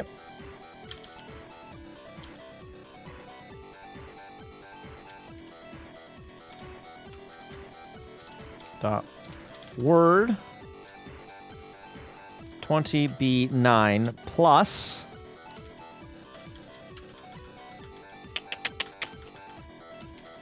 this offset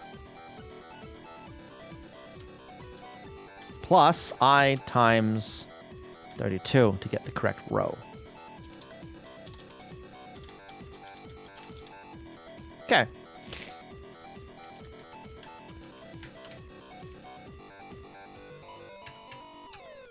And then this is just going to be the one above it plus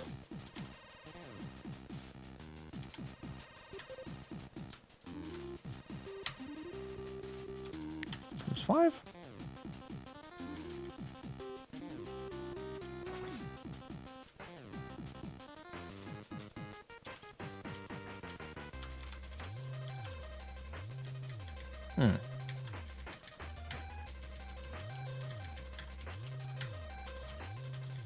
Three, 2,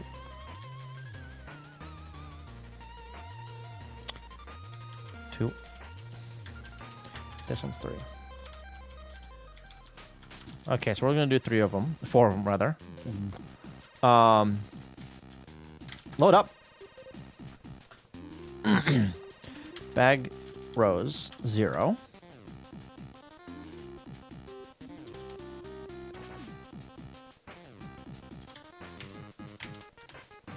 Load X 0.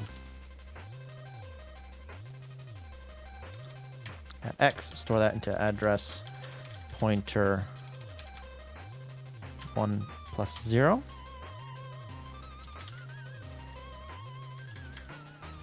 And X plus 1.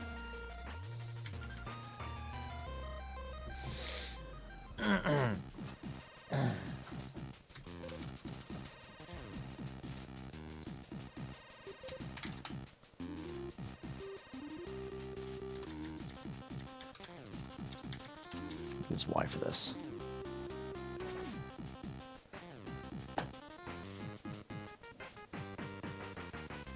Hang on. Load X. That's gonna be the row. There's gonna be a loop here. Transfer X to A. ASL A. Transfer that to Y. Load up.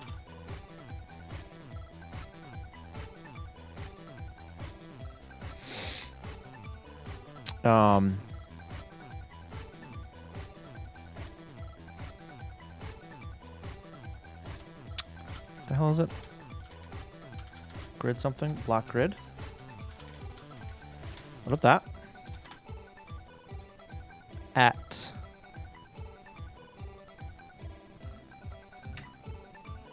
X? Plus, no. Load Y plus 0. Load Y 0. No, I can't do that. Store X, temp X, there. Temp Y. Temp Y. Load Y, temp Y.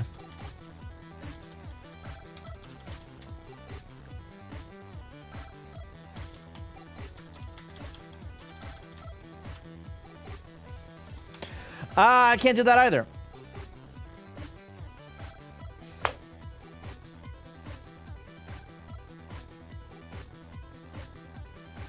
Let me back up a little bit.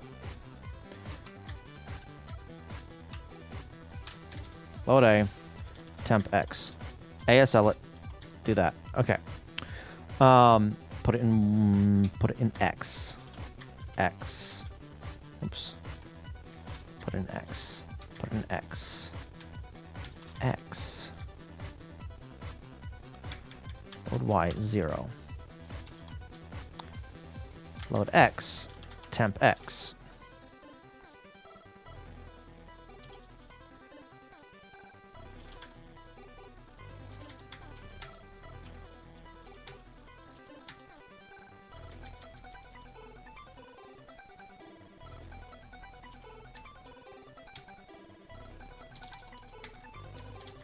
Put an X, put Y.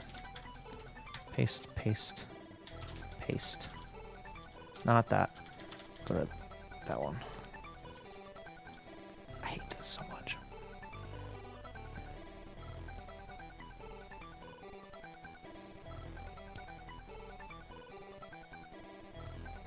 No. No!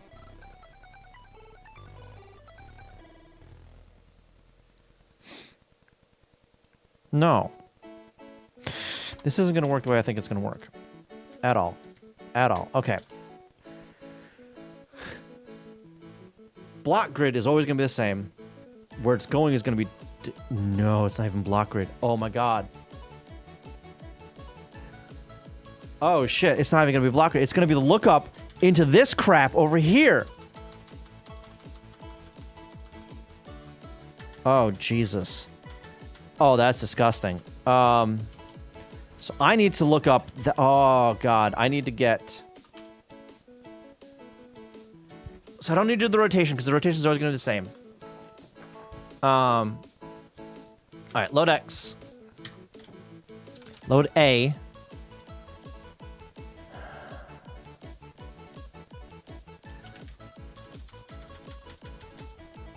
Who's the bag stuff? Oh, bag A. Bag A plus 0. ASL A. Put that in X. Load A. Lock tiles at X plus 0. Store that into address pointer 1 plus 0. Doing that, paste it over here. Plus 1 plus 1. Okay. In address pointer 1 is a pointer to this data. Now, I need to take that data and write that to the extended stuff. Kamen Pantsu, how you doing? Yes, I'm making a Tetris clone in assembly on the NES. Yep. I'm currently drawing or figuring out rather, how to draw the next pieces on the side here. But I'm doing it with MMC5, so I'm pulling some shenanigans is what's happening. So I'm pulling some shenanigans. I'm doing some weird shit. I might just unroll this, actually. Tried to learn and gave up. That's unfortunate. What flavor of assembly did you try? So this is 6502 assembly, which is a lot simpler than x86 or ARM. Significantly simpler and smaller. But also significantly more restricted. So, okay, so now I need the playfield. I need the location of. I need the address where I'm writing to. That's going to be bag rows. Load up bag rows. Plus 0 at X. Store that into the second address pointer. Plus 1, plus 1. So that's the destination.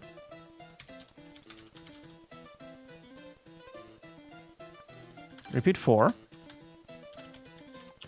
Load Y 0. Load A. Address pointer 1 at Y. Store that. Address pointer 2 at Y. Increment Y.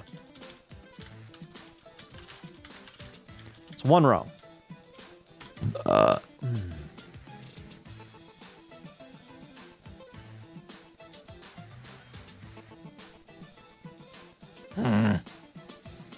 X86. Ah. It was inspired by the creator of Roller Coaster Tycoon. Okay. Nice. Yeah, x86 is significantly more complex than than I almost said x86 again. Significantly more complex than 6502. For 6502, nope, not those. Nope. Where's the window I want? This one?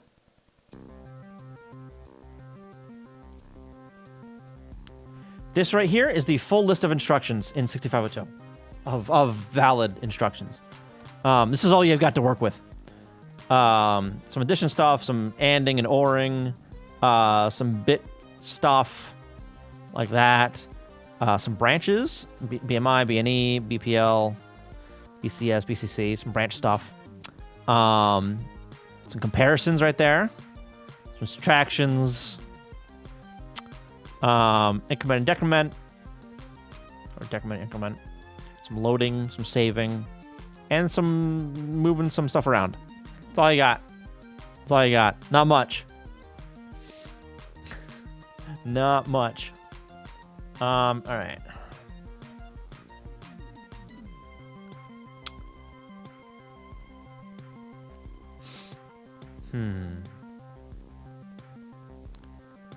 Rows. So can I just...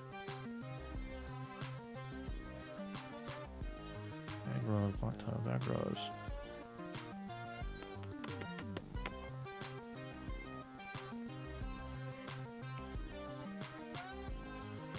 Block tiles, block grid, no block tiles. That just needs to keep incrementing. That.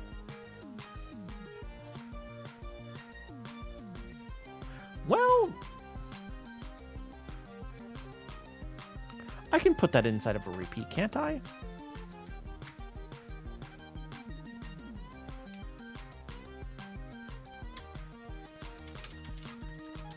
Repeat for I. And repeat. Let's indent this just to make it legible. Plus I times 4. That there. Plus I times 4. That grows. I times 4. I times 4. This doesn't feel correct.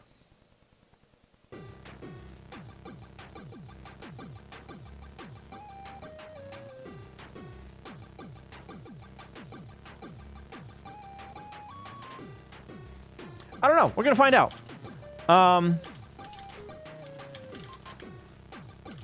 Bag rows undefined. Bag rows 0. That's why. Bag rows 0. If this just works, I'm going to be very surprised. I like how the playfield is also on the second end table there.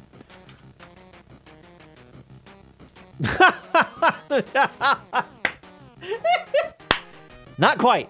Not quite. All right. All right. RQ right there. Oh, and it is drawing it every single time too. That's cool. All right. Load that up. Number 4. Okay. What is number 4?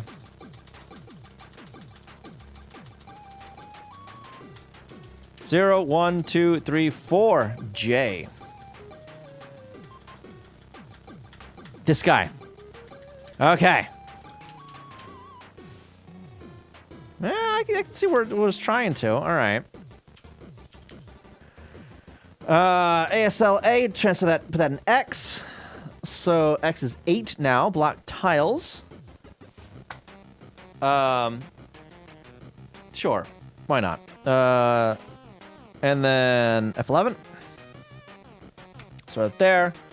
Address pointer 1 is showing 8D55. I'm going to assume that is correct for now. Bag rows.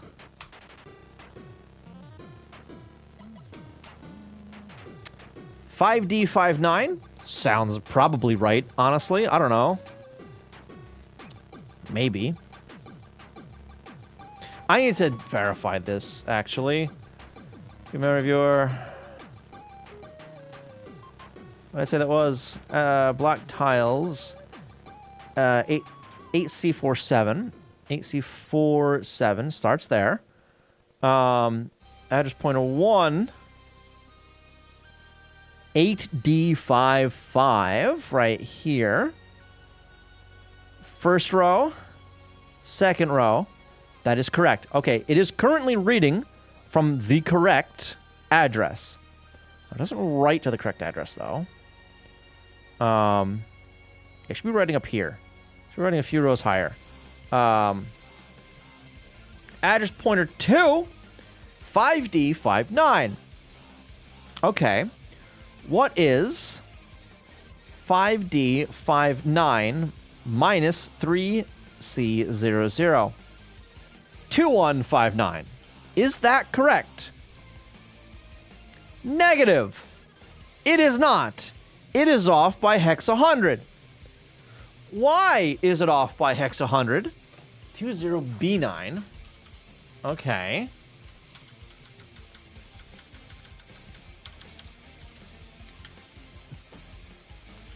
Because that's the second row. That's the second bag. I copy pasted the thing and didn't change it. I wonder why it didn't change. Right there. Thank you for the follow. Appreciate that. All right. Start. Okay. Keep that open just for shits and giggles. We've got... I don't know what we got in the bag, actually. Bag is 3. Okay, so that's the one before it. That's up here somewhere. That is BD1 8D15. There's 8D15. 8D.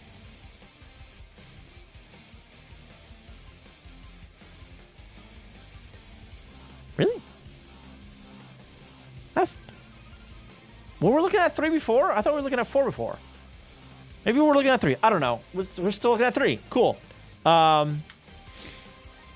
Sure. This needs to go away. Yeah, there. Address pointer 2. 5D19. Okay, what is 5D19 minus 3C00? 2119 is still incorrect.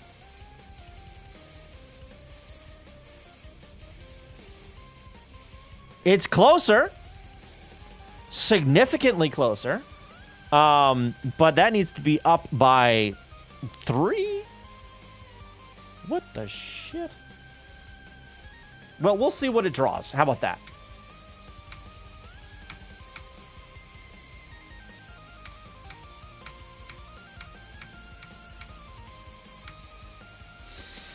No, that.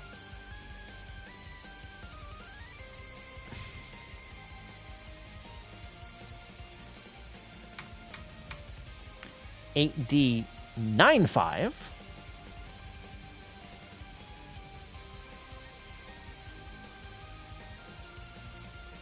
That's row number 2.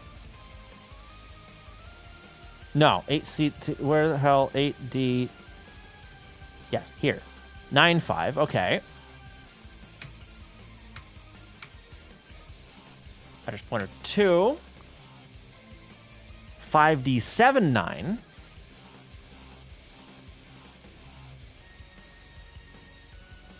2179. I don't know about that. Why the hell? No, that is still wrong. Still very wrong. What the what? What?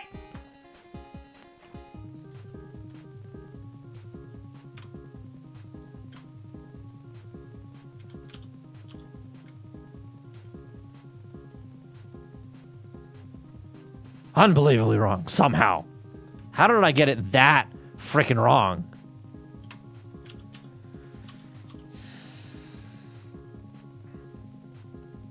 Okay, you know what? We're just gonna hard code the bag of the...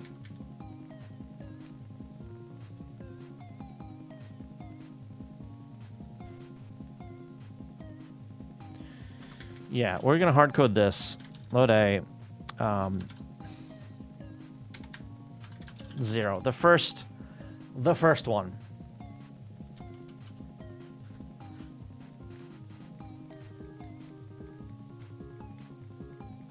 Let's actually look at bag rows.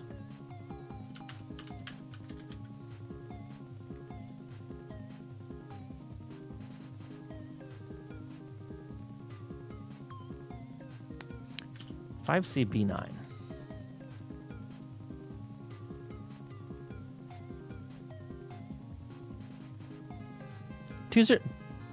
These are correct. 5CD9.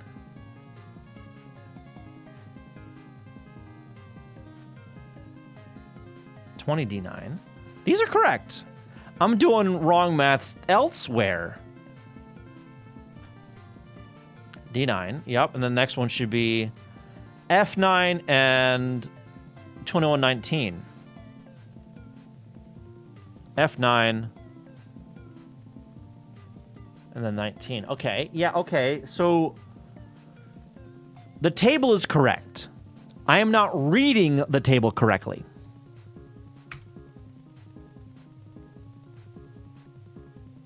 What the fuck happened? Oh, because I wasn't actually in that. That's what happened. What? Oh, okay, there it goes. Let me hang on. Let me reload. So we're always gonna have load 0. Okay. Block tiles. 5, 4. 8C. 8C54.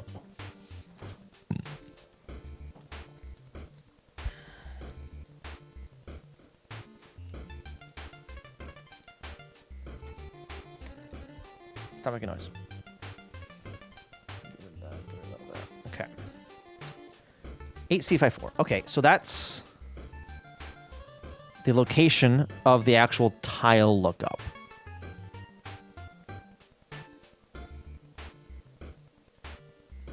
Oh, that's the board right there.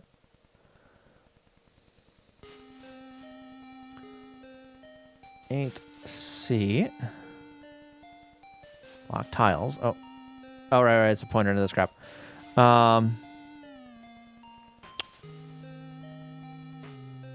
5, 4. That is the first row.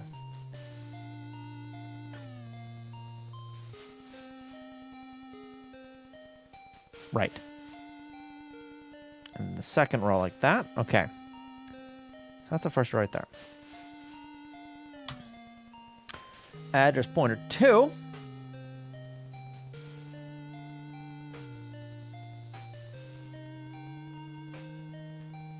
Wait a minute. Oh yeah, okay, yeah, that's 5C, B9. That was correct, right?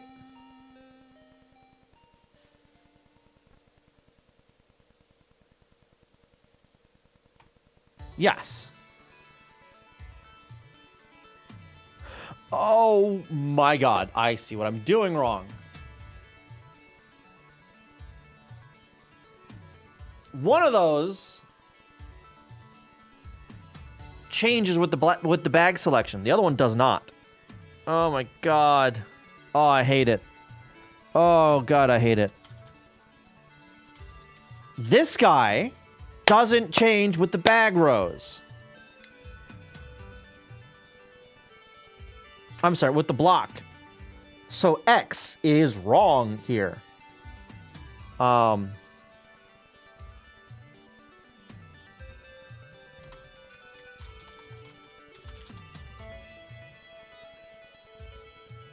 with X.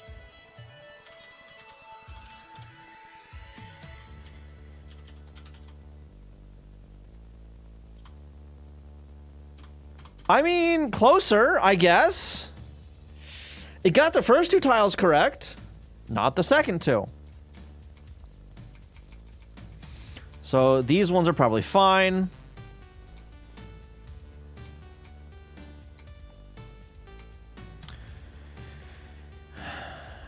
Eight CD4.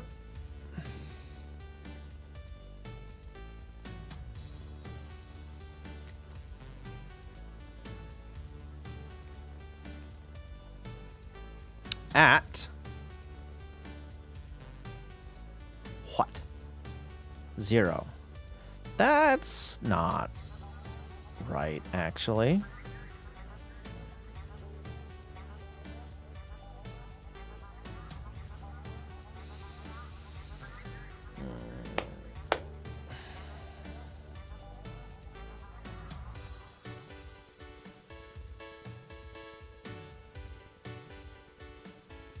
That's way off.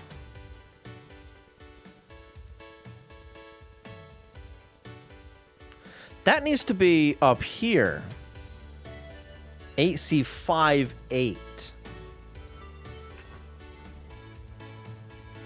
What is X? X is 0. What is this? 8C4A.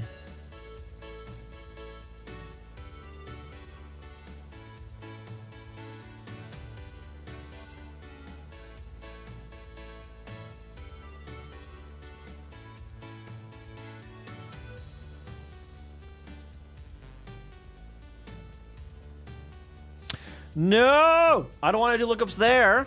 No. Okay. This I have to do once.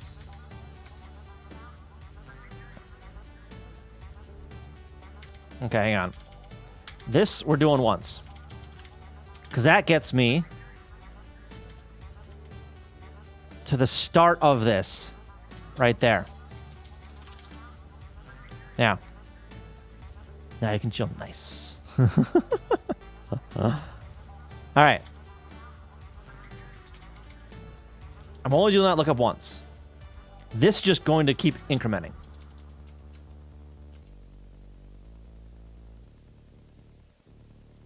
Yeah. And this, I'm doing that lookup every time. And down here, load A, address pointer 1 plus 0. We're going to clear carry. Add carry 4.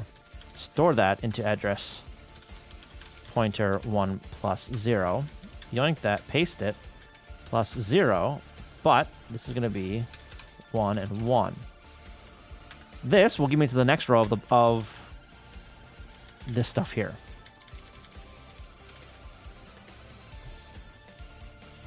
Because I have to increment that because the Y I'm using here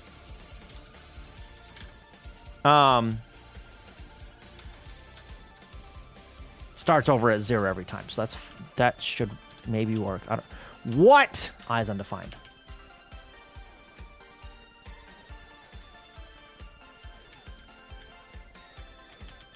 That's not in there anymore. Make.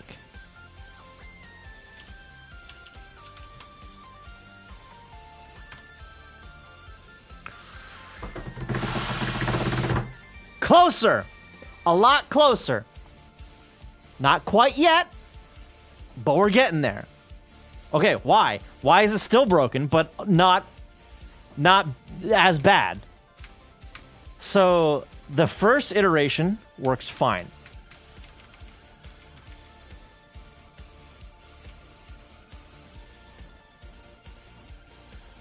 Clear carry. Load that. Add 4, store it. Load that. Add 0, store it. Address pointer 1, 8C, 6E.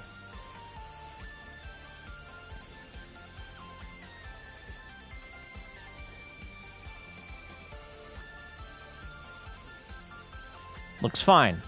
Okay, that's not the issue then. What is the issue?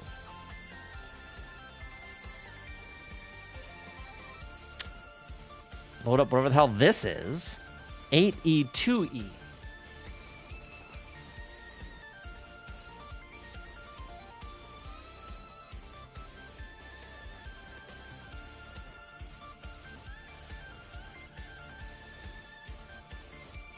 D956.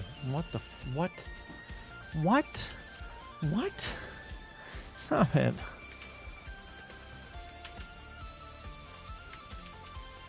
I need to multiply that by 2. I times 2 times 4.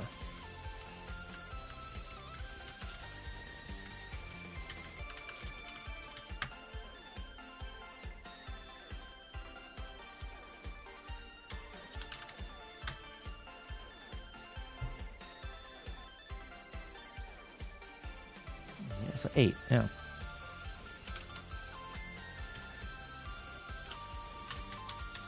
No. What? Times 2?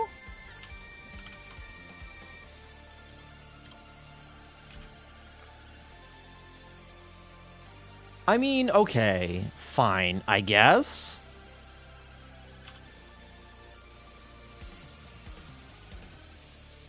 Sure. Sure. Why not? Event if you want. How long does this crap take before we get to the playfield? Barely any time. And then the playfield takes to there. Okay. Let's draw 2 of these. So there's 1. 2. But this needs to go back rows 1, 1. Okay.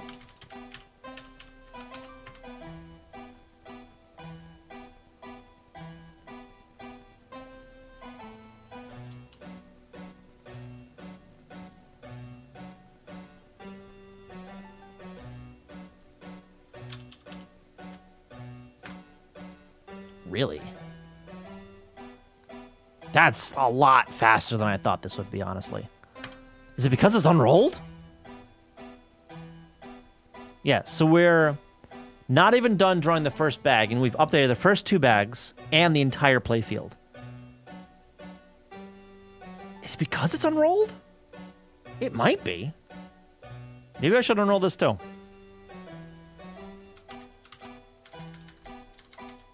Well, I don't need to right now, so I'm not going to worry about it.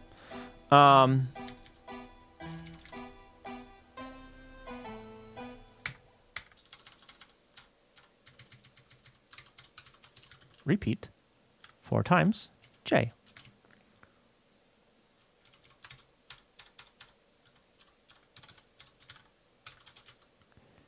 And repeat.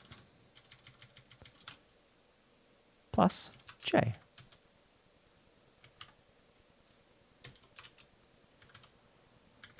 I'll need to do some shenanigans with this, actually.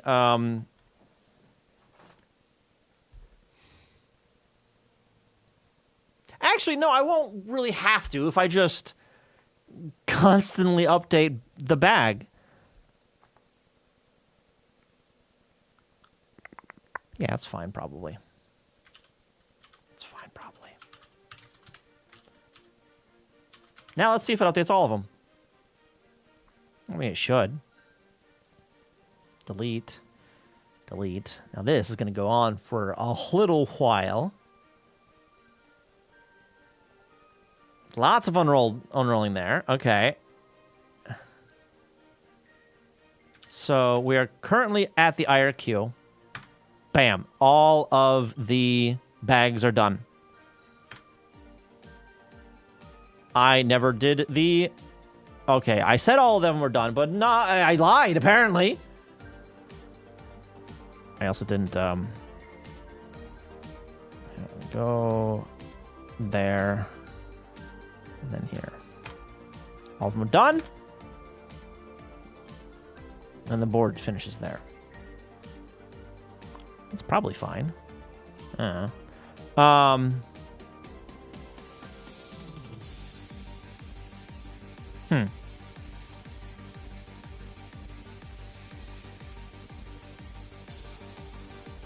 Where's the next bag?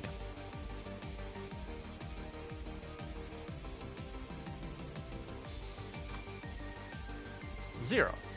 Why did that shuffle everything?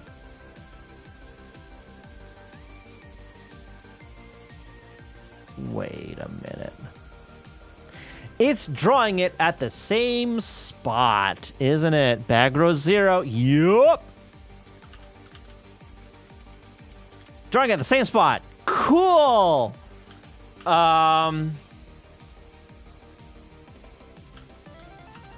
Plus J times 8. Probably. No. 4 times 4.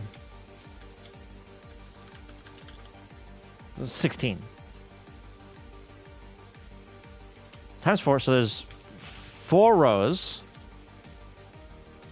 Well...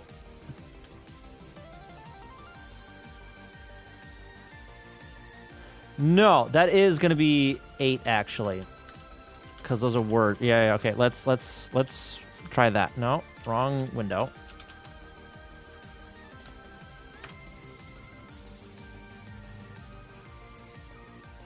There's the next bag. Big. There we go. That's better.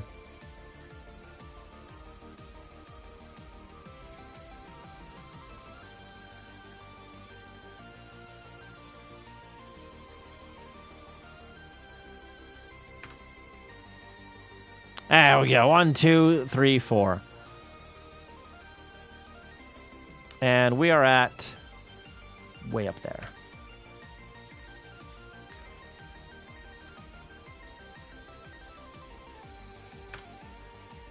That's better. Okay. So I can make this a lot faster by only drawing 2 rows. Because I only ever need to draw 2 rows. And that means I can fit more crap in there. So each of those is going to be 3 high. Because it's just going to be the top 2 rows of, well, except for the square, I guess. That's going to be the middle 2 rows.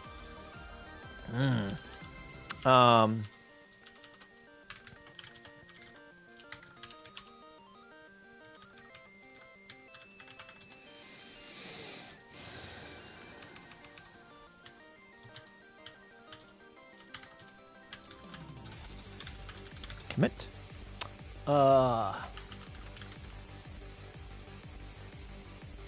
Draw bag A to the screen. Okay.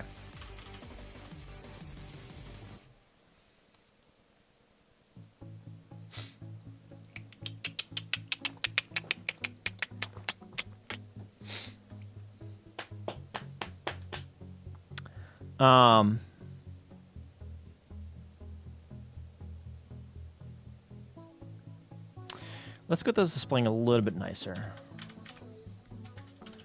So that means only drawing 2 rows. But if the block ID is 6, actually, if it's this guy right here, we're gonna add 4 to this right here. Load a bag A plus J. Compare that to 6. Branch not equal over there. Otherwise, load up address pointer 1 plus 0, clear carry. Load that up, add carry 4. Store that. Address pointer 1 plus 0. Load up that plus 1. Add 0. Okay.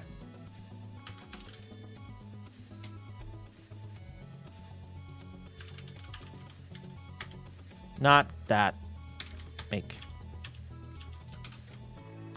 This shouldn't have broken anything. It did.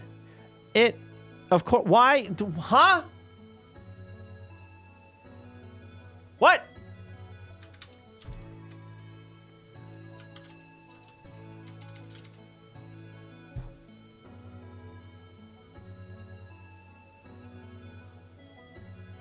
Oh, because I. This repeats 4. This repeats 2. That's why I chopped off the wrong end of it. There we go. Okay. That I don't know if it's correct yet. Still, I don't know. I think it is actually because yeah, okay. Let's come back over to here. And let's fill these guys in real quick. Like that, so I can see where the hell they are. And in fact, no, I'm going to fill them all in with nothing.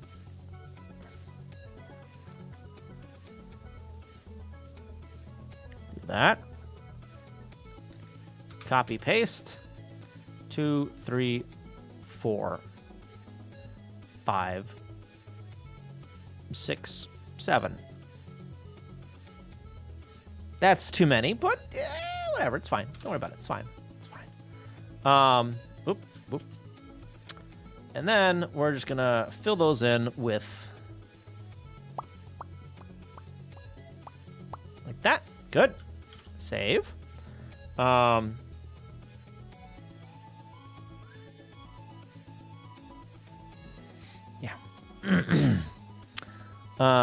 So now I need to correct the addresses. So these guys here. That one's fine, but we're only doing 2 rows of that. 2 rows, 2 rows, 2 rows. This isn't 5 anymore, that's 3.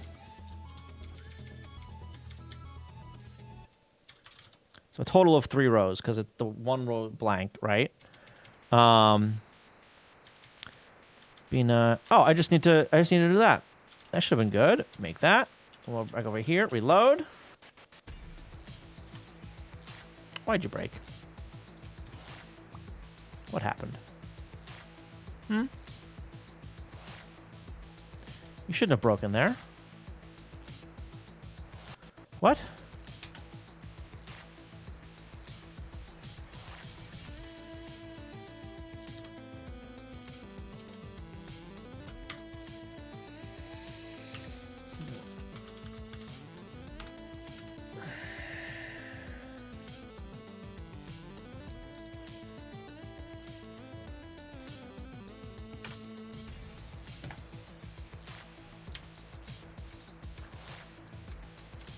Oh, this crap changed.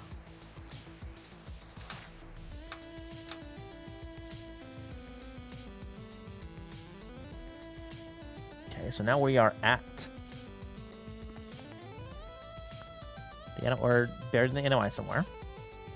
Scan line 248. Yeah, so we're way down there. Okay, yep. Turn some shit off. Jumping over here. Clear sprites. I don't care. Oh,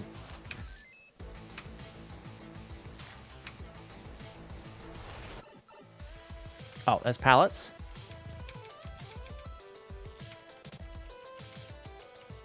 I should do the pallets first, actually, so it doesn't go on to the next scan line, whatever. Fill the attribute table. I don't think I actually need to do this anymore, but we are anyway.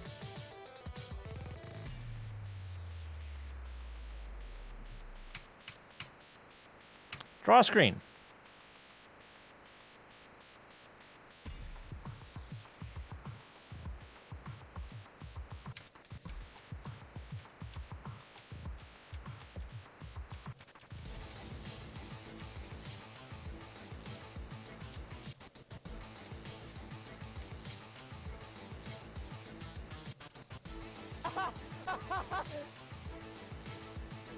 Oh yeah, do the whole screen. Okay. Trying to see the new PRNG lookup table solution. So I kind of like took a cop out for that one. So I'm using a lookup table essentially. Where the hell was it? Where did I put that? Actually, I think it's in main over here. Yeah. So I'm doing a lookup table, which is just this. Wrap. I generate this over in Go, right here. It's a table of a bunch of values from 0 to 6.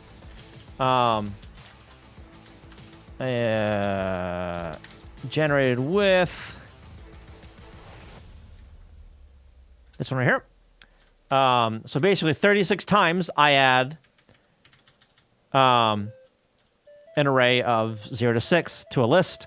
At the very end, I add 3 more to make it an even 256, right? And then I shuffle that. And then I print that out. So now, my RNG is simply, hey, we've got an index into that table. Just keep adding 1 to that index. When you hit 257, you didn't. You're really at 0 now.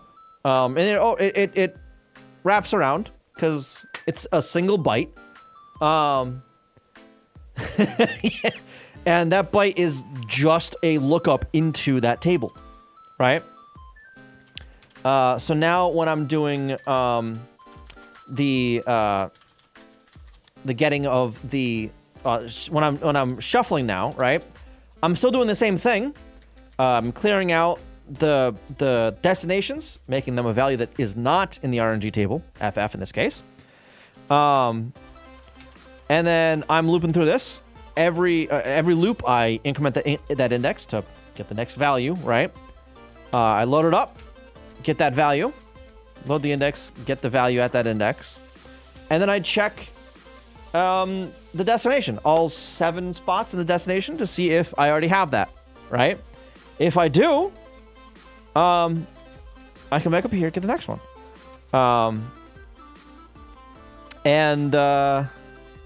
Yeah, I think it works pretty well.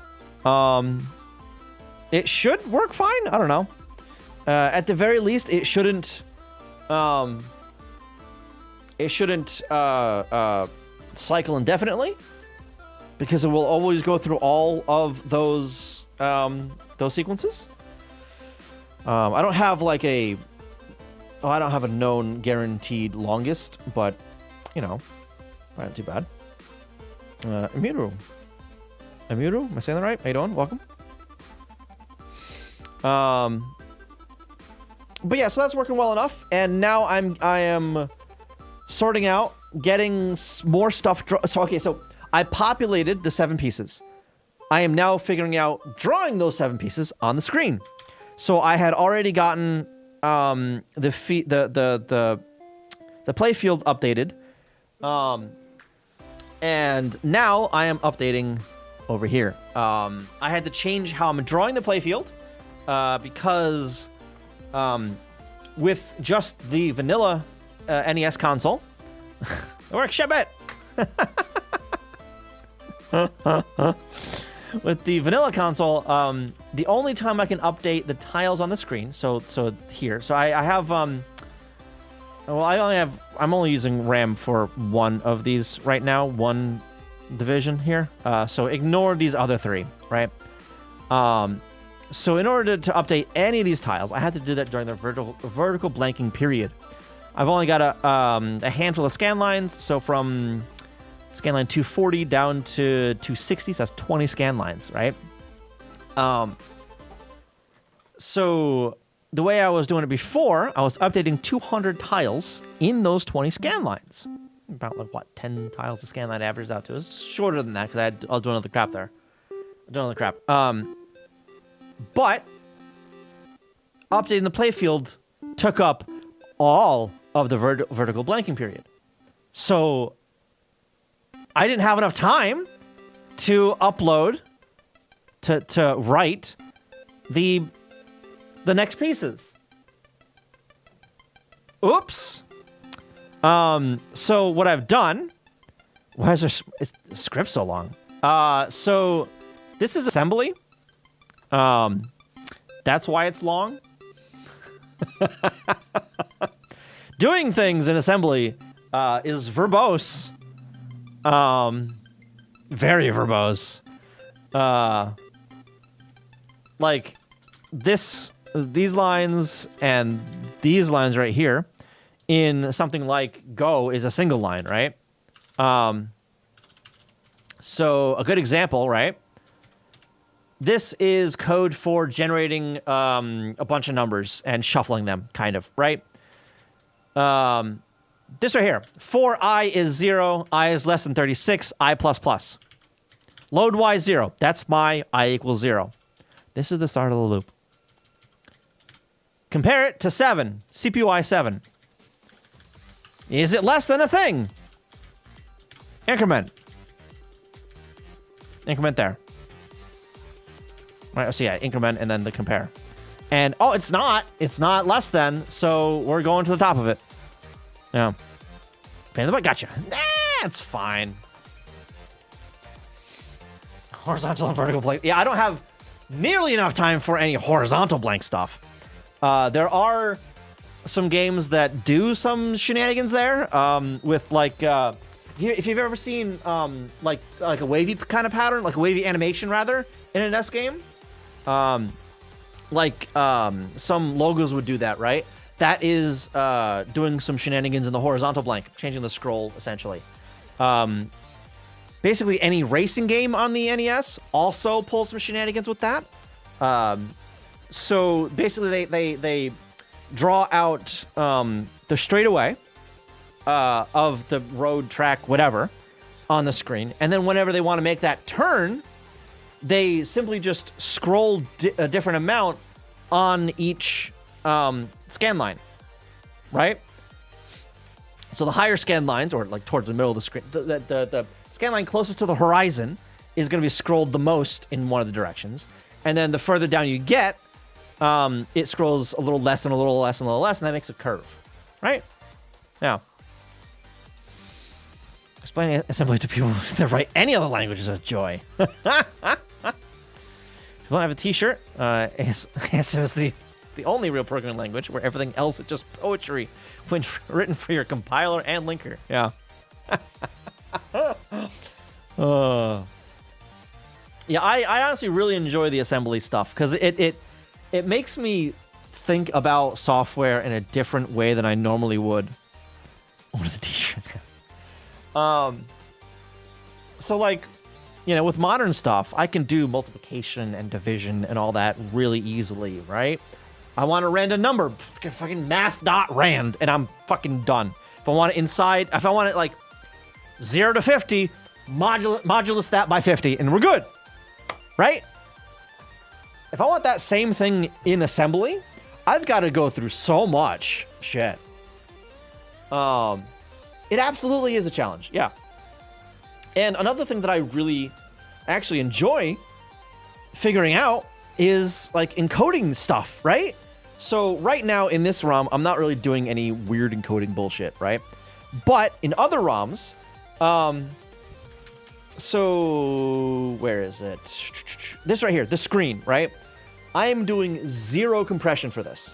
The tiles are laid out verbatim in the ROM, right?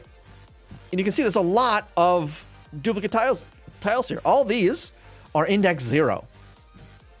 In other ROMs, I do some compression, some run length compression, right? So tile 0, repeat that 100 times or 126 times, 127, whatever. So then, instead of it taking up 127 bytes, it takes up 2 in the ROM, right? Then there's some audio stuff with its own encoding things and other level data that it's its own encoding stuff, right? That stuff's really fun to figure out. Yeah. Change the way you need to think about the way you think about hardware. Yeah. Like in higher level languages, right? Like I've got bytes. I've got string. I've got integers. I've got all kinds of stuff. I got UN8, UN16, UN64, right? All these different size numbers. And to work with them, if I want to add 1 to any of those, variable plus plus. If I want to add 2, variable plus equals 2. Or variable equals variable plus 2, right? Dead simple. For 8, 16, 32, and 64-bit numbers. If I want to do the same thing in assembly, 8-bit's fine. 8-bit is the easy one. 16-bit, you got to do it yourself. You got to do it by sticking 2 8-bit numbers together. Let's see, where's some math that I'm doing here? Where's the math that I was doing earlier? There we go. So, okay, so address pointer 1. My address pointers are 16-bit, 2 8-bit numbers. So in order to increment them, I first have to increment the low byte, and then increment the high byte, which is this here. So what I'm doing here is I'm getting I need an address in the table, kind of. This is basically a addition, kind of, sort of a really wonky addition that's getting the vertical location of the I can't show you, of the currently active piece, right? And this is checking for collision. So it's getting location of that. In order to do that, in order to take that XY location and translate it to a grid location, it's got to do a lookup. So this right here is a lookup table. Block to play field low right here that has 20 values in there that are all the high portion of, or I'm sorry, the low portion of that address, the lower 2 bytes of that address. So it loads that up. Oops. And then adds the x coordinate to that. Because this table here only has the addresses for the rows, right? So I want to get the actual byte offset in there. I need to add the x coordinate to that one, right? And then I grab the high value, the high byte of the address, add 0 because this addition here will overflow. Set the carry if it overflows. So I add 0 with carry. So if it overflows, it adds 1. But only if it overflows. But then I want to subtract 1 from this number because get alignment, right? So I load up the low byte. I set the carry, subtract 1 with carry, and then I store that back in the low byte. And then I load up the high byte, subtract 0 with carry, and store that back. So this right here is a 2-byte, 16-bit subtraction. 32-bit, double that. Gentle, yeah, no worries. No worries, Dennis. Thanks for stopping by. Most fun is pushing stuff to the stack and then call a routine where it pops out the data. However, the data is opcodes. Oh my god, yeah. Oh yeah. Stack shenanigans is another one. Yeah. Screwing the stack is that'll get you in trouble if you do it wrong. All right. Anyway, what the hell did I do?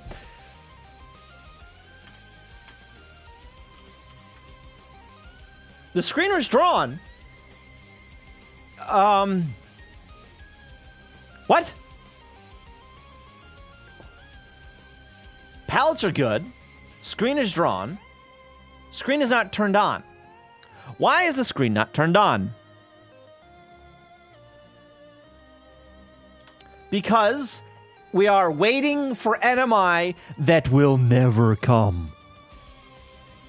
This isn't checked. This button right here isn't checked. How did we get here? How the hell did we get here? What? Init game.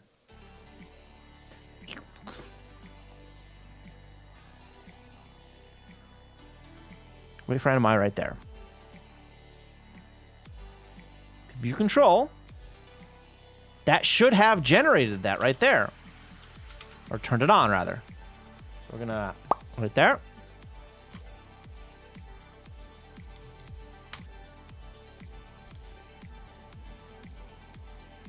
And am I this right here? That's what needs to be set. Yeah. And am I in vertical blank?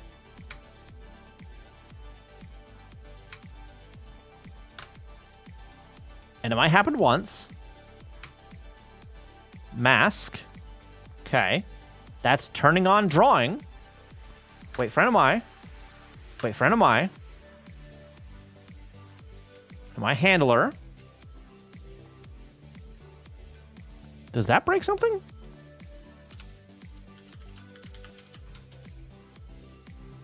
$81E.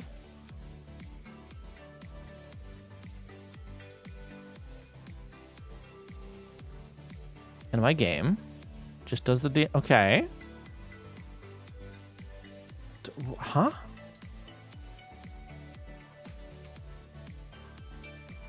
Set error queue. Load the block. Read controllers.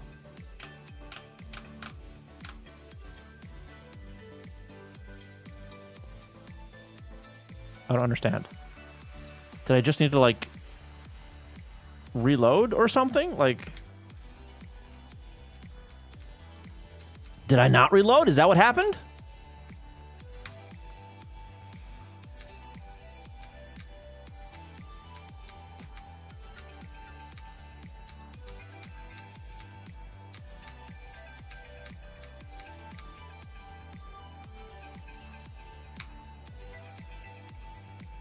Breaks here on the first one. Why?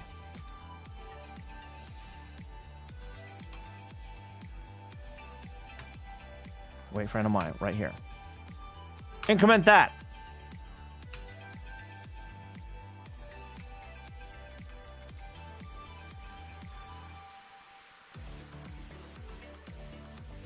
into NMI.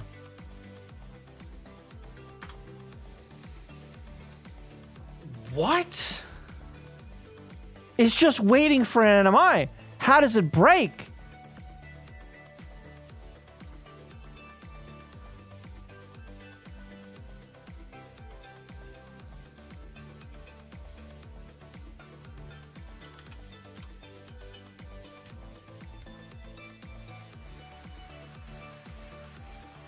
IRQ.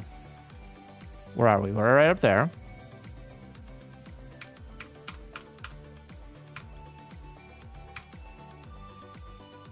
Draw board.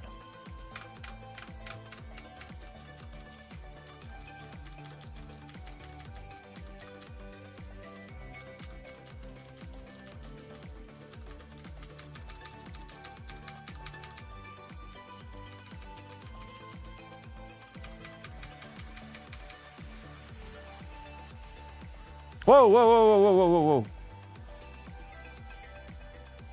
Not that.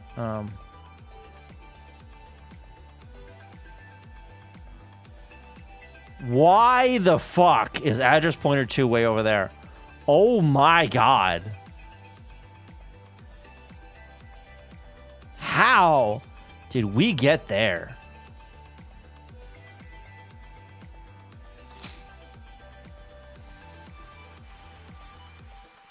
We're in bag +2.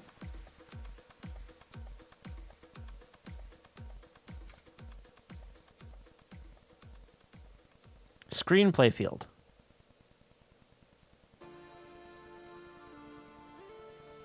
What?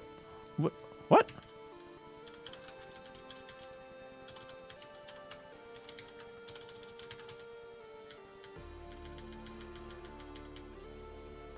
That...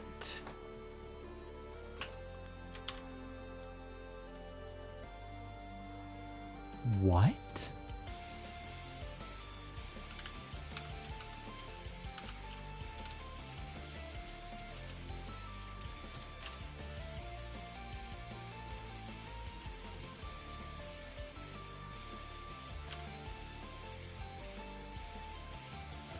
The hell?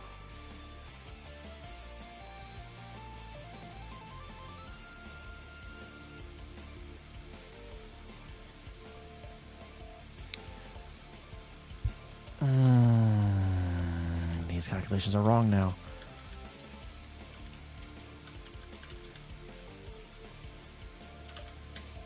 That's why.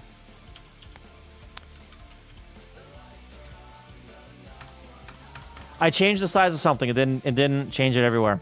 That's what happened. All right. That's why.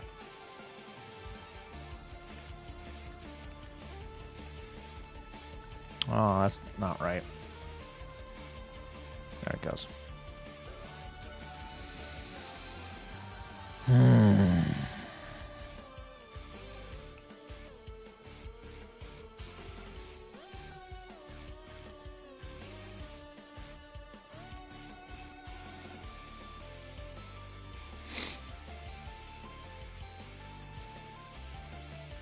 Doing this mode is kind of difficult, actually, I'm not gonna lie. Difficult to, like, get right, you know? Uh-oh, uh-oh, uh-oh! Oh, my screen update stuff is broken. Oh, no. Oh, no. What happened?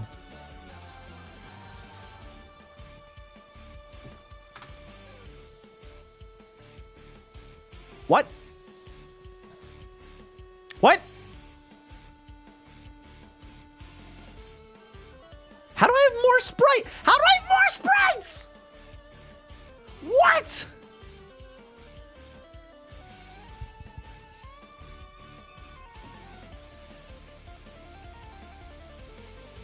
How? How? Ah. Create the one. Welcome. Just moving to a 32-bit millisecond timer comparisons and 8-bit AVR assembly for Pomodoro timer? Pomodoro? 666 bytes. Nice.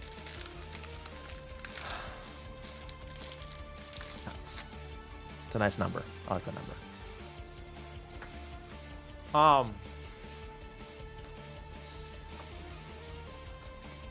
What?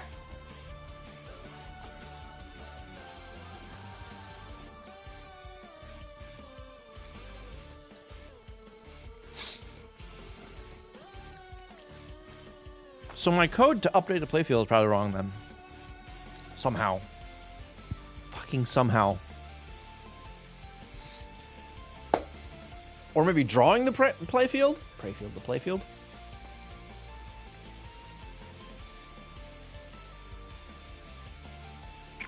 I bet you this doesn't reflect what's actually in memory.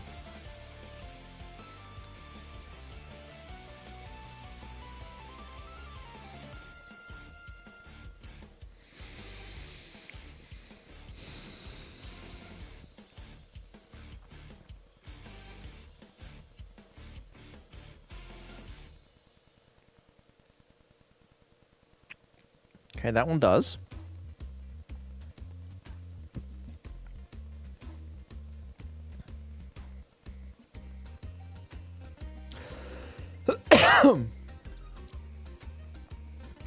That one does not. I don't think. That's off by one.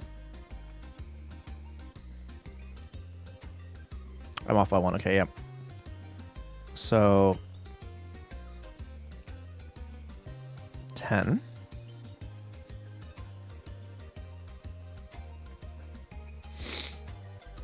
Yeah, the next row is incorrect. That third row up is incorrect.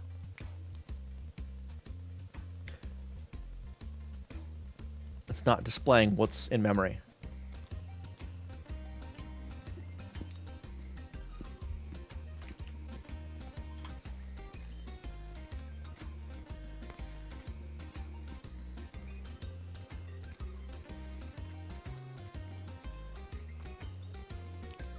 Where is it?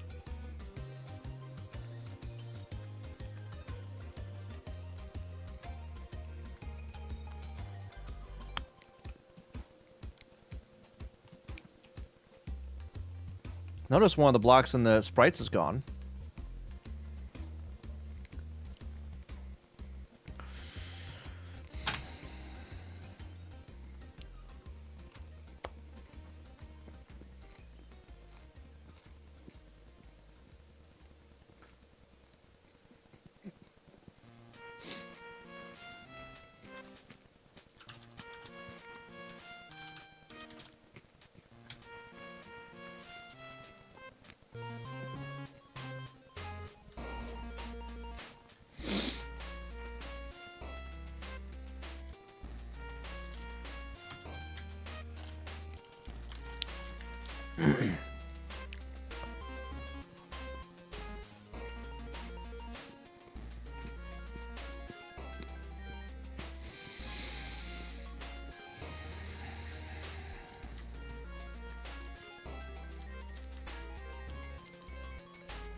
Hmm.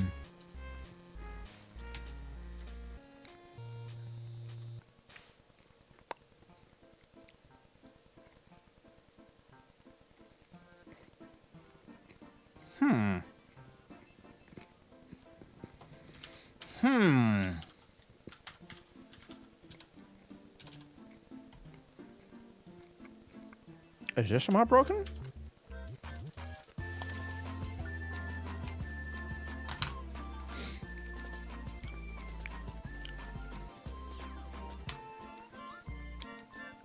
On 3140.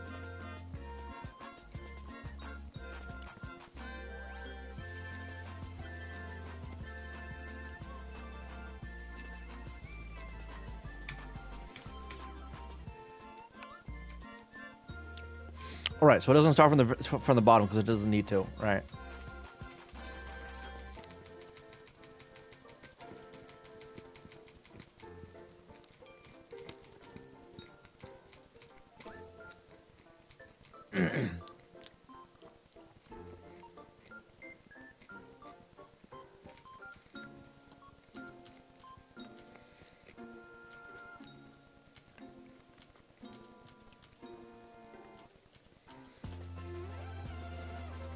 C2.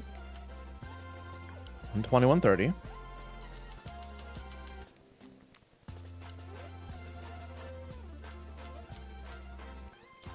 Okay.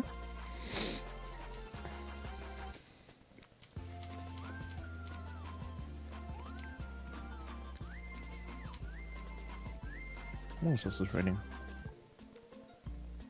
Oh, the wasn't used to clear.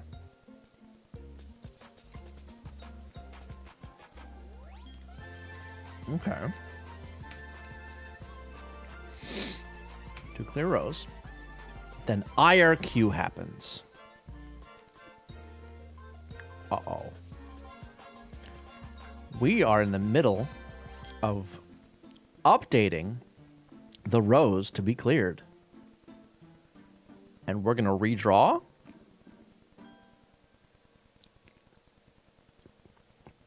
What is it, Tinsman?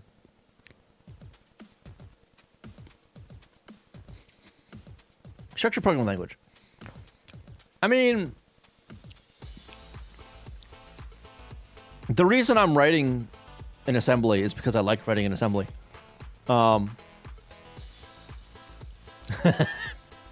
That's basically it. I mean, it's why I'm not writing in C, for instance, on the 6502. You can write in C on 6502. There's overhead to it, but like, that's not why I'm going through this stuff. You know?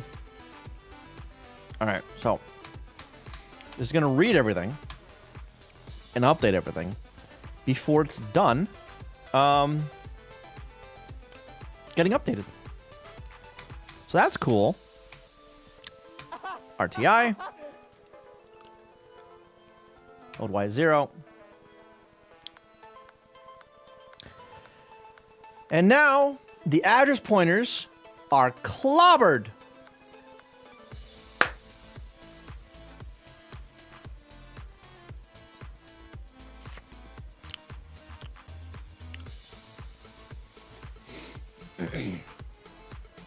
I need to back up both address pointers.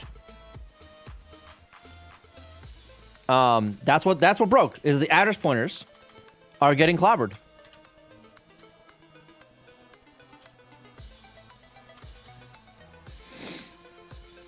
Senator Porter, how you doing? Welcome.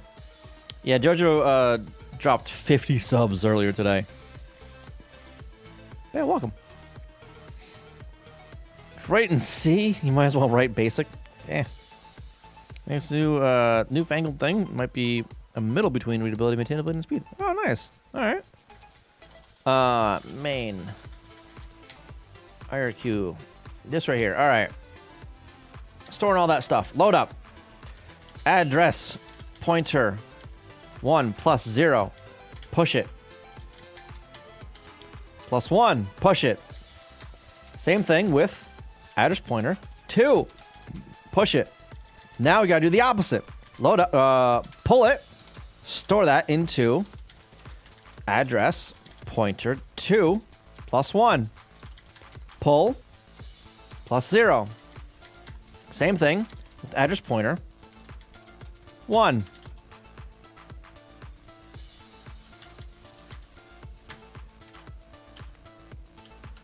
Nope. Where's the screen? There it is.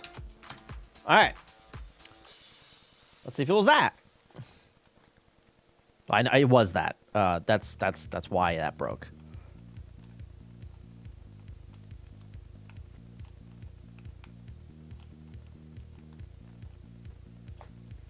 I don't need that right now.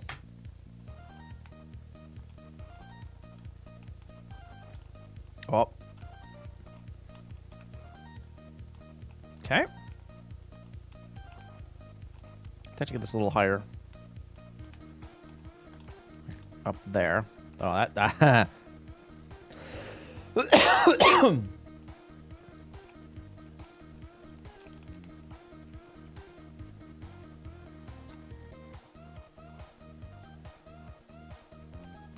Okay.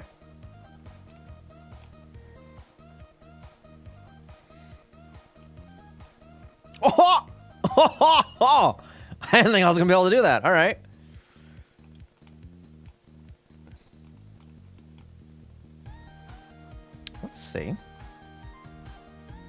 Nope. Okay, well, I tried. Tried spinning it. It didn't work. One there. Another one there. Another one there. Good. So far, so good. This is looking a little better now. I mean, not my play. My play is terrible, but, you know. We're getting a lot higher. And it's clearing stuff out like it should, I think.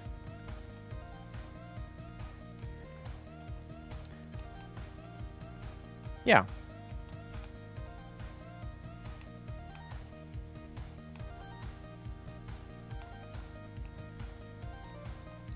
I mean, sometimes it takes like 2 frames to finish the update, I guess, but...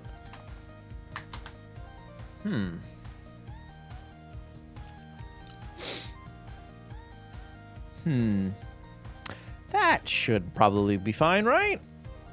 Probably. Found a rather spicy danger pillow. Ooh. Really? Where was it? What was it in? Ooh. Diff. All right.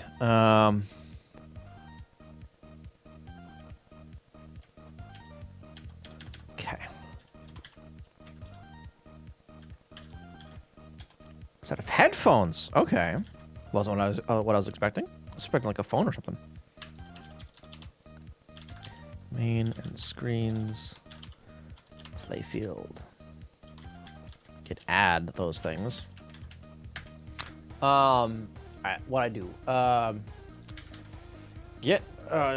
Draw the next pieces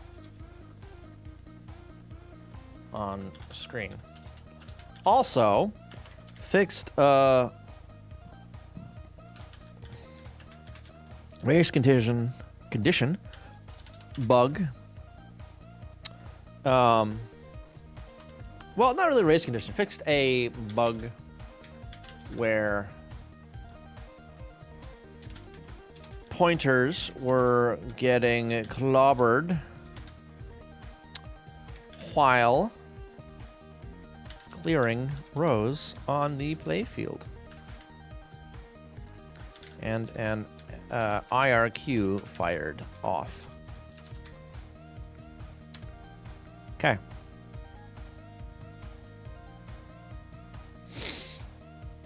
All right.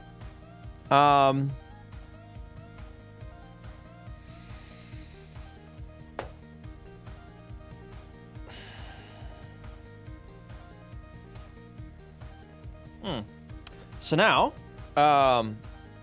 I need to RNG the first piece, and then start using that bag. Okay. Let's do that. So, we are no longer going to be using this debug block. We ain't doing that anymore. Instead,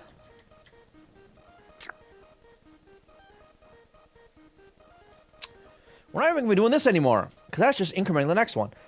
Instead,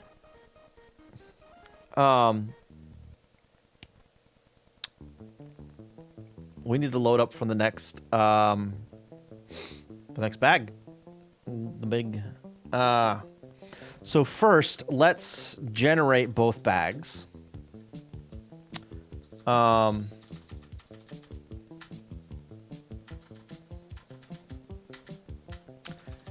Shuffle bag.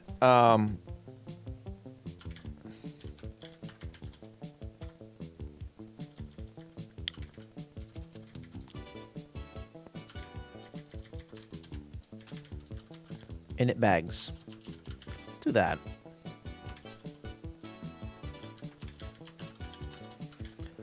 So that... Let's go through both of them. Good or bad thing. What's this? Open source hardware is always good. I don't know. If you mean this particular piece of hardware, if it's decent hardware, I don't know. I don't know. I don't know. I don't know the architecture of it. 2 meg flash. Jesus. MIDI. USB-C power. HDMI and DVI? What the fuck? What? What?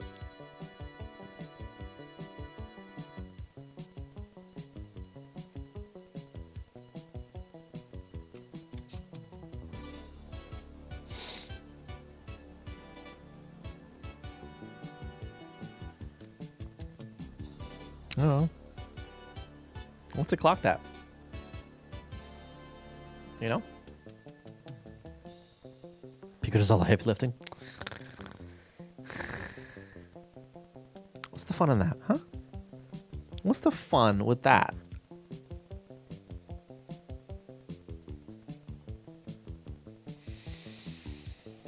All right, so for this, we're doing one of these. Yoink. Shuffle bag is only going to do bag B.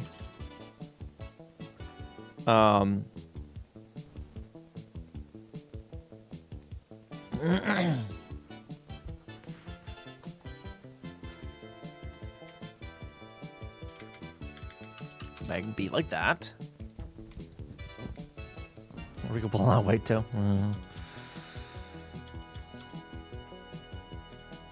The PPU, yeah. RTS. Okay, so that clears it. Temp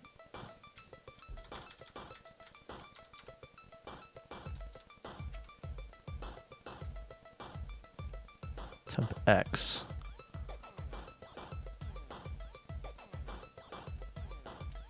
Well, actually, this is going to do the same kind of thing here, but we're just going to go to different extremes. We'll do this with bag A, but we will compare this to 14.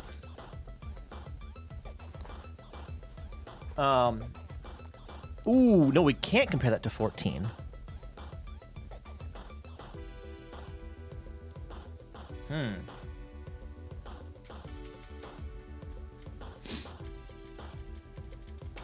Loop A, check A.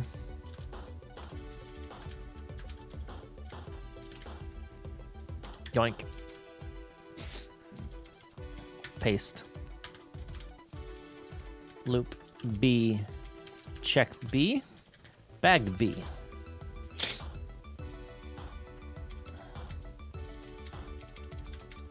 B and B. Like that. Paste it there. B. And B. So we're doing the same thing twice. Put that there.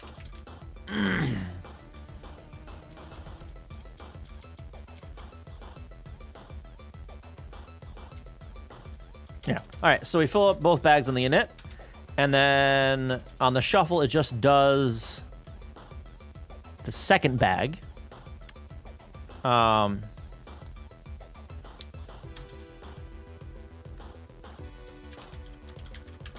up here somewhere, where's the bags? Bag index, res 1. Next block. Load A. Bag index. Compare that to 7. Branch not equal over there. Load up 0. Just throw that into bag index.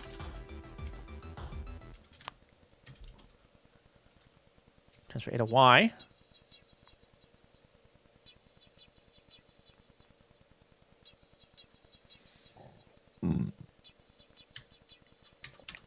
No. Transfer A to X.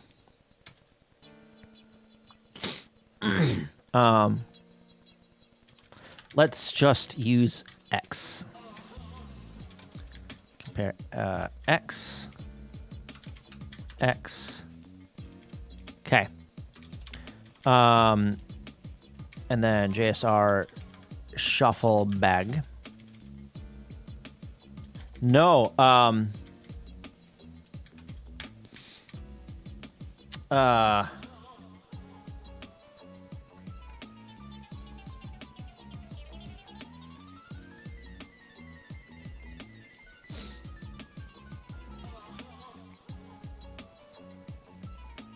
Yeah. Shuffle bag. I think I want to actually move all of the values in each of the bags down one, right? Load a bag A at X.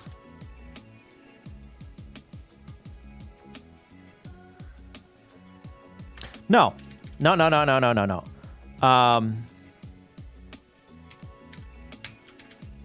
Bag left. Decrement. Bag left. Branch not equal over there. Otherwise, new bag.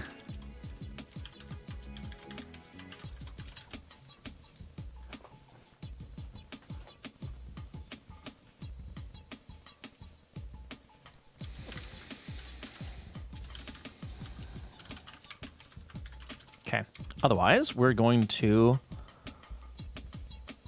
load A, bag A plus 0, store that into temp X. We'll come back to that. That's going to be the block. So we're going to load A temp X.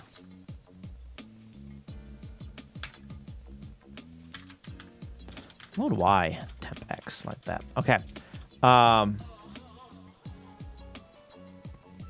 then for this, load X 12, load Y 13. Got a loop. Load A. Bag A. At Y. Store that. Bag A at X.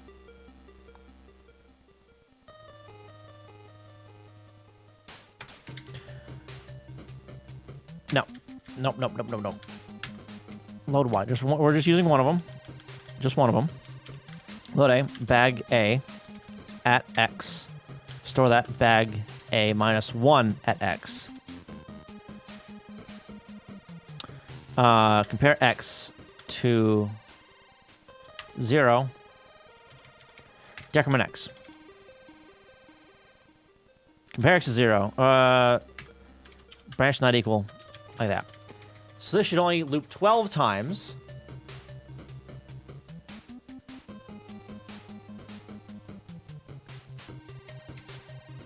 Okay.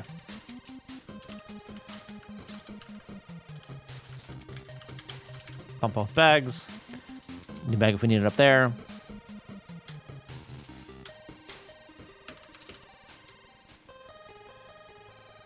If this just works, I'm going to be very surprised.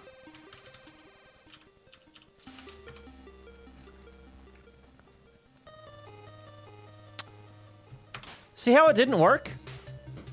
L pieces all the way down? Why is the bag filled with that? Wait a minute. What? Huh?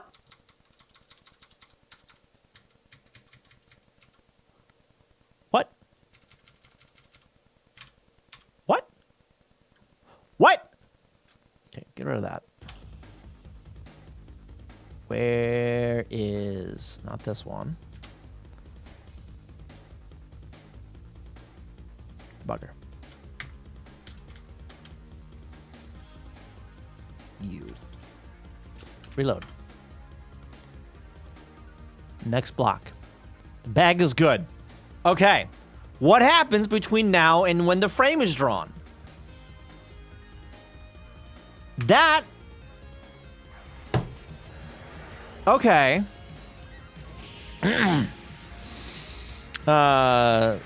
Spheriphoria. I said that word right? Spheriphoria. Hello, how you doing? Local on cue. Hello. Close enough. Awesome. How you guys doing? What are you working on? Welcome. I am working on rewriting Tetris. Or re-implementing Tetris on the NES in 6502 assembly. And bringing some newer features to the NES. Some more modern features. What I'm currently working on is getting the bag system working, right? So we have a total of 7 pieces, and every 7 pieces that you get is guaranteed to be. They're guaranteed to be unique of that 7, right? So you will get. You're guaranteed to get every one of every piece, every 7 blocks you get, right? I'm probably explaining that terribly, but point is, better RNG stuff, things a little bit more predictable, makes it nice. For some reason, I had it populated just fine, right? So I've got this right here is an array of 7 pieces, and you can see they're all unique and they're all different. 1, 5, 2, 0, 6, 4, 3. This is just before the frame actually draws, so the game is initializing the board. Once the frame draws, every piece is number 3. Every goddamn piece in the bag. That's wrong. That's just wrong. So I'm trying to figure out why that happens, number 1. Oh, I see why already. Okay, yeah,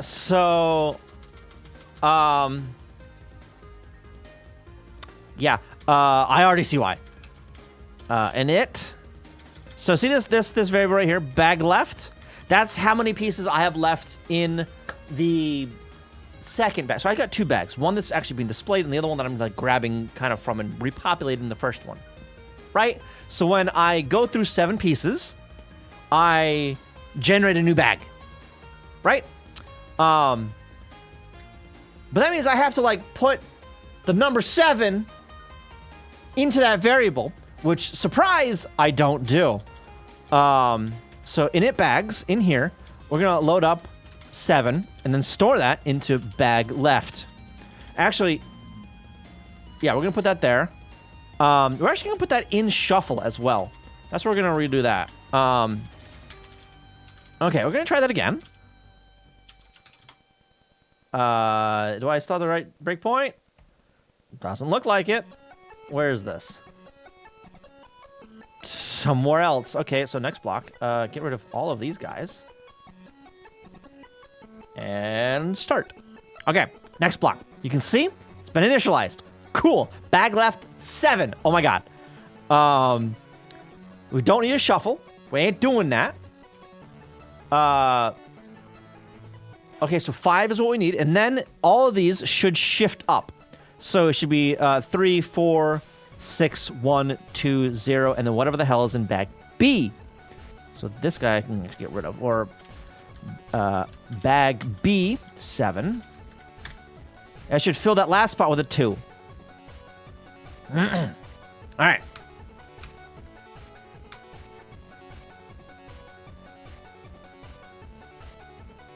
What? Storing bag left. What? Huh? Where the hell did that store it? X is 0. X needs to be 1 or something. What? Hold up. This needs to be 0. And I need to increment X, compare that to 13, actually, plus 1. No, load plus 1, store it there. Ah! Okay. Because if I go backwards, everything just fucking breaks. That's why I had 7 and everything. Because it took the last one, which was 3, and put it everywhere. Okay. I'm going to try this again. Start. We're not shuffling. Good. X is 0. 5. We can put that where the 0 is. We did. Oh my god. Move the 1 up. Okay. Okay. So far, so good.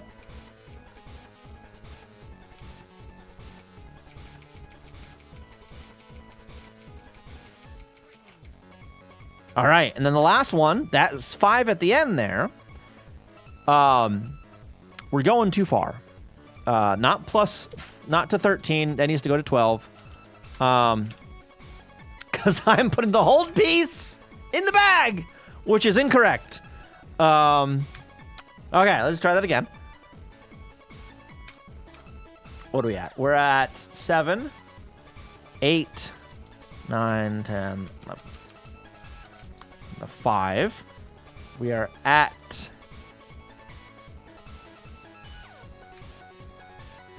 Branch not equal. Wait, compared to C, we're at D. How the hell did we get to D? How the hell did we get to D? Wait, huh? Wait a minute. God, compare X, not compare A. Compare X to 12. That's always going to pass because it's 5. It's comparing 12 to 5. Think of the file, by the way. Appreciate that. A. Okay. Now, when we compare X to C, 4, 5, 6, 7, 8, 9, A, B, C is incorrect because I need to go one more. This was correct at 13. It's 14 long, minus 1 because I don't care about the last bite. Oh, boy. What do you mean it's done? Do it again anyway. Okay. A. All right, let's try this again.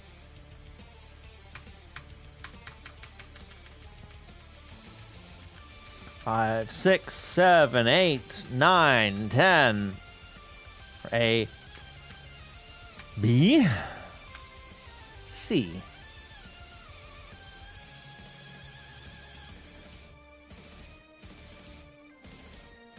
I think that was actually correct.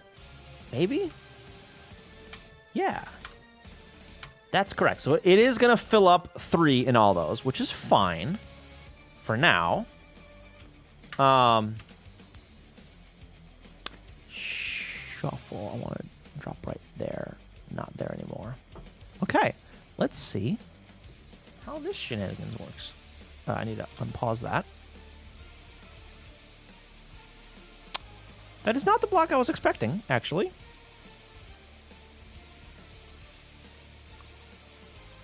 What? How the fuck? Huh? Wait. What?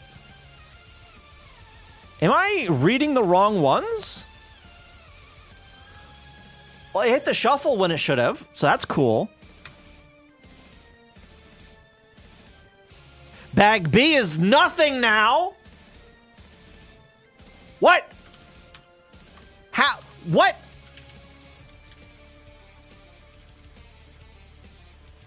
What? Because I'm storing the bag A. God damn it.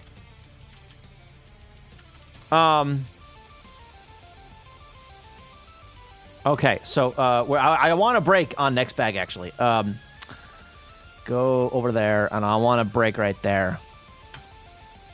Okay, so I should be getting one of the squigglies, which is 0. I should be getting piece 0.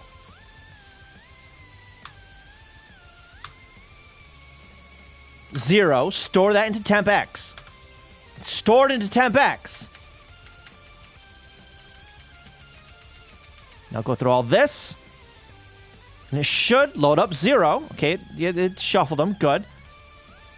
Load up 0, or not shuffled, but shifted it. Yeah, let's see. Let's see. Spin the wheel. Where did it go? God damn it. I scrolled, and it went, you want to look at something else? And I went, no, I do not want to look at something else messing. Oh my God. This bug is really annoying. There it goes, okay. All right. Store that in block. Why am I storing that in block X? Load 4. Because that's the X. Okay. Yep. Sure. Fine. Fine. Block start Y.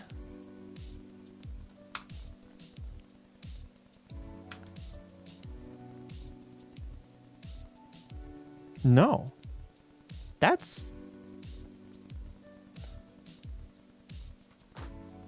is incorrect.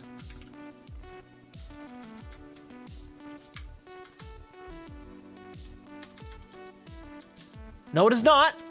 No, it is not. No, it is not. That is correct. Never mind. We're fine. That's good so far. Block rotation 0. No soft drop.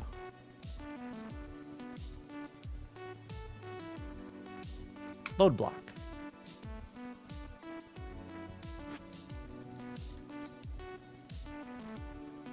I don't update the current block. I don't update the current block. No wonder it doesn't work. Okay.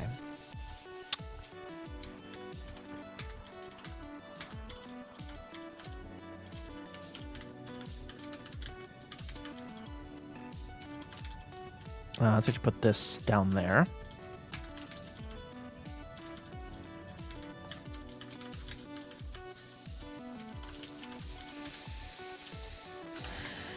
Okay. I don't know where else it's getting updated. It's getting updated somewhere.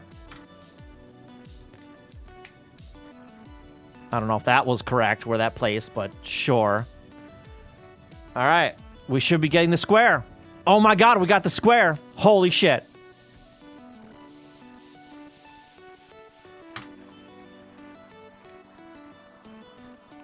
Okay, I think I fixed it. I can't place blocks to save my life, but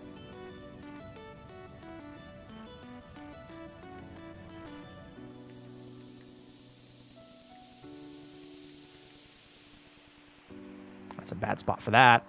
Do it anyway, though.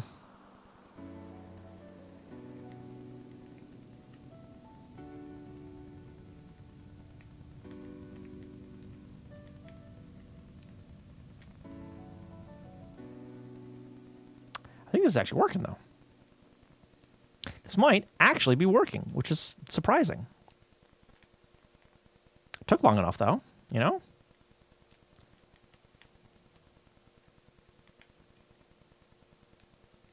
I'm not very good at this game.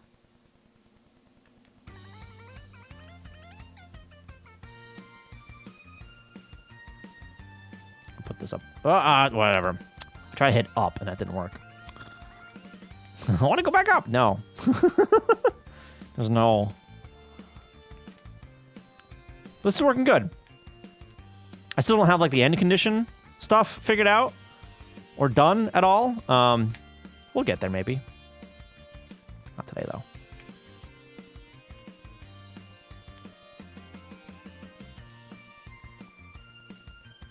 This is working, though. This is good. This is good. God damn it! There's a bug with the top row again. That bug in the top row is back, but only with the square, apparently.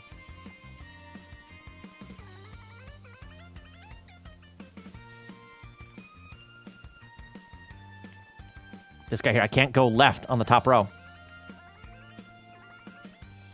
Son of a bitch. Yeah, that one can. That one can. That one can. That one cannot. Straight piece cannot. That one can. God damn it.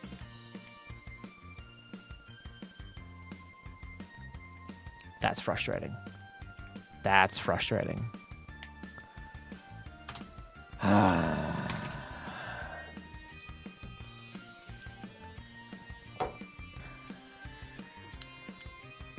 Because I fixed that already today. And then broke it and then fixed it again. And now I guess it's broken again, which is fantastic. Love it. Ah.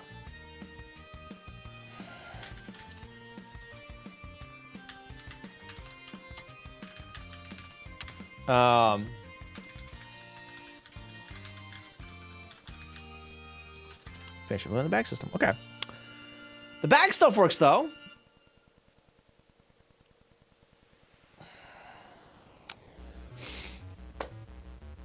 want to get that fixed. I want to get that fixed.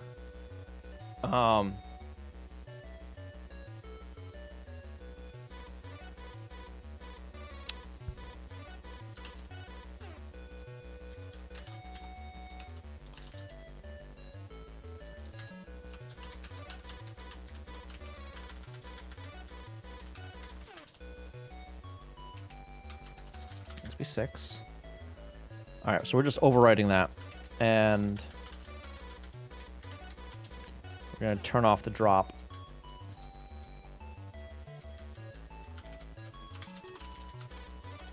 Nope, not that. Make. Okay. So this forces this guy.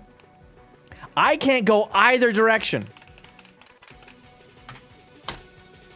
Why? What am I looking for? I am looking for the check, collide, rotate.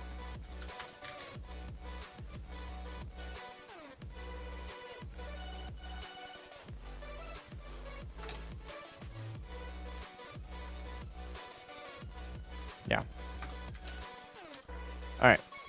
Left. Come on.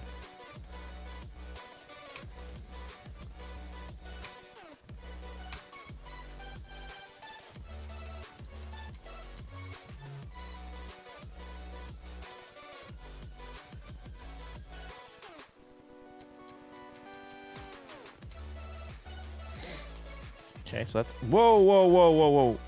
Whoa, whoa, whoa, whoa, whoa, whoa, whoa. Back, back. Oh, it did set it. Okay, it did set it to 9. Okay. Check left.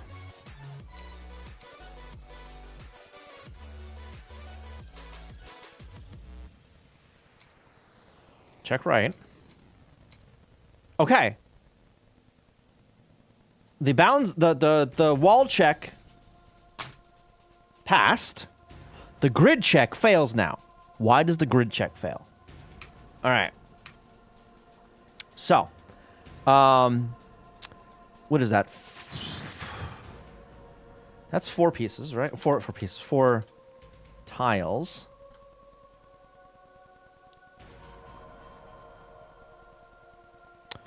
One, 2, 3, 4. So we are sitting actually right there. But 0, 1, 2, 3, I think, is where the actual boundary of the grid is. Block X. Yes. So the boundary of the grid is right there. It subtracted 1, so it's going to look... No, I already subtracted 1, actually. It's over there? Whatever.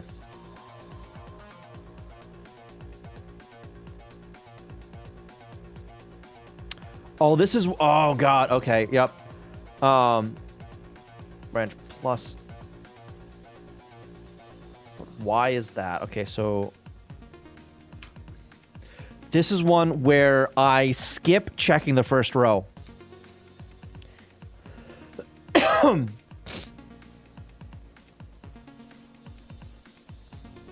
Because it ain't right. Kinda?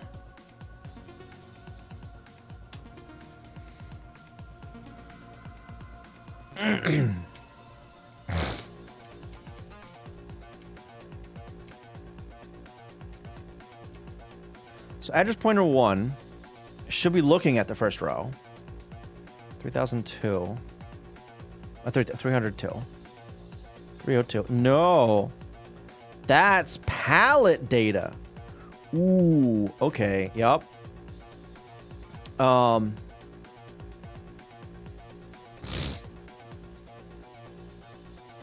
We need to be checking over here. No.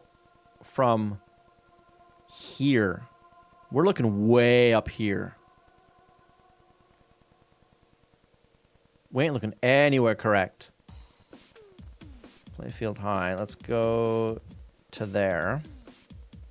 3. Playfield low. I need to be a 6B 036B. Yeah, okay. I need to be looking at that. Why am I not looking at that?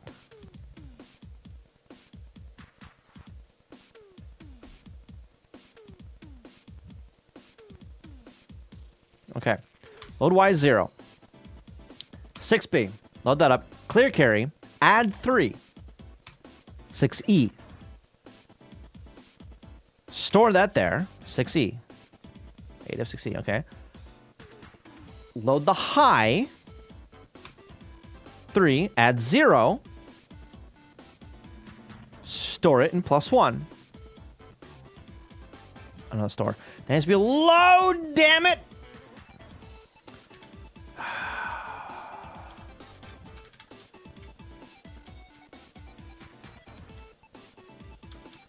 Load. I had that bug before.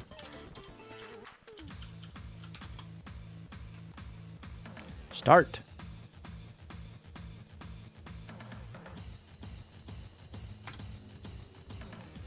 There we go. All right. Now we can undo those things. The bug block, we're not doing that anymore. And do drop. This guy here. Undo that. Make.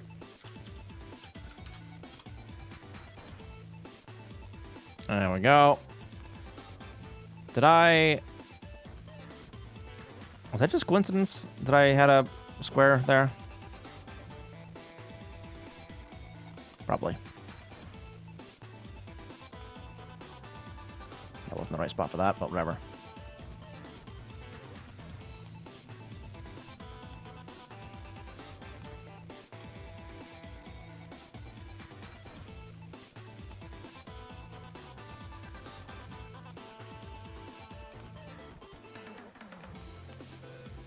All right, we're doing better. It's good.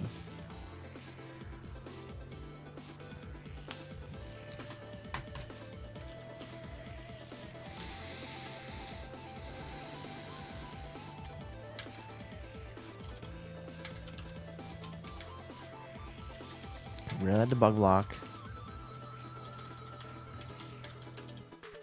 Get rid of that.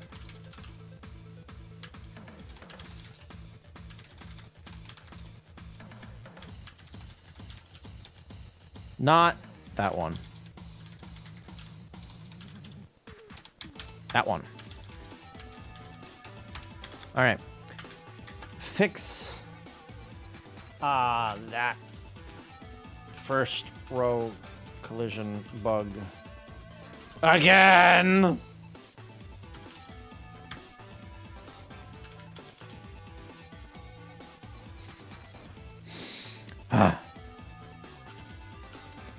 All right.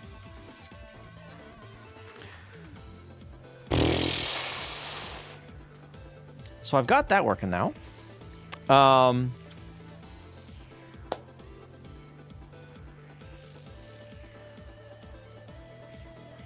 Do I want to go for that tonight? I might.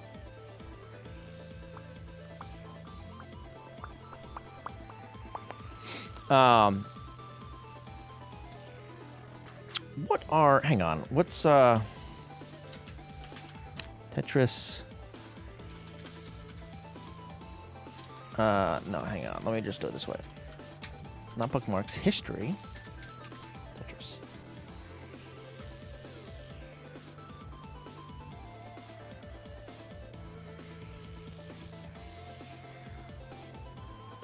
These guys, right here.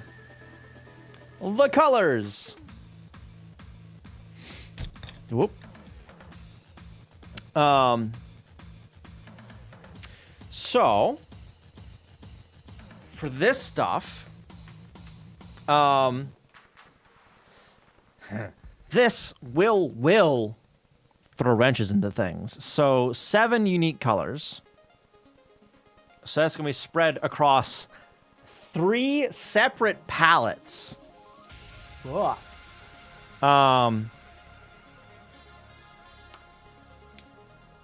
Yeah. 3 pallets.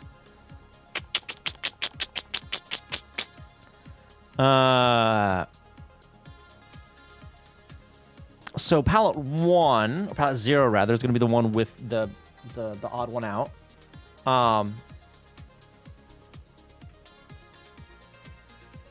Actually,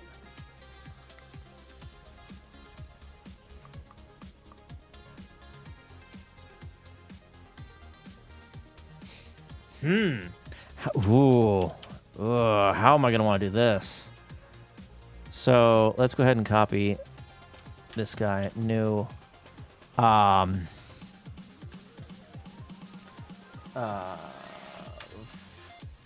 8 times 4. Yeah, 32. 32 by 32. Paste it in there. Show the grid.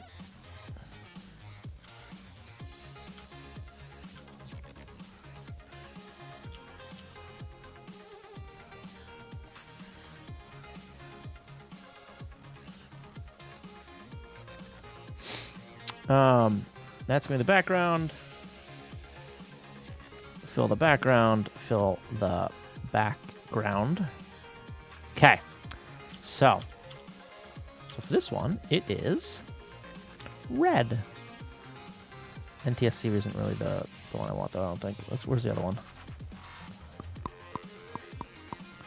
NES. Fill the background. Fill. There we go. Okay. Red.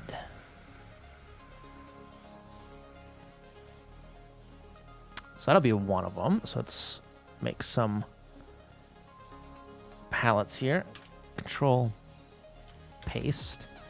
The red, and then Control Z. Then I'll need a green for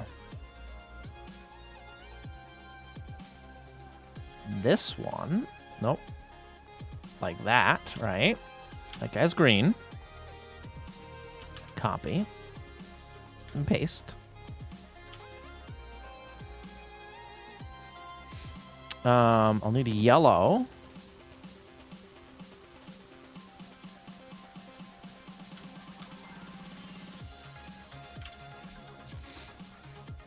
Can I? Let me where is sprite canvas size times 4, 128. Put you up there. Okay.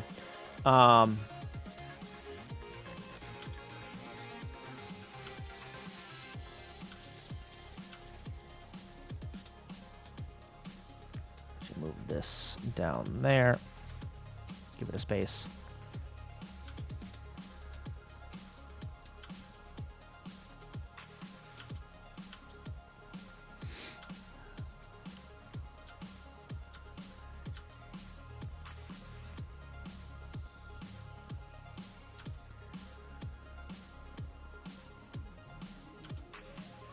That there.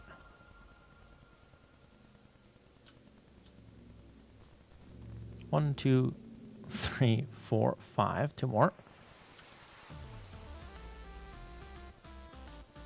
It's gonna be 6. Oh, like that. Thank you. 6, and then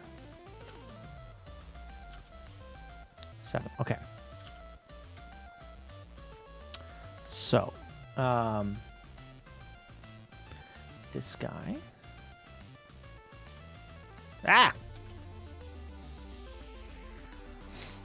And then the green for this one. And then that guy's purple. Maybe that one? Oh, a darker one? No, let's get the lighter one. Yeah. Not that these would actually, like, you know, be the same or whatever, but it's fine. And then blue. Yeah, let's grab that one. Put it down there. And then orange.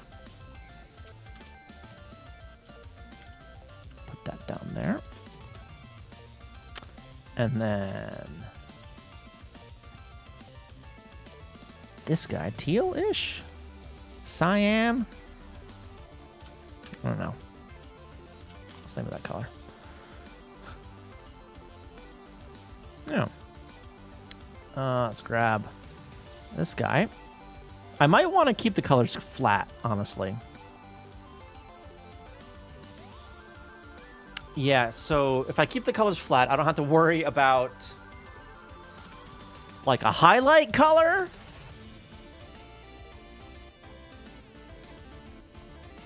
So if I did a highlight color, I'd have to use another palette. So let's take this, put it down there. Take this, put it down there. Grab white, put it there, and there, and there, and there. Excuse me.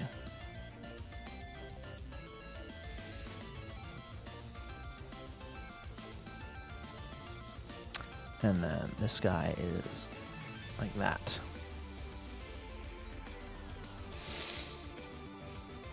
Which, I mean, wouldn't be terrible, I guess. So with that, right? I'd weep, put some of that in there, right? For these two guys, and this one will be that one, right? And then this guy's going to be this one down here, actually. And this one's like that. Whoop, whoop, whoop, whoop, whoop, whoop. Like that. And then this guy's going to be over here. Okay. So. This is some shenanigans, though. This is some shenanigans. Because in order to actually use these colors, well, I am using the MMC5, yes, but that means I need to store the palette information along with the bank stuff, which actually I can put in the same byte, honestly. So you know what? That's what we're gonna do. Hang on. That isn't too bad. So I need to reorganize these guys a little bit with the ones that are in the same palette, right? So this guy's going up here. This guy's going right. Whoop, whoop, whoop, whoop. Control Z on that. Control Z on that again. I said it again. This guy is going up here like that. This guy is going right there. All right, so the way I'm organizing these right now is the ones that are on the same palette get next to each other, right? So I'm looking at these palettes here, right? Those 4 rows. The blue, there, and then this one. Whoop.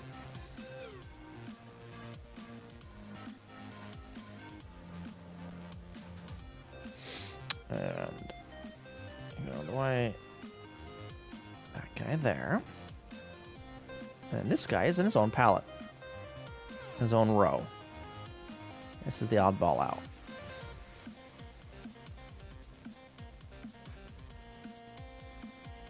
Move that down by 1.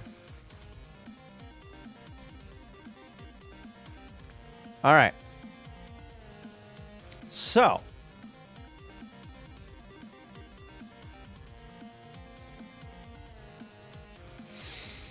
That means these guys are in one character on bank. No, I'm sorry. These guys are in one character on bank. And these guys are in the other character on bank.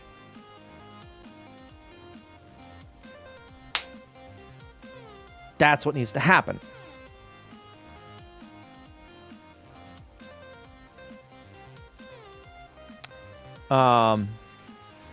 So here, tiles 2.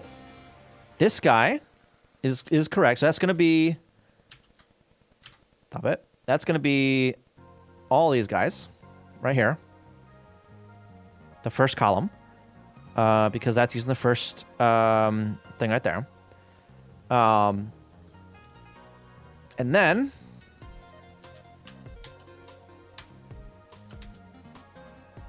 This guy.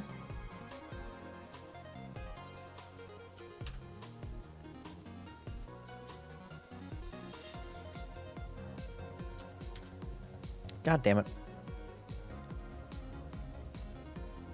Copy that. Paste it there. But instead of that one, we're using that one instead. And that one. And we're going to put that there. And then over here, we're going to put that also over there. There. So now, they are using the different palettes. Good. Don't worry about the fact that it's just gray. It's fine. Don't worry about it. Tiles 3 dot ace break.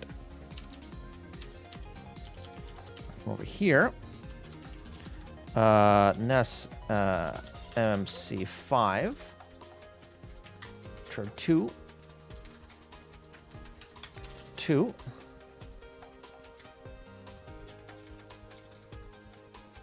Start size. Good. Okay. And then main. This is wasting so much space, but whatever. It's fine. 2. It's going to be really 3, but don't worry about that. Okay. Now, for the tiles A, B, and C, tile A and B, PAL A equals 0. How many pallets am I using here for that? 4? I'm using the full 4, right? Yes. 0. A, B, C, D. 1, 2, 3. Okay. And then this is going to be 0 and 1. 0 and 2. So now, game, down here, with these tiles, I get to change all this crap. So tile X, I'm going to leave as is. Tile A, so this is that one. That's, okay, that's tile A and PAL A.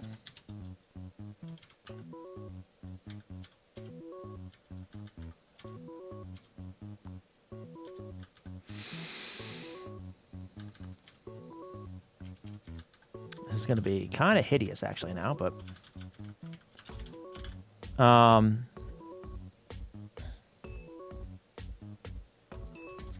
you know what? Hang on, let's do it like this. Tile Z equals tile A or PAL A. That's the logical PAL, right? The logical OR. So it's combining those two. Z.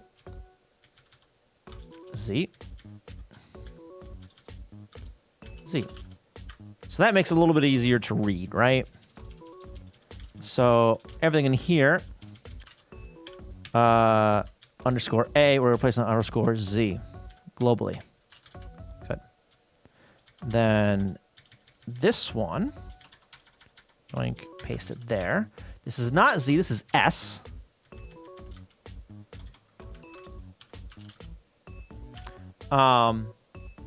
This guy is tile B. PAL A. Replace underscore A with underscore S globally.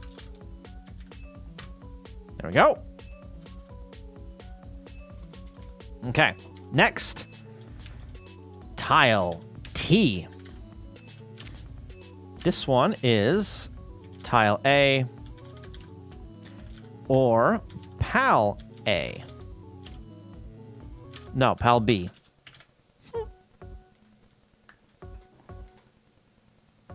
Actually, no, let's change these up a little bit. Tile 0, 1, and 2. And the pals I'll keep the same. Tile 1 and 2, just a little less confusion. So the numbers are the actual bank. And this is going to be 1. Okay, and then here, underscore A, underscore T, global. How dare you? Underscore A, underscore T, lowercase g. Tile L. That one is the bottom one. So that's going to be 1, tile 1. Or with pal D.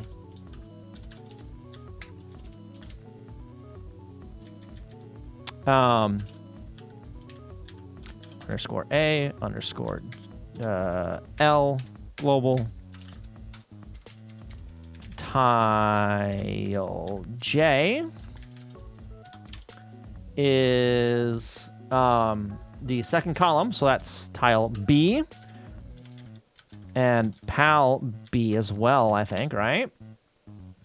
Yep, palette B as well.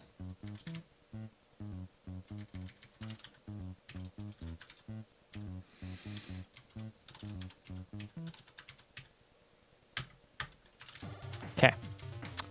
Tile I is tile A and pal C. Underscore A, underscore I. And then tile O is tile B, pal C. Yep, same palette. And here, underscore A, underscore O. Okay. Now then, whenever I am reading these now, I need to do some shenanigans. Actually, do I? Hang on. Do I? Wait a minute. Wait a minute. I might not need to. That's not what I want. I may have accidentally gotten this correct without even trying. No. But I can fix that.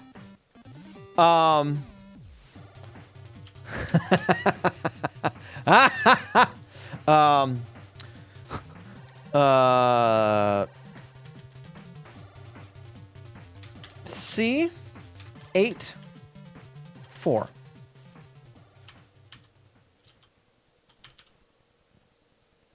Probably. C 8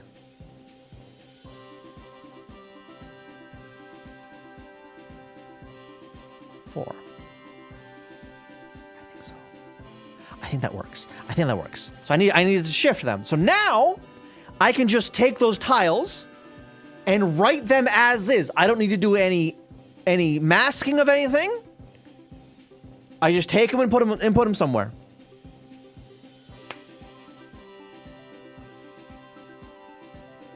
My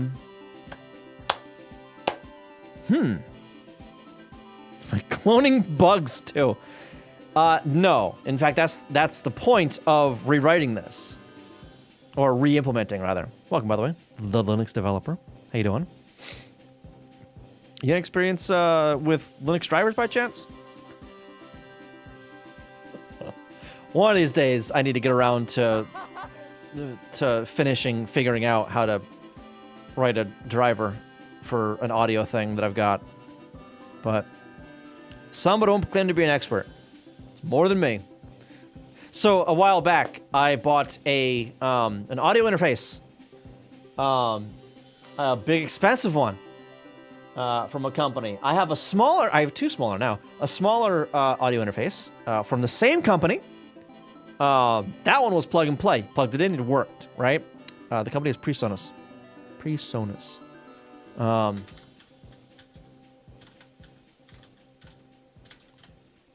If I can spell, oh my god. These guys. Audio interfaces. So, oh, come on. Oh my god. What is this crap? Really? Oh my god. Restart. What the fuck is all of this shit? Really? Really? You're really gonna do this to me? You're really gonna do this to me? It's fucking websites, I swear to god. Boost commerce, go to hell. Hengram. What the fuck is Hengram? Integrations table. What? $1.5 billion. Different domains. There we go. Okay. So I got some of these guys. The audio box, right? Some of these guys right here. I have 2 of these. These work beautifully, right? It's a USB audio interface. That's what I'm actually using for my my mic. Yeah.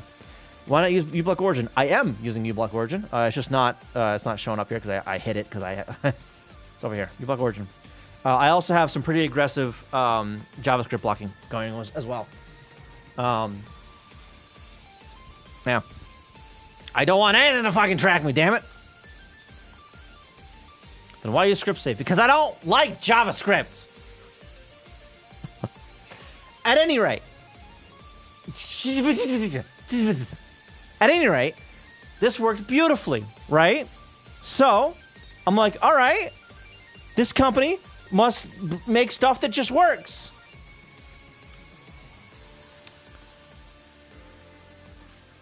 Not that. But I got one this size. This is...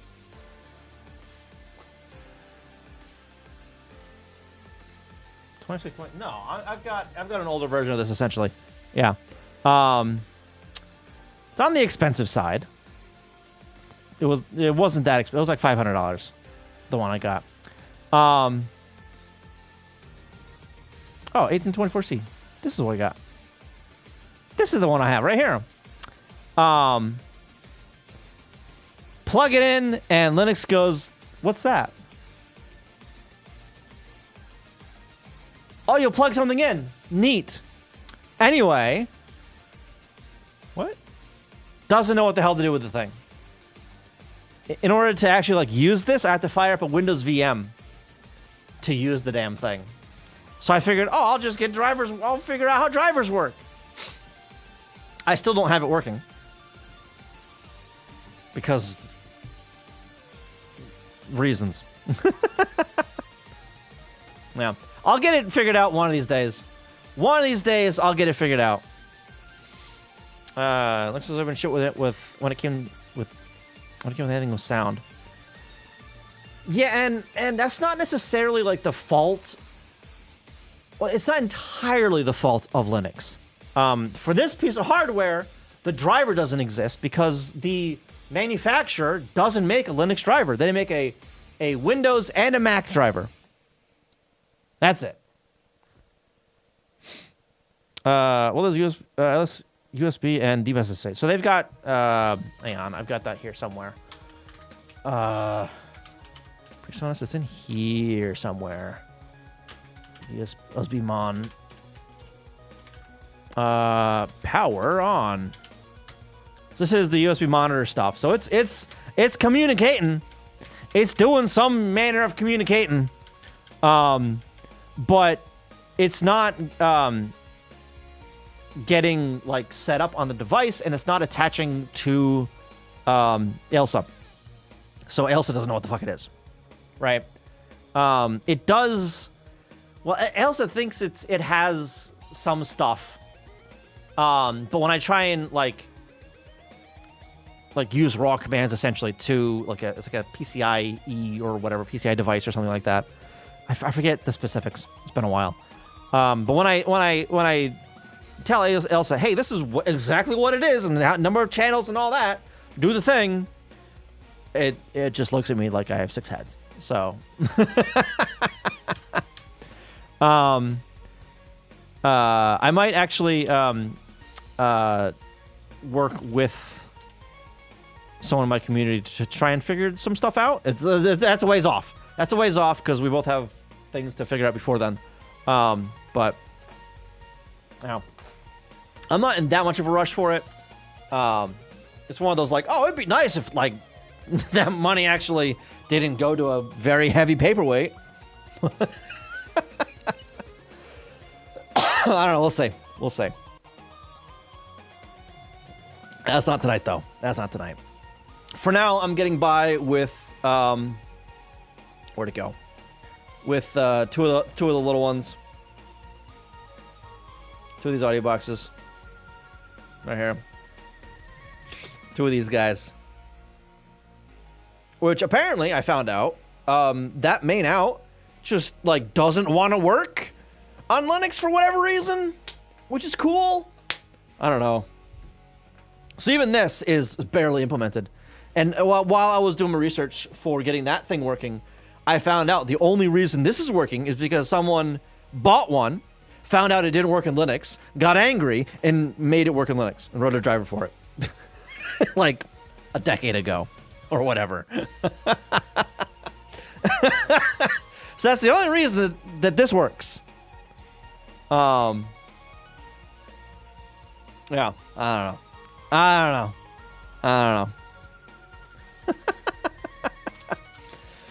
All right, so I need to update my palettes. Where do I have those, actually? Palettes! Nowhere! Fantastic! So... Game... Palettes.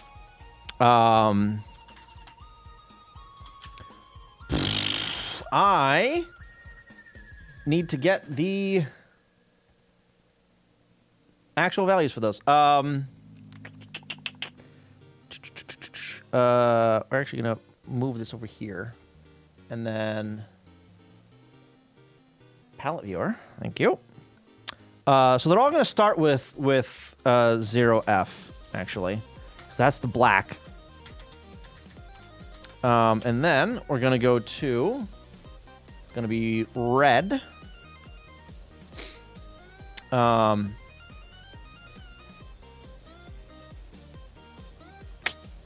Say 5. And then green for this guy. That's gonna be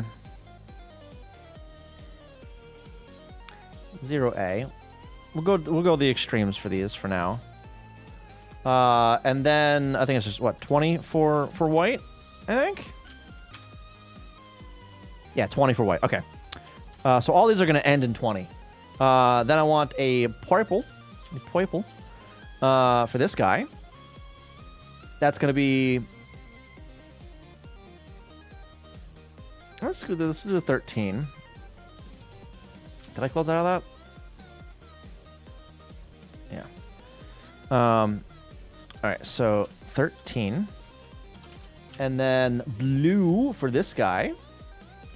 Let's go 11. 11, then 20. And then down here, we need that cyan. That's going to be 1C. 1C. And then yellow. It's going to be ugly. It's going to be 28. So we're going to make it for now. We'll do 18. We'll do 18. And then 20 again. Then over here, it's going to be You know, we'll make this 20 as well. Then orange. Orange is going to be 17, I guess. 17. And then 20 again. Cancel that. 4 times 8. No, 4 times 4. 4. 4. Twice. Same palette twice. This has it runs in an emulator. So this is all for the NES. Yeah. Sensei, please teach me. Yeah. It's usually how hardware ends up getting Linux drivers. Yeah. Yeah, it's rare. Where? Wow. It's rare that the manufacturer will actually make their own drivers. Black Magic, the one I'm using for my capture card, does just that, which is fabulous. I love that. But yeah, so my ROMs are NES ROMs. So they run in an NES emulator, and they also run on hardware. I haven't run this one on hardware yet because I just simply haven't had it hooked up. That's really all it is. All right, so we're gonna hit make on this. Tiles CHR tiles 3. No such, because I didn't put that into the make file. Tiles3.chur. Do it again. How dare you? 1, 2, 3, 2. Tile A. Just tile 1. Damn it.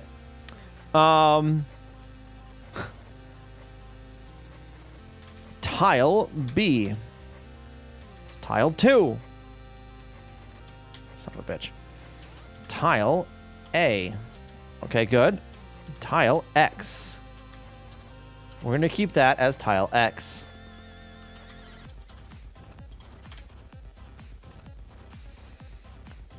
Memory overflow. Overflow's memory. What the huh? No. You're using the wrong. What the what? NES MMC. 1, 2. Oh, there it is. There it is. That needs to be a 2. There we go. What's this? Just updated one to add a feature to Wacom. Really? I actually use that rarely, but Tekken-S. Oh. Wait. What does this have to do with Wacom?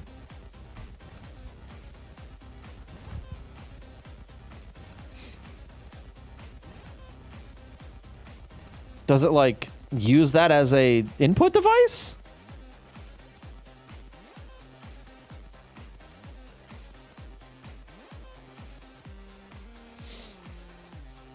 Back in the day when I used Ubuntu.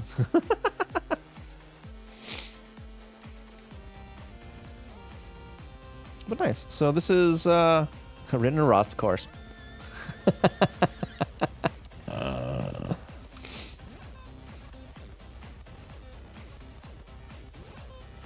Fearless concurrency. Yeah, okay. All right.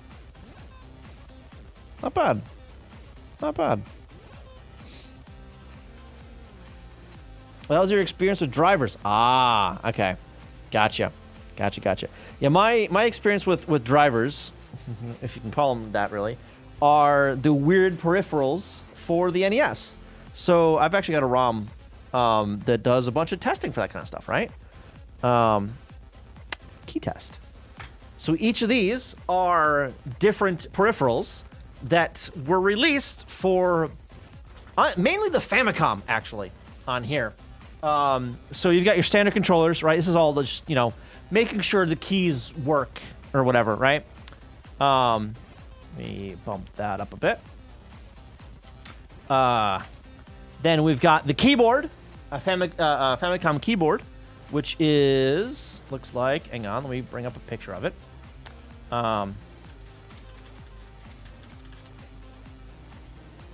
This guy, I've got one of these, courtesy of a Bridgewater. It's in the other room, I think, though.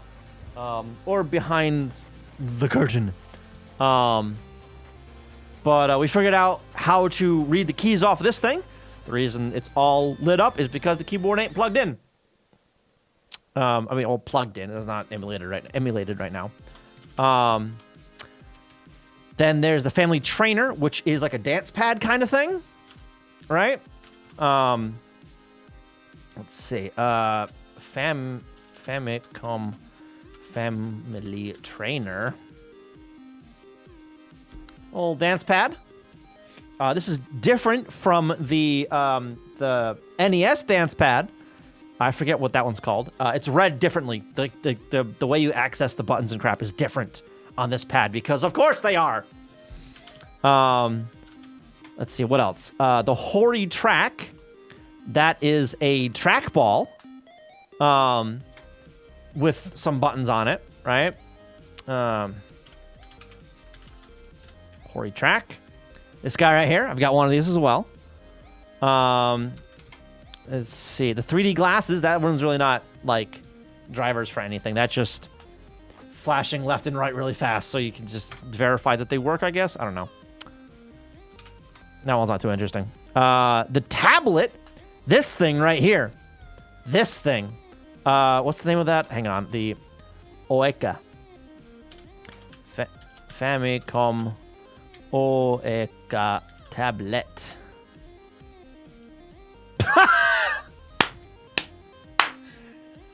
Let's go! My thumbnail's the first one. That's beautiful. But yeah, so it's this like drawing tablet thing for the Famicom. That's got absolute coordinates on the tablet, which is really neat. When figuring out how this hardware works, I found out that it is not emulated correctly, so that's cool.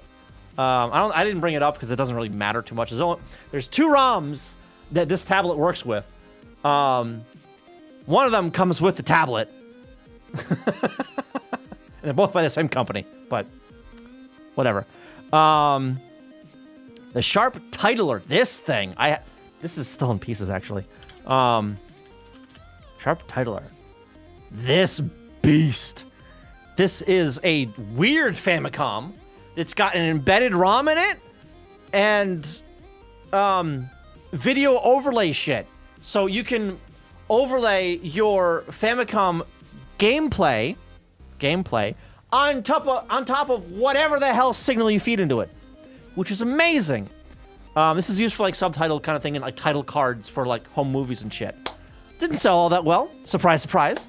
But I got one. It's currently in pieces right now because I haven't gotten back around to finishing taking pictures of all the circuit boards in high resolution, up close. I've got low-res stuff and some really shady pictures, but we're getting there. We're getting there. Hypershot. That's a controller, I think. Hypershot. Uses it for deaf people in a Nest tourney? Not quite. Oh god. Oh, that. Bleh. Look at how disgusting that looks. It's a 2-button thing. There's 2 of these, and there's 2-button. Run and jump. And they're on 1 wire. So that's what that is. There's a Mahjong controller. Mahjong controller. Got one of these. This thing right here. Actually, I think I've got this one. This color of it. Got more buttons on it. And then there's the network controller. This guy. There. A few more buttons on it. And yeah, so all this is just code to like figure out how to read all those, all the different buttons and whatnot. So this is my experience with drivers, is figuring out how to talk to the peripherals, and that's it.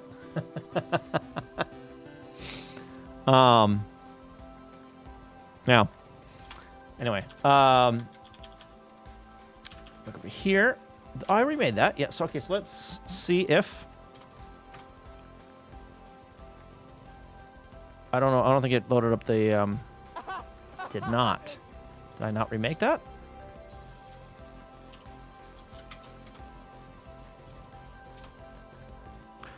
is it only showing one of these?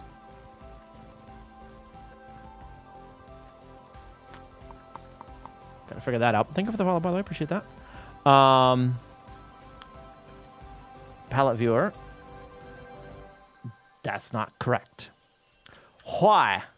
Why is that not correct? Oh, because I'm loading the wrong damn palettes. That's why. Game palettes, damn it. Whoops. Load that up twice. Reload that.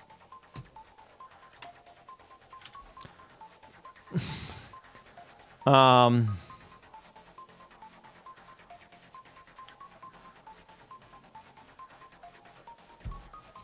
did remake it, right? Yeah, okay. Game or init game. This works right here. That's fine. Reload. Start. Clear the sprites, sure. Palettes. Right there. Okay, let's open up this.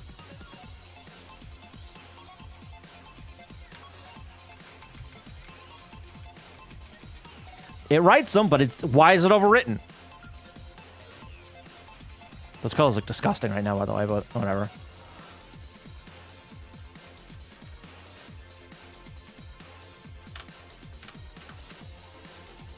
God damn it. Load palette. Why am I reloading palettes right there? No, stop it. No. No. That's the wrong comment. No. Making this face look at it. All right. Make.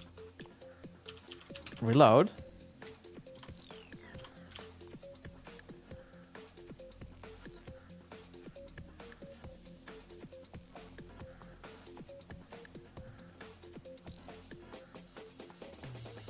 What? Why? Why?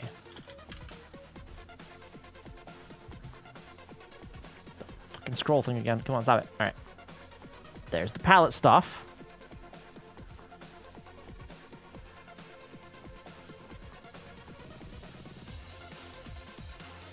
It's never, like, actually loaded or anything during the game. During not the game, during everything. No, wait, what the hang on, what? Main. Eat main. NMI. Does the trampoline.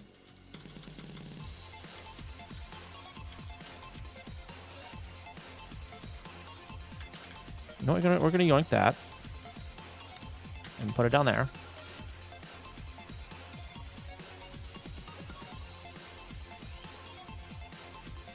And just see what happens. We're gonna, just for shits and giggles, we're actually gonna load this up as well over here like that. And do this after the palettes. Again, just for shits and giggles.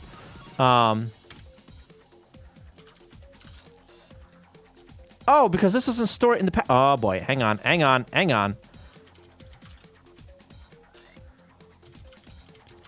on. Store that into palettes plus I. Plus I plus 16.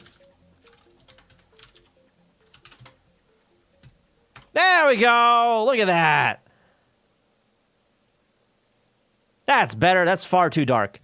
Or is it? Is it too dark? I don't know. Maybe not. Why aren't all of them working right, though?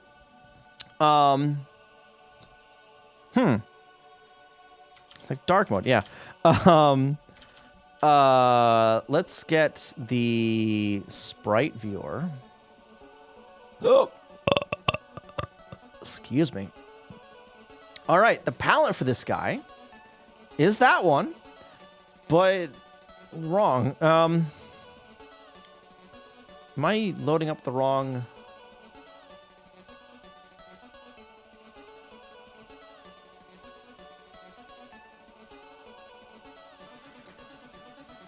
I don't think I am.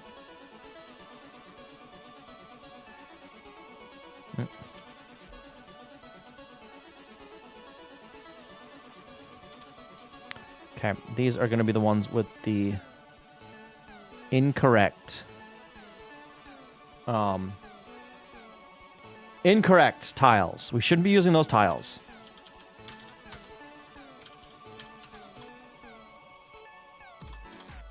Okay, can you not? Thank you. We are using incorrect tiles there. How? How are we using incorrect tiles for... Also, why isn't... Oh, okay, I was just... All right, fine. What?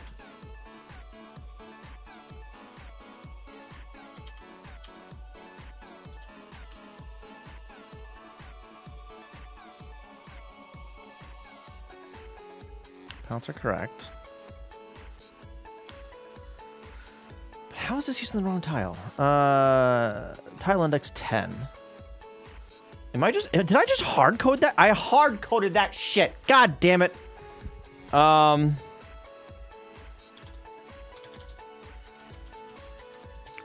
Block tile ID.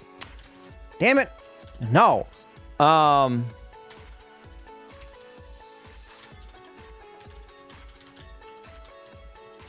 Current block. Ooh, this one actually, and it with 0F.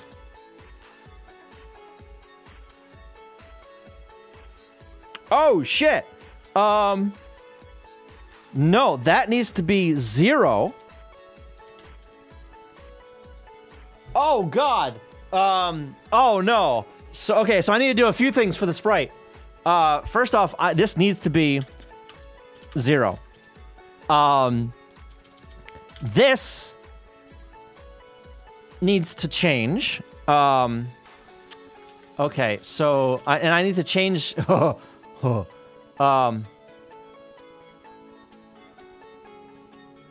Wait, how does that work for? Oh no, oh no, I may have. Oh, I didn't think this through.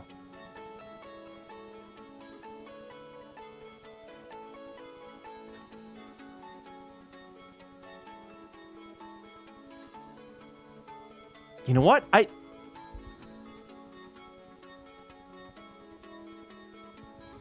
Actually...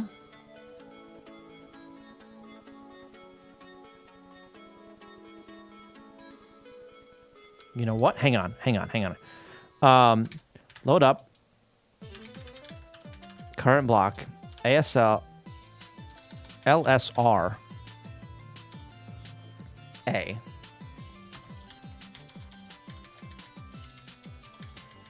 One, two, three, 4, 5, 6 times? 5 times. I want those top 2 bytes all the way at the bottom. So... Do I have any bit shifting in this? No. Well, we're going to find out. And then... I want to OR that with 10.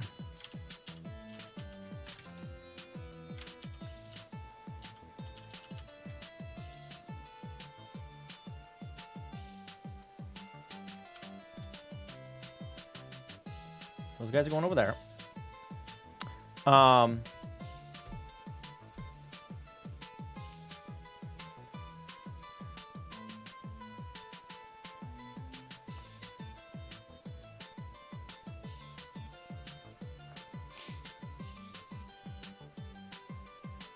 No, not quite. Hang on. I'm cooking here. Hang on.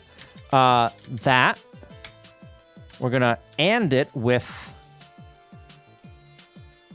3.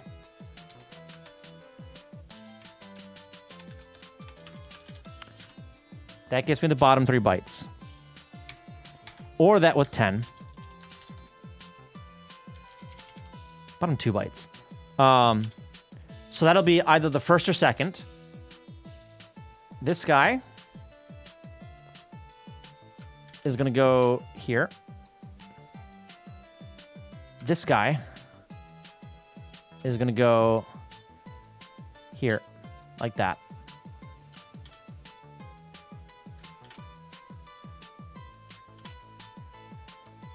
Okay. And then I need the palette information off of that.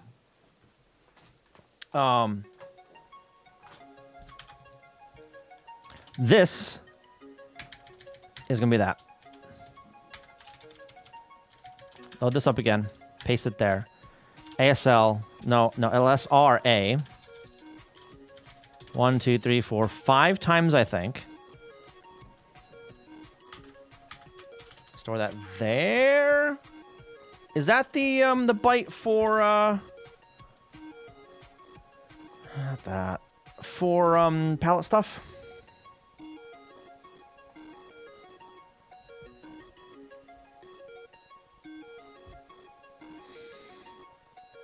Possibly.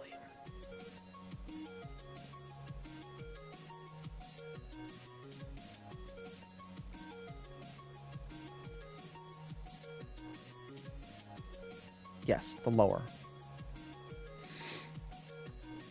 So, yeah. Shift it 5 times to get it to the lower. And everything else is the same.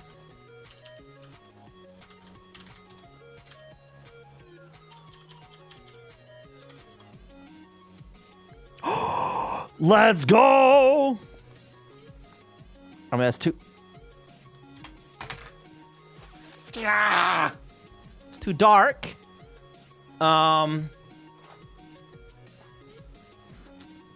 Too dark.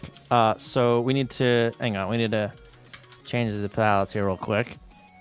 1, 1. These are all going to be 2. Make. Reload that. Start. There we go. Now it's nice and bright. But that's not going to work. Place block. Y. Okay. Block is 13. Block Y is 13. Does it actually just like...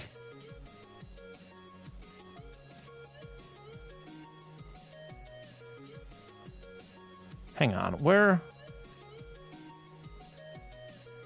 Load the grid. What is the grid loaded with, actually? Hang on. Block grid view. 2, 2, 2, 2. Okay, so that's palette 0.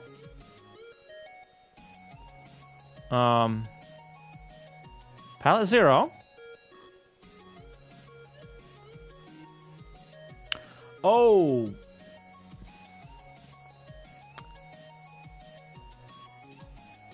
Hang on.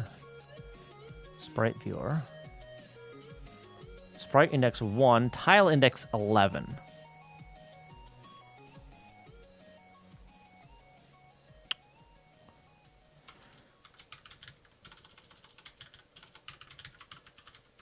Current block is 1.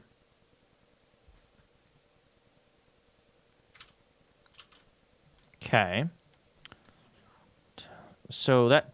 Ooh, I need to move some of that over, actually. This needs to go over there. Because it's always going to be 1 or 2. 1 or 2. Always. Which is probably why a bunch of those, oops, don't show up on the side.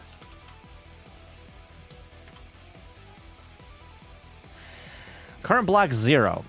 Okay. Block 0. Using 1. Okay. Not the palette. No. Sprite viewer. Index 10. Am I shifting over too much? What's happening here?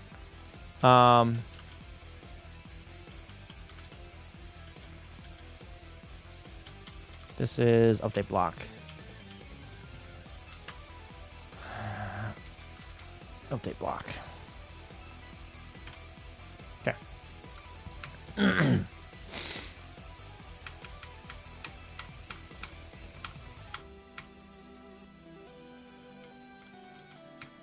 Load current block. Bunch of zeros. Because that's a block ID. That is the block ID. I don't want the block ID. No. I need the actual value for the tile. Block grid. This guy here. That's what I need. Put that into Tempex.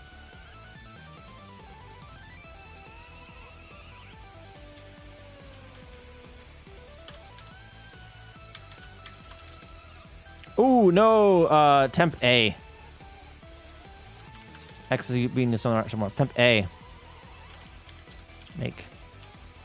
Whoop, whoop, whoop, whoop, whoop, whoop, whoop. Hang on. Temp A.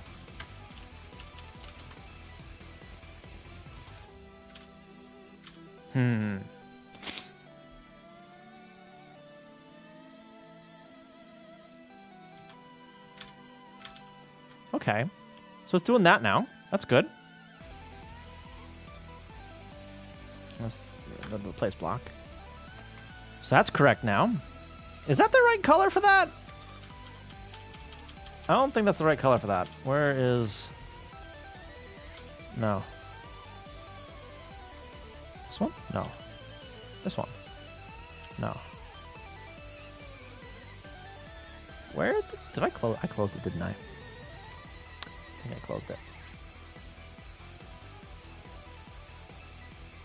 God damn it.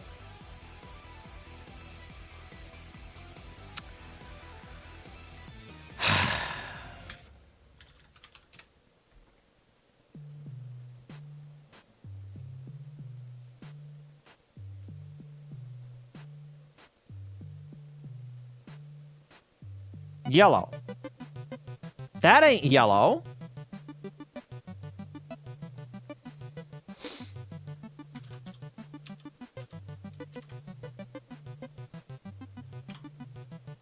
I just need, hang on.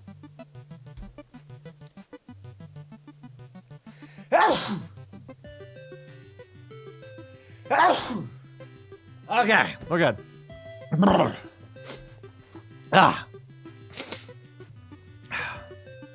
Okay, so this guy, but it says 2 on that, palette, should be using palette 012. What palette is it really using? On here. Okay. Look up. Yep. Tempe 82. Okay. And it with 3. That's just 2.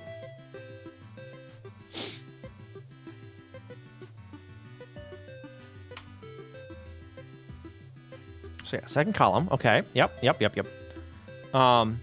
Store that there. Or with 10 to get 12.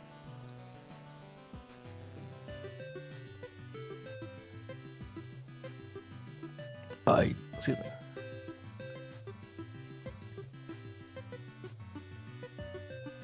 $12. Okay, good. I should be using this guy here, like that. So it should be using, but it ain't. Increment Y. Oh, come on. Increment Y. 82 again. Now, this needs to also be 2.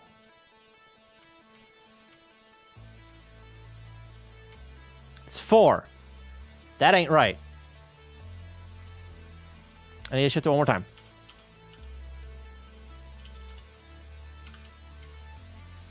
Off by 1?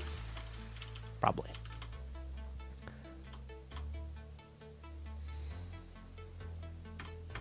That ain't supposed to be white.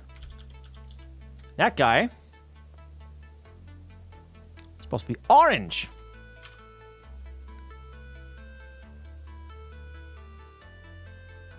There. So it is using the correct palette. It is using the incorrect tile. Wait a minute.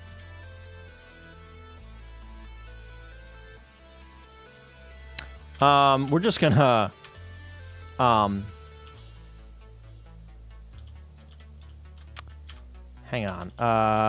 Okay, so that goes down here. Oh, J? No, it's L. This guy, tile 2. Not 1.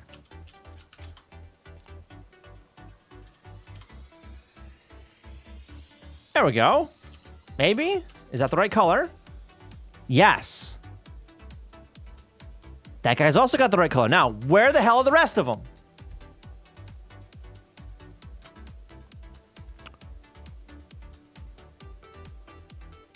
Okay.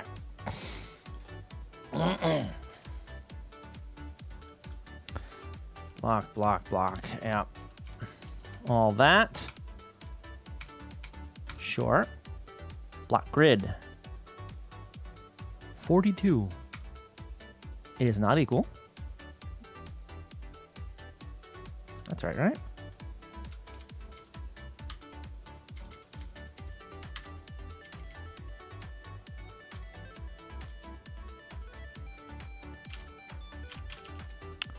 What the other? This is what, J?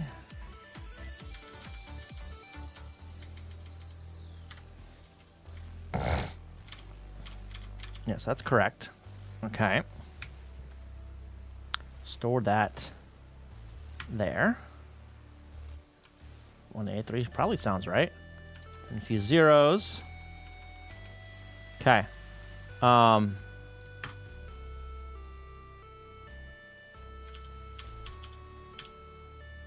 Did it draw to the background? Can I see that yet?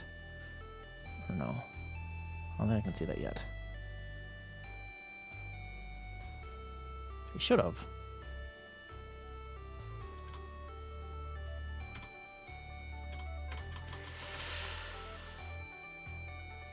Fuck you. What the hell? I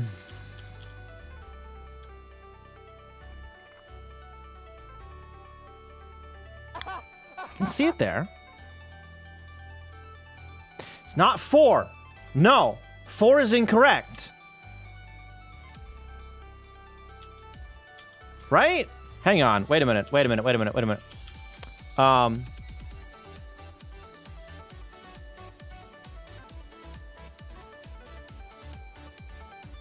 4's correct. Thank you for the follow, by the way. I appreciate that. Follows, excuse me.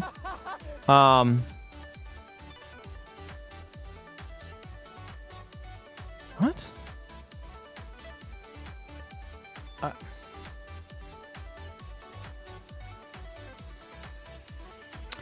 Go to the IRQ. Back that shit up. IRQ call. The bags, which aren't actually getting drawn out correctly either, by the way. Can I actually see... Hang on. Will this... How good is the debugging for MC5 on this guy? Time of your... Show attribute view. Okay. It's showing that, which is the correct palette index, tile index 0, which is correct. CHR address is wrong, though.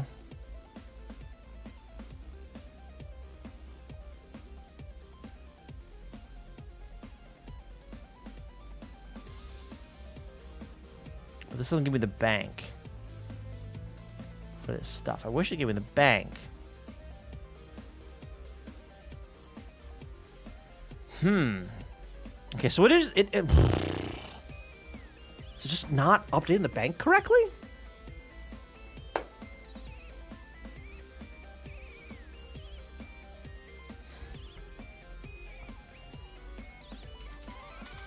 That was working fine before, though.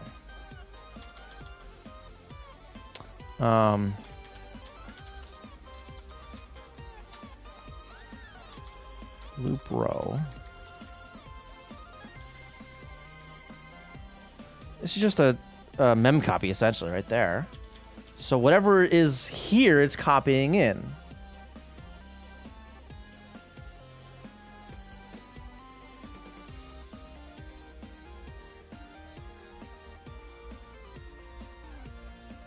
Where, no, debugger. No.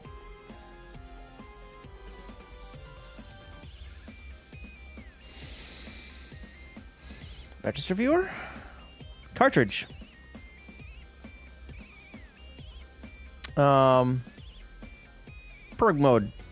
CHR mode. 01.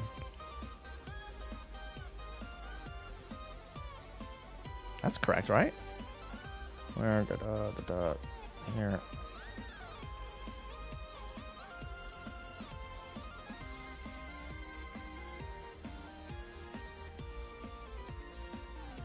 $4K. Yup. Because it forces it into 4K mode. Extended RAM mode. 01.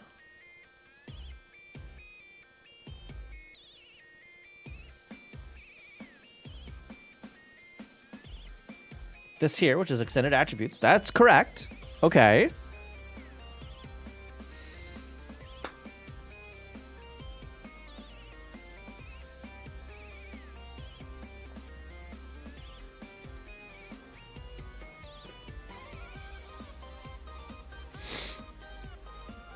This doesn't have like, that's audio shit. I don't care about the audio stuff. But I can't see.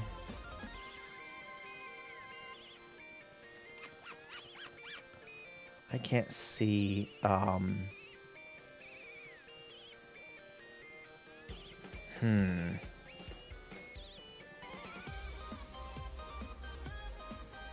table crap.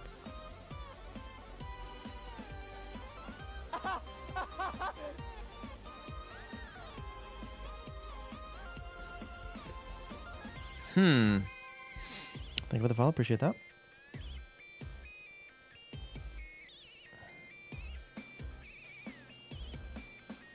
I mean, those are all going to be zeros.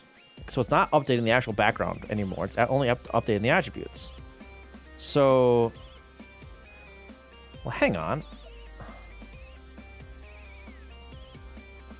Tile index is 0 on all those. That's correct.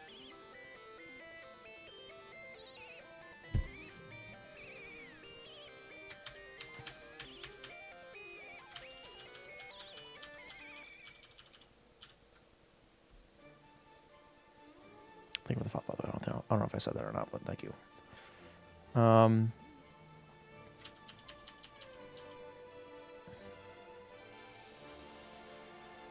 This guy, I want to change that to something else. Let's change this one to 10.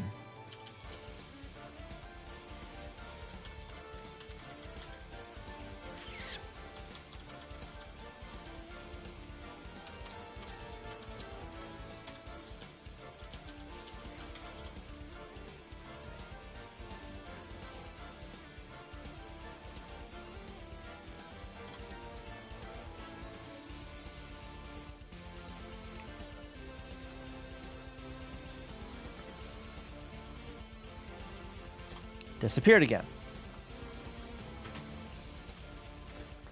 Okay, but that block is still there, so it will collide with it. It's just not showing it on screen for whatever the hell reason. Where's that loop?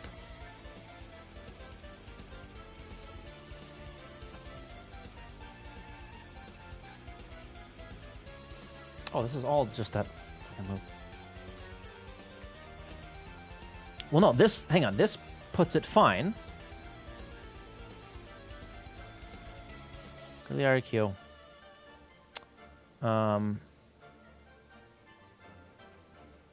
Memory, not that memory, CPU. Did it finish doing that? Yes, it finished placing those two block, that block. Okay. Change side of that. Go over there. All right. Scroll down a bit. The bag doesn't want to work, but we'll come back to that. I have a feeling that's related to this shit. Draw play field right there. Okay.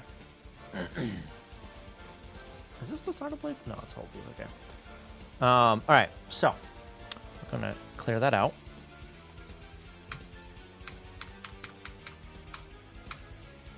Field grid, nothing.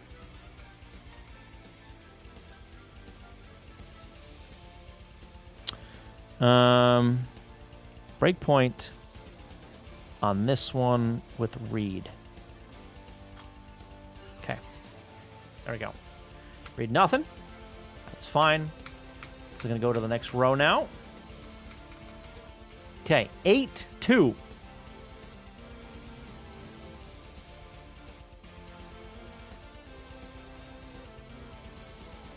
Eight is the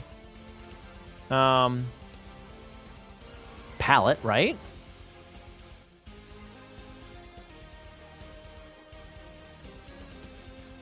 Palette. Palette number 2. Okay. So, one of yellow on it. 0, 1, 2. That is correct. Get that out of the way. And then 2. CHR character bank 0, 2. Yeah.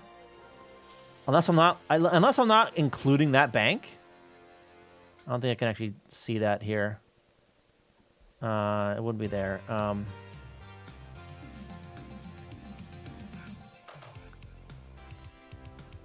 The bug.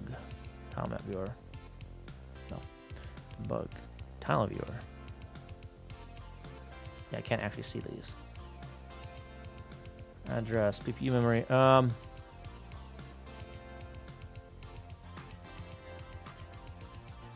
Sure.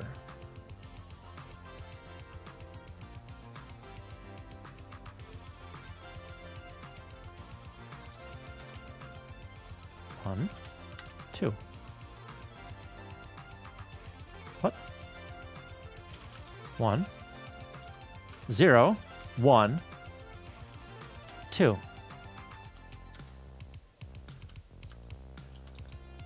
Is it not included?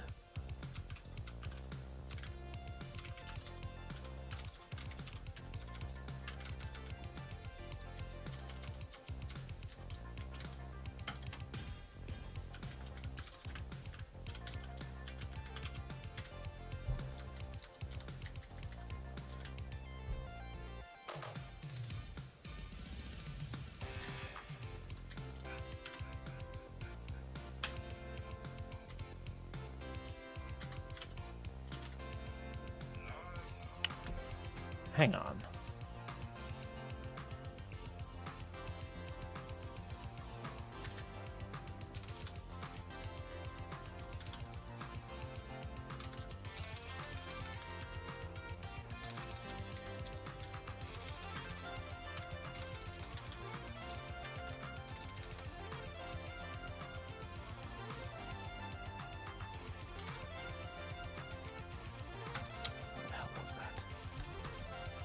Give me a second here to go digging.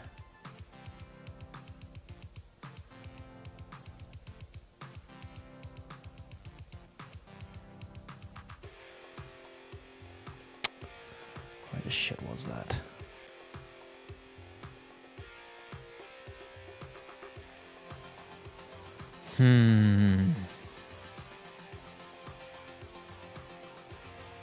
Where the hell did I put my old Windows code? Here? There it is.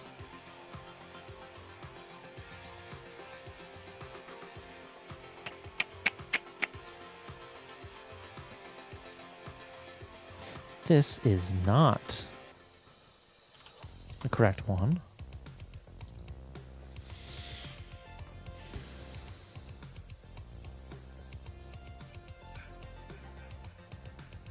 Hang on.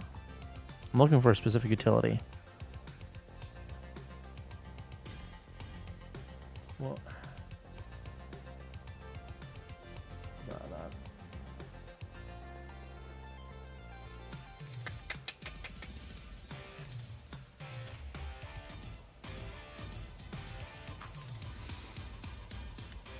I don't remember where this shit would be.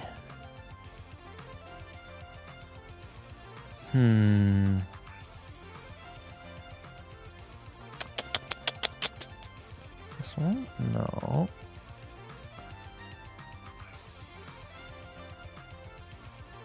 Where did I put this crap? So I'm looking for the code for, oh, that code dash from dash win. There it is. Then over here, and then there it is. That's what I want. If I can, there's the exe. Because this here will read the whole thing and let me know that I do not have the second character table in there. How? How? This isn't included.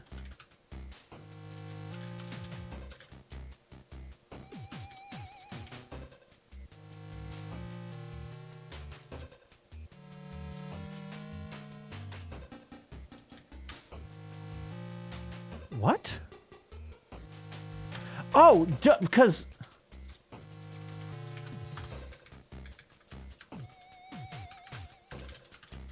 That's why.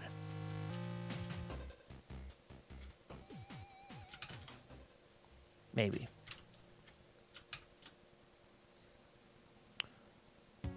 No.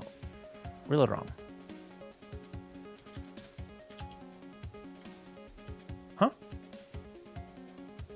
Reload ROM. No. Reload the damn ROM proper like.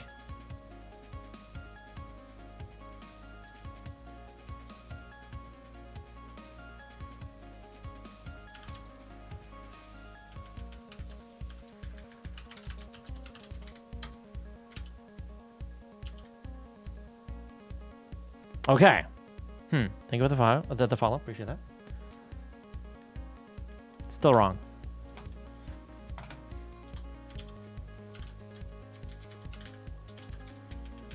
We're gonna put another one in there just to make it even.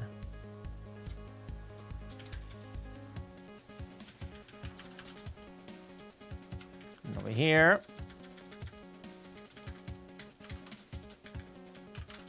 Like that. Up here are 2 times 8. Make. Reload. Did that fix it? Oh my god, that fixed it.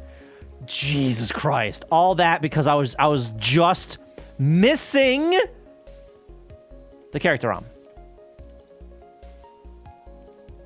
This looks really colorful now. Oh my god, this feels weird. This feels weird having this many colors on the NES. This feels really weird. Feels like a real game, right? But look at that though. That'll run on hardware. That yellow's disgusting. That yellow is nasty. Debug. Palette.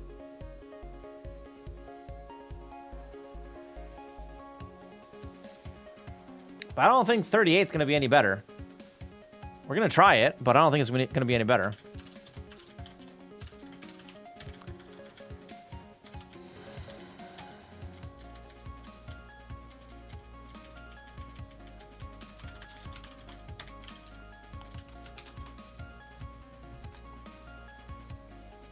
I mean, not really.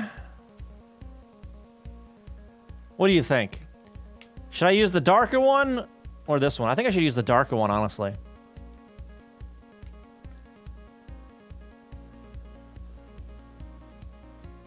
Because then it'll be on par with the rest of them.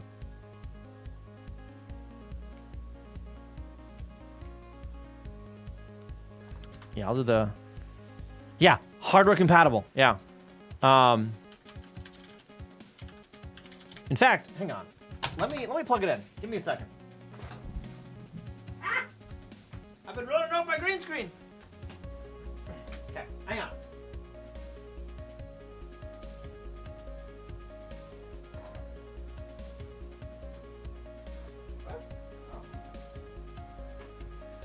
Power for it. This out of the way. Throw this way. Alright. Ugh. Put that in. And then this one. There.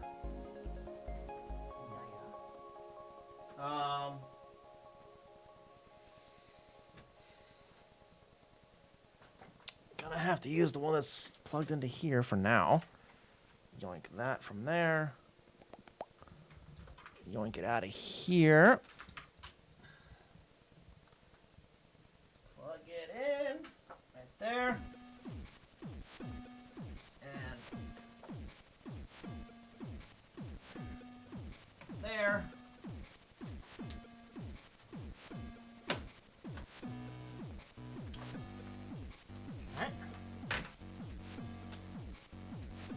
Okay. I don't know if I've got this on here. Oh my God, I do. Okay. Give me a sec. Give me a sec to remember how I did this. I'm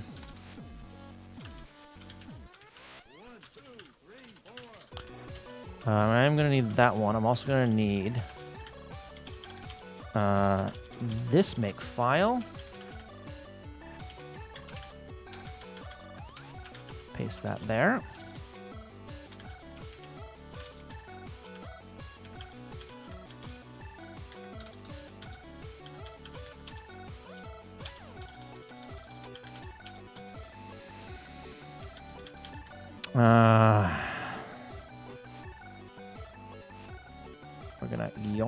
We're gonna yoink all of that.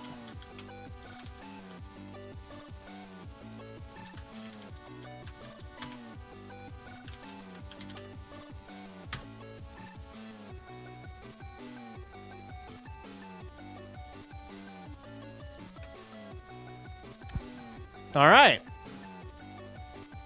Let's go. So this is running on hardware. This feels a lot better with a proper controller. One that isn't crap.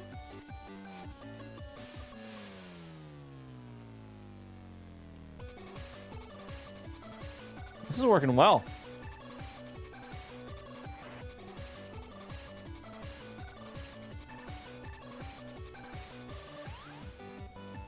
Colors are a little jank, but they're like correct, right? Not perfect. I'm not gonna get perfect on this, but they're damn well close enough.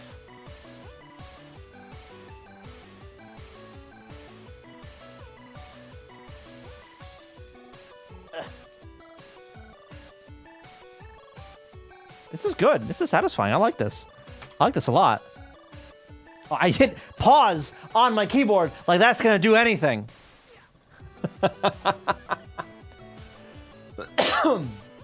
So the goal is to be better than the original. That's the goal for this. See if I can get this Oh my god! Let's go! T-spin crap that I didn't even implement yet. Nice.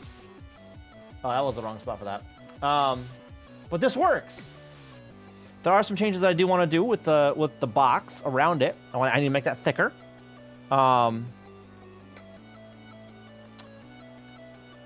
That's something easy enough to do.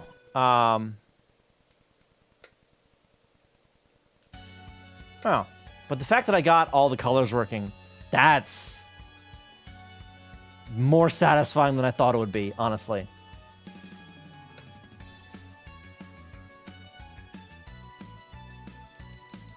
I cannot be tested. I don't know if I'm going to yet, honestly.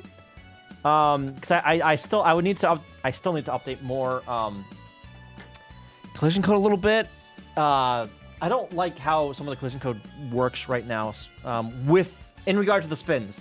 So it doesn't do any bumping or that kind of crap. And I don't know if I like how they rotate or the axis they rotate on. I don't know. It doesn't feel right. It doesn't feel right with the axes that they're currently rotating on. Yeah, I don't know. But I like this. This is good. This is very good. Leave that up there for now. That's gonna break in a bit. We'll see what happens when it breaks. Oh my god, so much shit changed.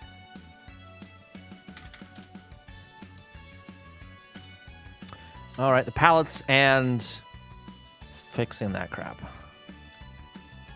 Oh no, it's really just palettes actually, and the sprites. Okay. The make file. We're going to get rid of that. We're going to get rid of this stuff. Get rid of that stuff. Get rid of that. Get rid of this.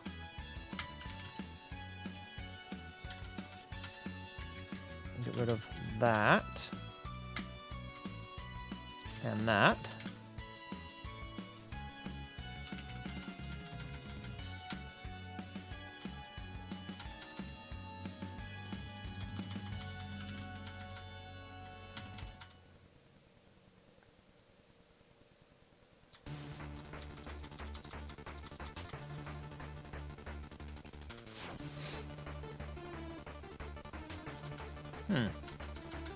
Actually, for that pause. I mean, can I just really easily do this?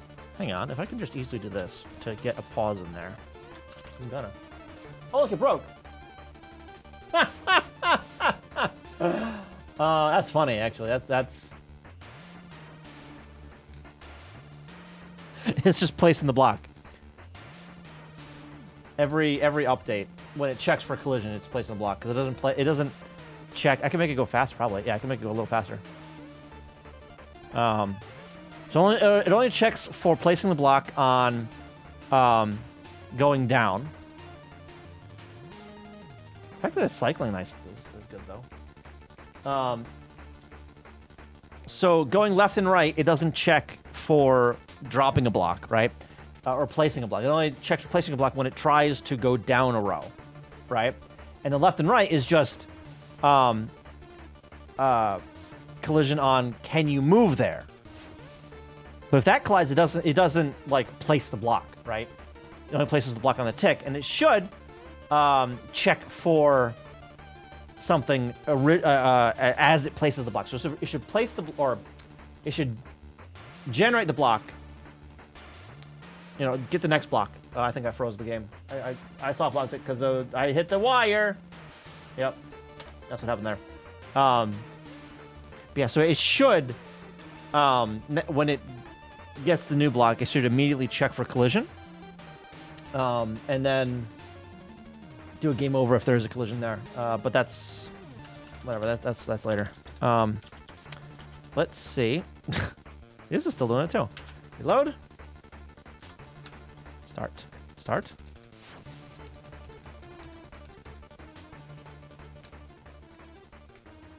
How did I break it?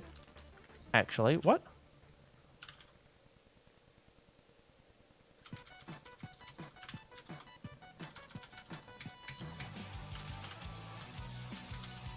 How did that break this?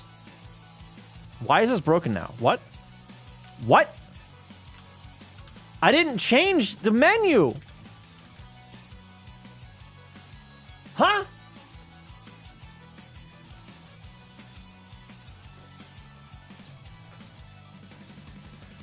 How the fuck? I should have committed before I changed anything. I closed it. It crashed. I don't know.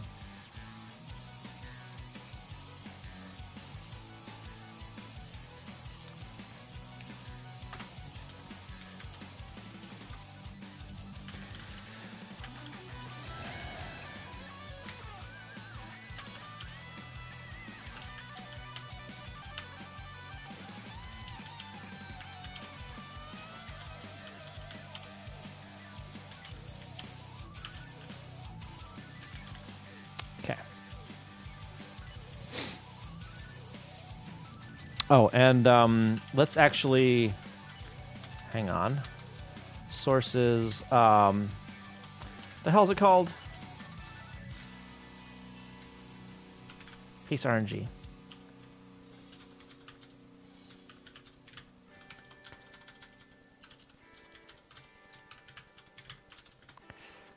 This. That. Go run. That. Put it at there.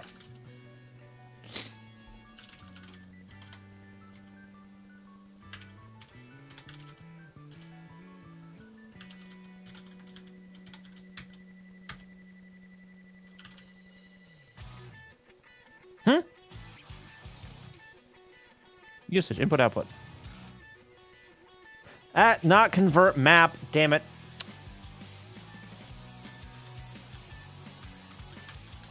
RNG tables.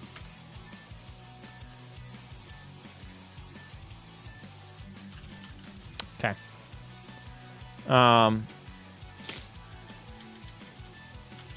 Okay.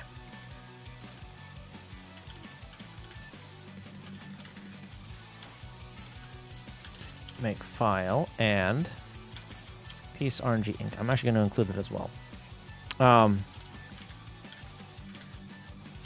Commit. All right. All right. Implement colors. Okay, I'm not gonna yell. Colors.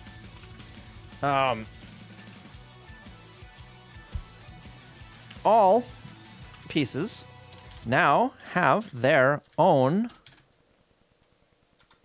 correct colors.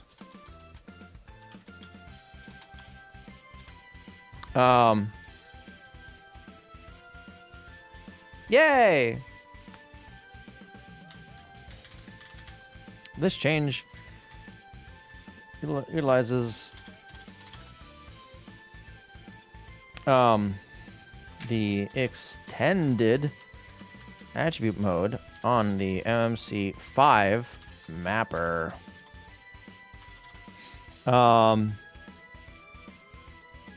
Yeah. I could probably say more things about that, but whatever, it's fine. You know...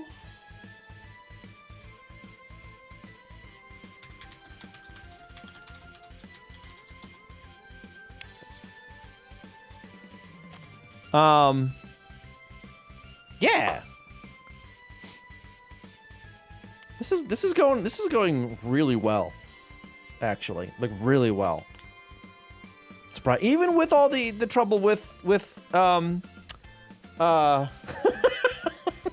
shit just not showing up and collisions, it's still going very, very well, honestly. Yeah. And the fact that I've got colors working like this, oh my god. Like, I was not really expecting to like get this far with it. This was like This was a, maybe way down the line if I eventually get there, you know? Video size, 4x. Yeah. This was like, colors is low on the priority list. If I get there, I get there. If not, whatever. And then I needed to put some more shit on the screen. I'm like, wait a minute. Hold up. Wait a minute. Wait a minute. Actually, wait a minute. I don't have enough time to put all the things on the screen without this mapper that enables the colors. So I just did both of them at once. I'm happy with that, though. I'm happy with that. Actually, you know what? Real quick, let me these guys over here. Just let me double this up. Double these up real quick. And this one, whoop, that's too much. And then like that. And that. And that. And that. So they are a little thicker. This actually came across a little bit better on the TV. Okay, well, I missed a few. You see that? I missed a few. Not these. I actually need to do these over here. And these ones.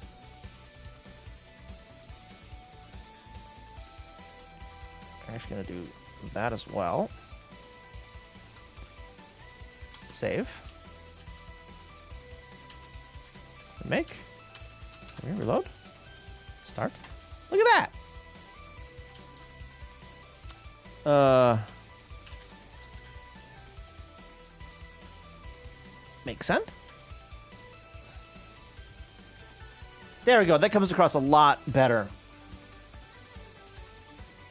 That reads a lot better now. A lot better.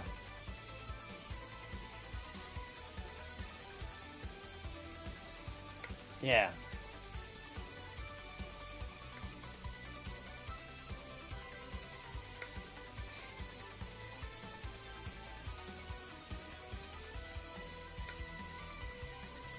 Yeah.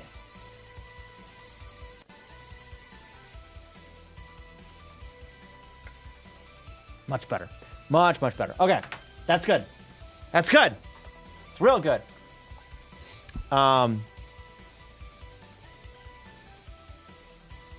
Yeah. Let me bring this back over to here.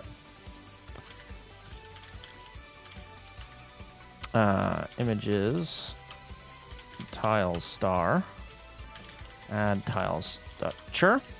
Okay. This is just gonna be real quick. Git commit. Make the lines thicker. Yeah. All right. Anyway, that's gonna be it for tonight. I think I've been going for almost 8 hours, almost a full work day. God damn. I need to get off so I can dread tomorrow, I guess. I don't know. But I made some significant progress tonight. Like, look at all this crap I did. Look at all that. That's just this stream. Just this stream. That's a lot. That's a lot. That's yeah. Today was a very productive day. I almost said productful. Today was a very productive day. I'm happy with leaving it off there. Yeah, we're gonna see if there's anybody live that we can go say hi to though. So don't go quite yet. I'll be back next weekend. Probably doing more of this, honestly. Software and game dev. Ooh, I think I might know who we're going to. Yeah, we'll see. We'll see. Yeah, very good chance I'll be doing more of this next week. Doing things like the pause screen, the end, the game over condition. Like, I would have hit it 17 times by now. Seeing if I can get the hold piece going, and then maybe even some scoring stuff, because you can see the score lines and level and all that crap on the side. None of that's being populated. That's all just static right now. So yeah, we'll probably figure out hold piece and end game over stuff and scoring, etc. But yeah, we're gonna go say hi to this person, I think. Yeah, they've been up for half an hour, so they'll be up for a while. All right. Hold piece. Yeah, so I'm gonna have to use like the select key or something with that. It's gonna be weird as hell to use, but it'll be there. Oh, and also I want the ghost piece where it like shows like the lowest spot of where the piece is gonna be. That too. I've got some ideas for that as well. But anyway. I will see you guys next weekend. I appreciate you guys being here. Really do. You guys have a good night. I will see you next week. That's the wrong button. I want that button. And yeah, come with me to say hi with the trade. And yeah, good night. Bye.